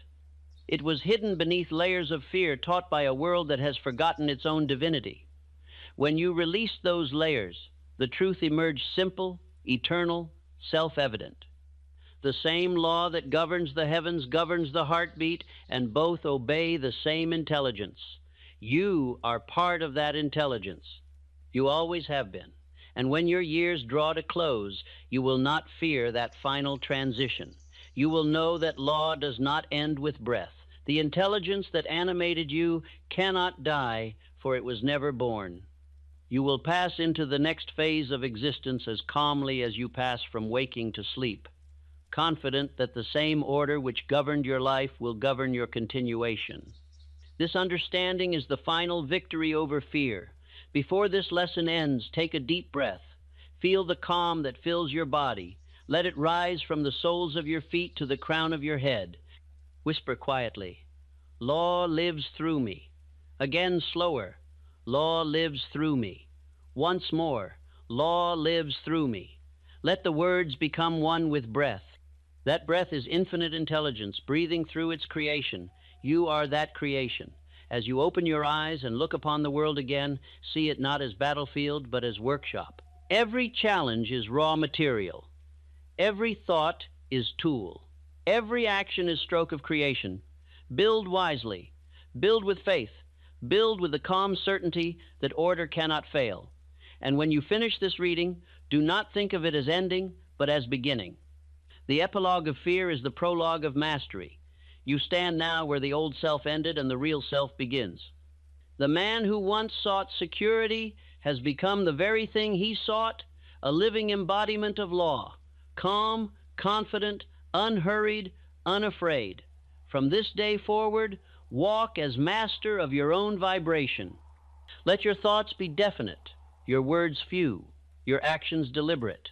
When you speak, speak only creation. When you act, act only from purpose.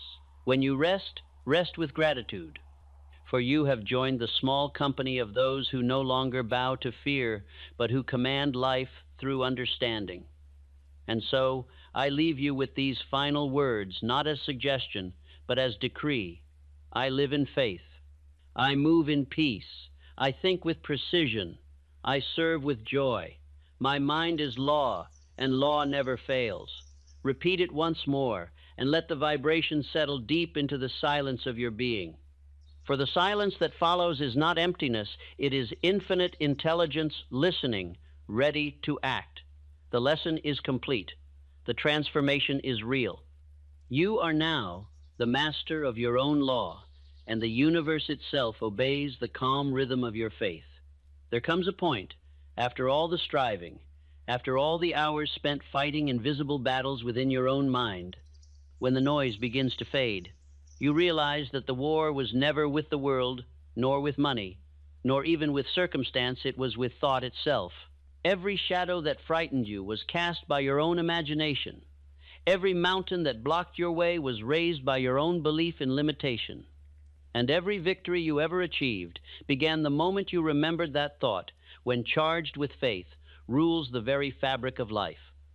The man who has discovered this truth stands apart from the crowd, not in pride, but in peace. He moves quietly through a world still trembling from its own ignorance, carrying within him a calm that others cannot explain. He no longer measures success by possessions, nor peace by the absence of trouble. He measures both by the stability of his own inner state. That stability is the real fortune. That calm is the true security. You have reached this understanding. Through discipline, through repetition, through nights of deliberate thought, you have reshaped the machinery of your own mind. You have learned the great secret that fear is imagination without order, and faith is imagination disciplined by law. One destroys, the other builds. One creates worry, the other creates wealth. The difference between the pauper and the prince lies not in opportunity, but in obedience, obedience to thought rightly directed. I have said before that there are no accidents in this universe. The man who has learned to think according to law cannot meet with disaster. The outer form of events may change, but the principle remains constant. The same power that governs the rising of the sun governs the growth of your fortune, the healing of your body, the harmony of your home. It is all the same order, one law, one intelligence, one rhythm. The man who tunes himself to that rhythm no longer resists life. He conducts it. When you first began this journey, fear was your constant companion. It stood beside your bed at night and whispered that you were behind, that you had failed, that time was slipping away. It followed you into your work and told you that others had more, that luck had passed you by. You believed it then because you thought fear was reality. Now you know that fear is only habit. You broke it, not by fighting, but by replacing. You rewrote the record that your subconscious had been playing for years. And now, when fear tries to speak, it finds no echo in your mind. You have learned to walk by faith. To the untrained man, faith appears like blindness, but in truth, it is the only true sight. The eyes of flesh see only what has been built. The eyes of faith see what is becoming. The one reacts, the other creates. The man who lives by sight remains slave to the past. The man who lives by faith commands the future. Now you must learn to sustain this state, for mastery is not a single act, it is a way of being. Each morning, you must awaken and renew your awareness of law. You must remind yourself that you are co-creator with infinite intelligence. You must remember that no circumstance has power over you except that which you grant it. Begin your day as a king begins his reign with calm authority. Speak within. I command peace. I command order. I command success. Then act as though the universe had already bowed to your decree, for indeed it has. During the day when worry attempts to return, answer it not with panic but with precision. Say quietly, "This too obeys law." Then continue your work with composure. The world may call this denial. You will know it as discipline. You are not denying reality, you are defining it. And what you define with faith must take form. Let your evenings be sacred. Before sleep, withdraw your attention from the noise of the world and direct it inward. Review the day not to judge it, but to understand it. Ask yourself, where did I think with law? Where did I drift? Each realization is a correction. Each correction strengthens the groove of habit. End your reflection with gratitude. Gratitude is faith fulfilled. It tells the universe, I see the good already formed. And the universe, hearing that acknowledgement, rushes to deliver more. In time, gratitude will become your constant attitude. You will find yourself thankful not only for visible blessings, but for challenges as well.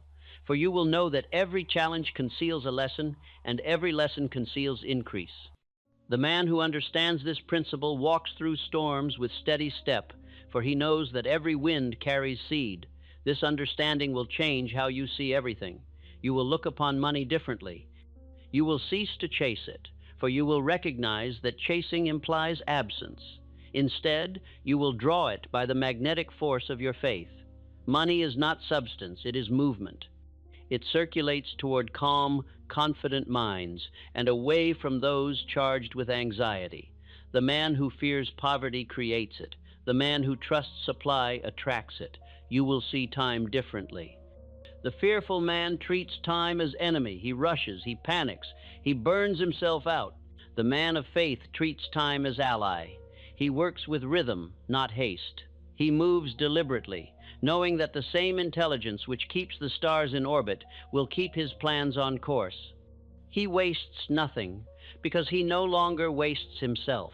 You will even begin to see people differently. You will no longer envy or resent. You will understand that every man's success confirms the same law that governs you. You will feel admiration instead of comparison. You will recognize that your only competition is within. The fearful man competes for approval. The faithful man creates value. One exhausts himself trying to impress. The other expands effortlessly through service. And service, my friend, will become your true wealth. The man who has conquered fear of lack begins to live for something greater than accumulation. He realizes that abundance, hoarded, decays, but abundance circulated multiplies.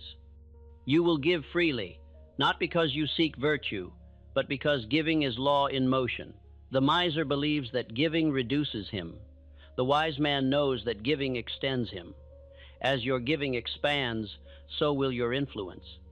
Men and women will begin to seek your counsel, drawn not by your words alone, but by the peace you carry.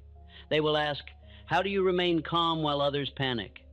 And you will answer, I have learned that fear is a lie and law is truth. They may not understand you immediately, but they will feel the truth in your presence. The mind trained in faith emits a vibration that others recognize as safety. This influence is not small. One calm mind can quiet a room of chaos. One man of faith can anchor an entire organization. One thought of peace held with conviction can offset 1,000 thoughts of fear. You will see it happen. You will walk into rooms where tension reigns and feel the atmosphere soften. That is not imagination. It is energy aligning with its master. The world responds to composure because composure is proof of understanding. Continue to polish this composure daily. It will become your signature. In the face of difficulty, you will smile not from ignorance, but from insight. You will no longer react, you will respond. And each response will reveal more of your own authority. Now I must tell you something seldom spoken aloud. Once a man truly understands law, fear never dies completely. It transforms. It becomes respect. You will still feel moments of hesitation, but you will interpret them differently. You will no longer say, I am afraid. You will say, law is warning me to prepare more perfectly. Fear becomes messenger, not master. It is no longer enemy, it is instrument. When understood, even fear serves faith. As you deepen in mastery, life will begin to reflect your new rhythm. Business will move with greater harmony. Relationships will steady. Your body will respond to the mental order you have established. Health, wealth, and peace are not separate. They are expressions of the same vibration. A balanced mind produces a balanced life. You cannot hold faith in one area and fear in another without conflict. Law demands consistency. Therefore, Bring faith into all corners of your thought, your work, your family, your future, your self-regard. Where faith enters, disorder exits. Eventually, you will come to see that you are not merely applying law, you are law in motion. The same intelligence that drives the tides beats within your chest.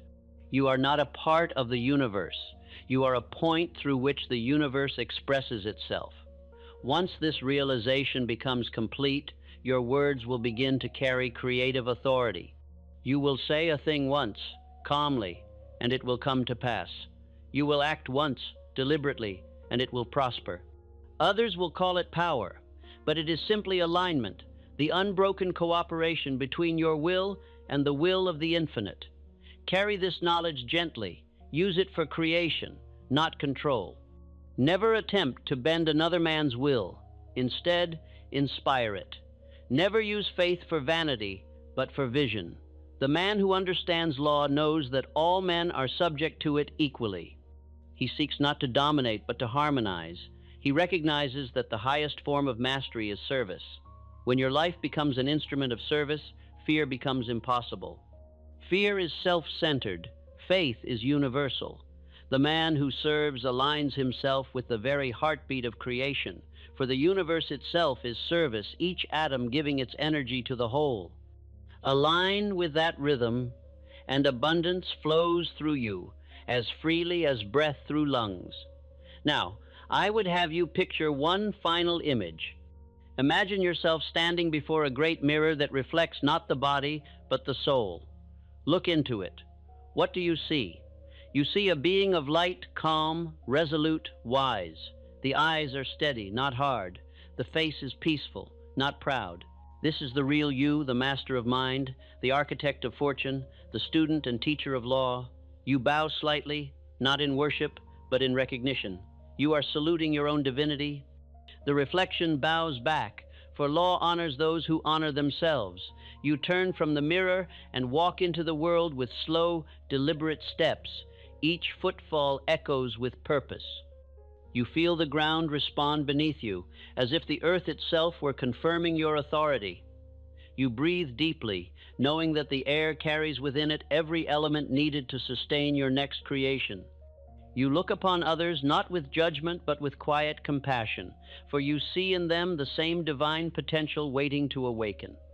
This is what it means to be alive under law, to live not as wanderer, but as builder, not as victim, but as vessel. You are vessel of infinite intelligence, pouring into the world order where there was confusion, peace where there was panic, and abundance where there was fear. You are not working for riches, you are expressing them. You are not searching for purpose, you are embodying it. And in this understanding, life itself changes flavor. Every breath becomes sweeter, every hour more meaningful. You no longer divide experience into success or failure, because you see that all movement is progress. You cease to chase tomorrow because you understand that law works in the eternal now. Each moment becomes a perfect point of creation. You live not in waiting, but in being.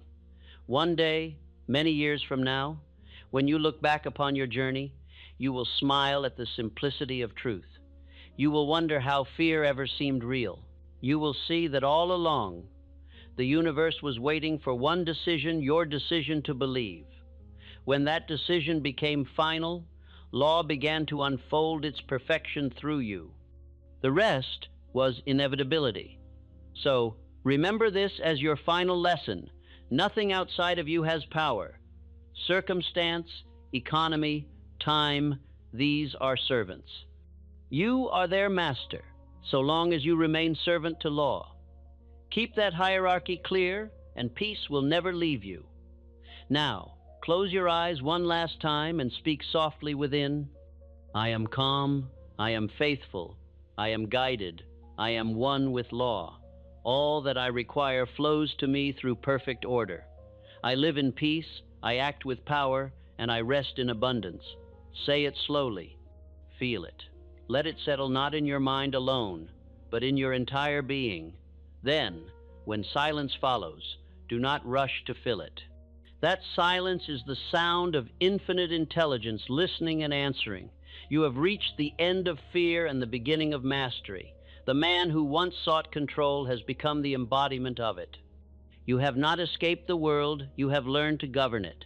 You are no longer the beggar of circumstance, you are the author of cause.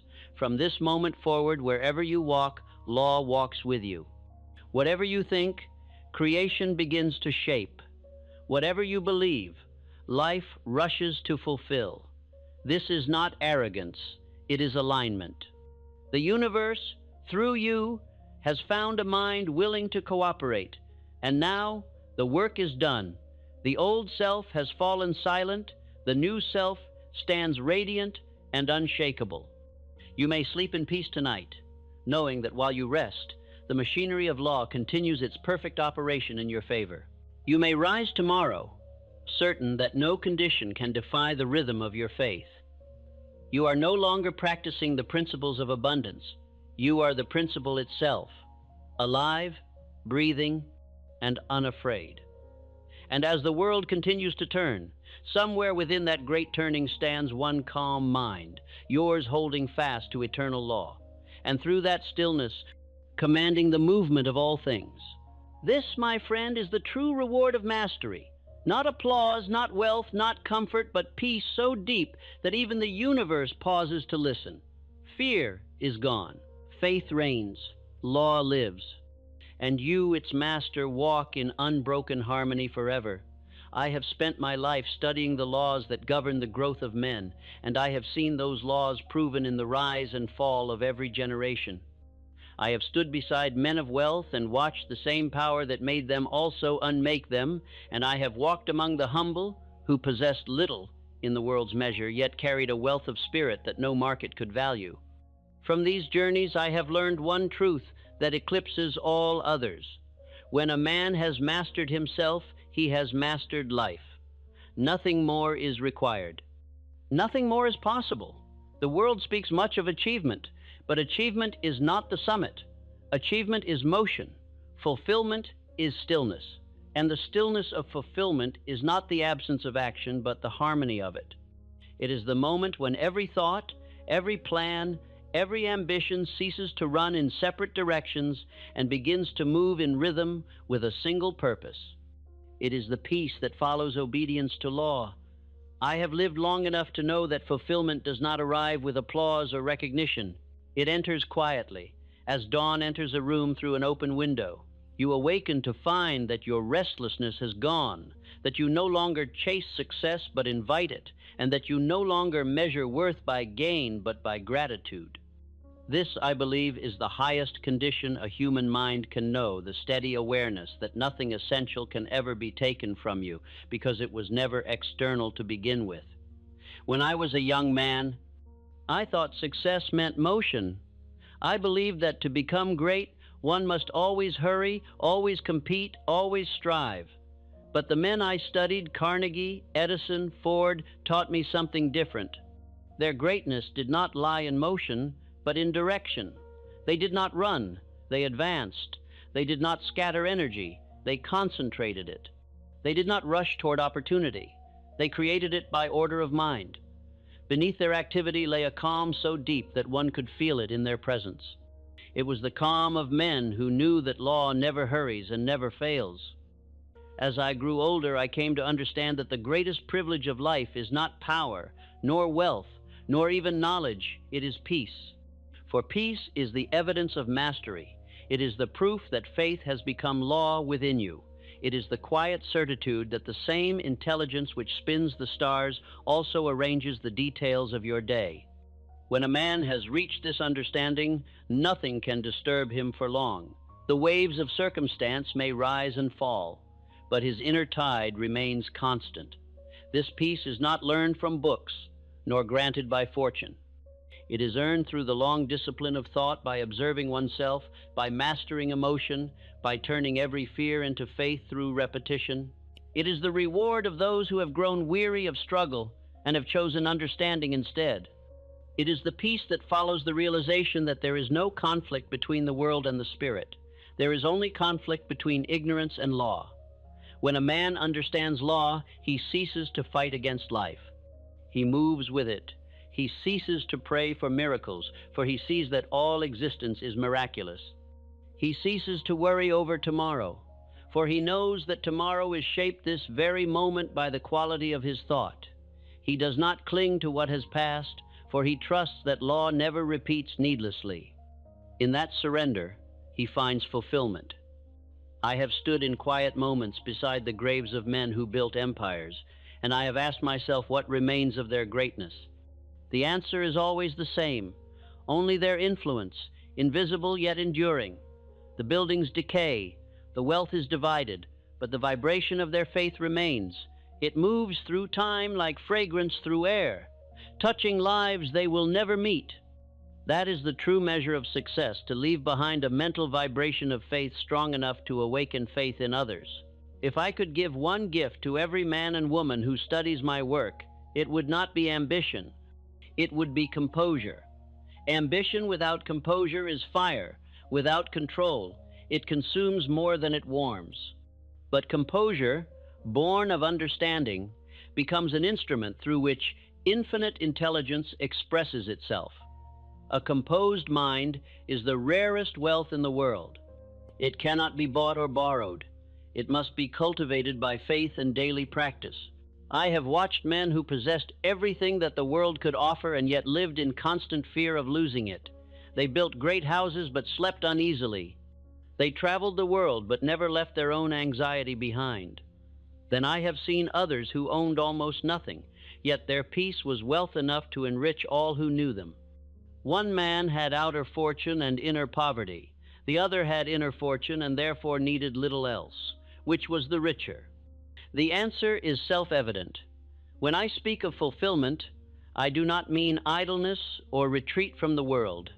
I mean the quiet joy of a man who works with purpose and rests without guilt. The fulfilled man still builds, still serves, still strives, but his striving is no longer a search for identity. It is expression of identity already found.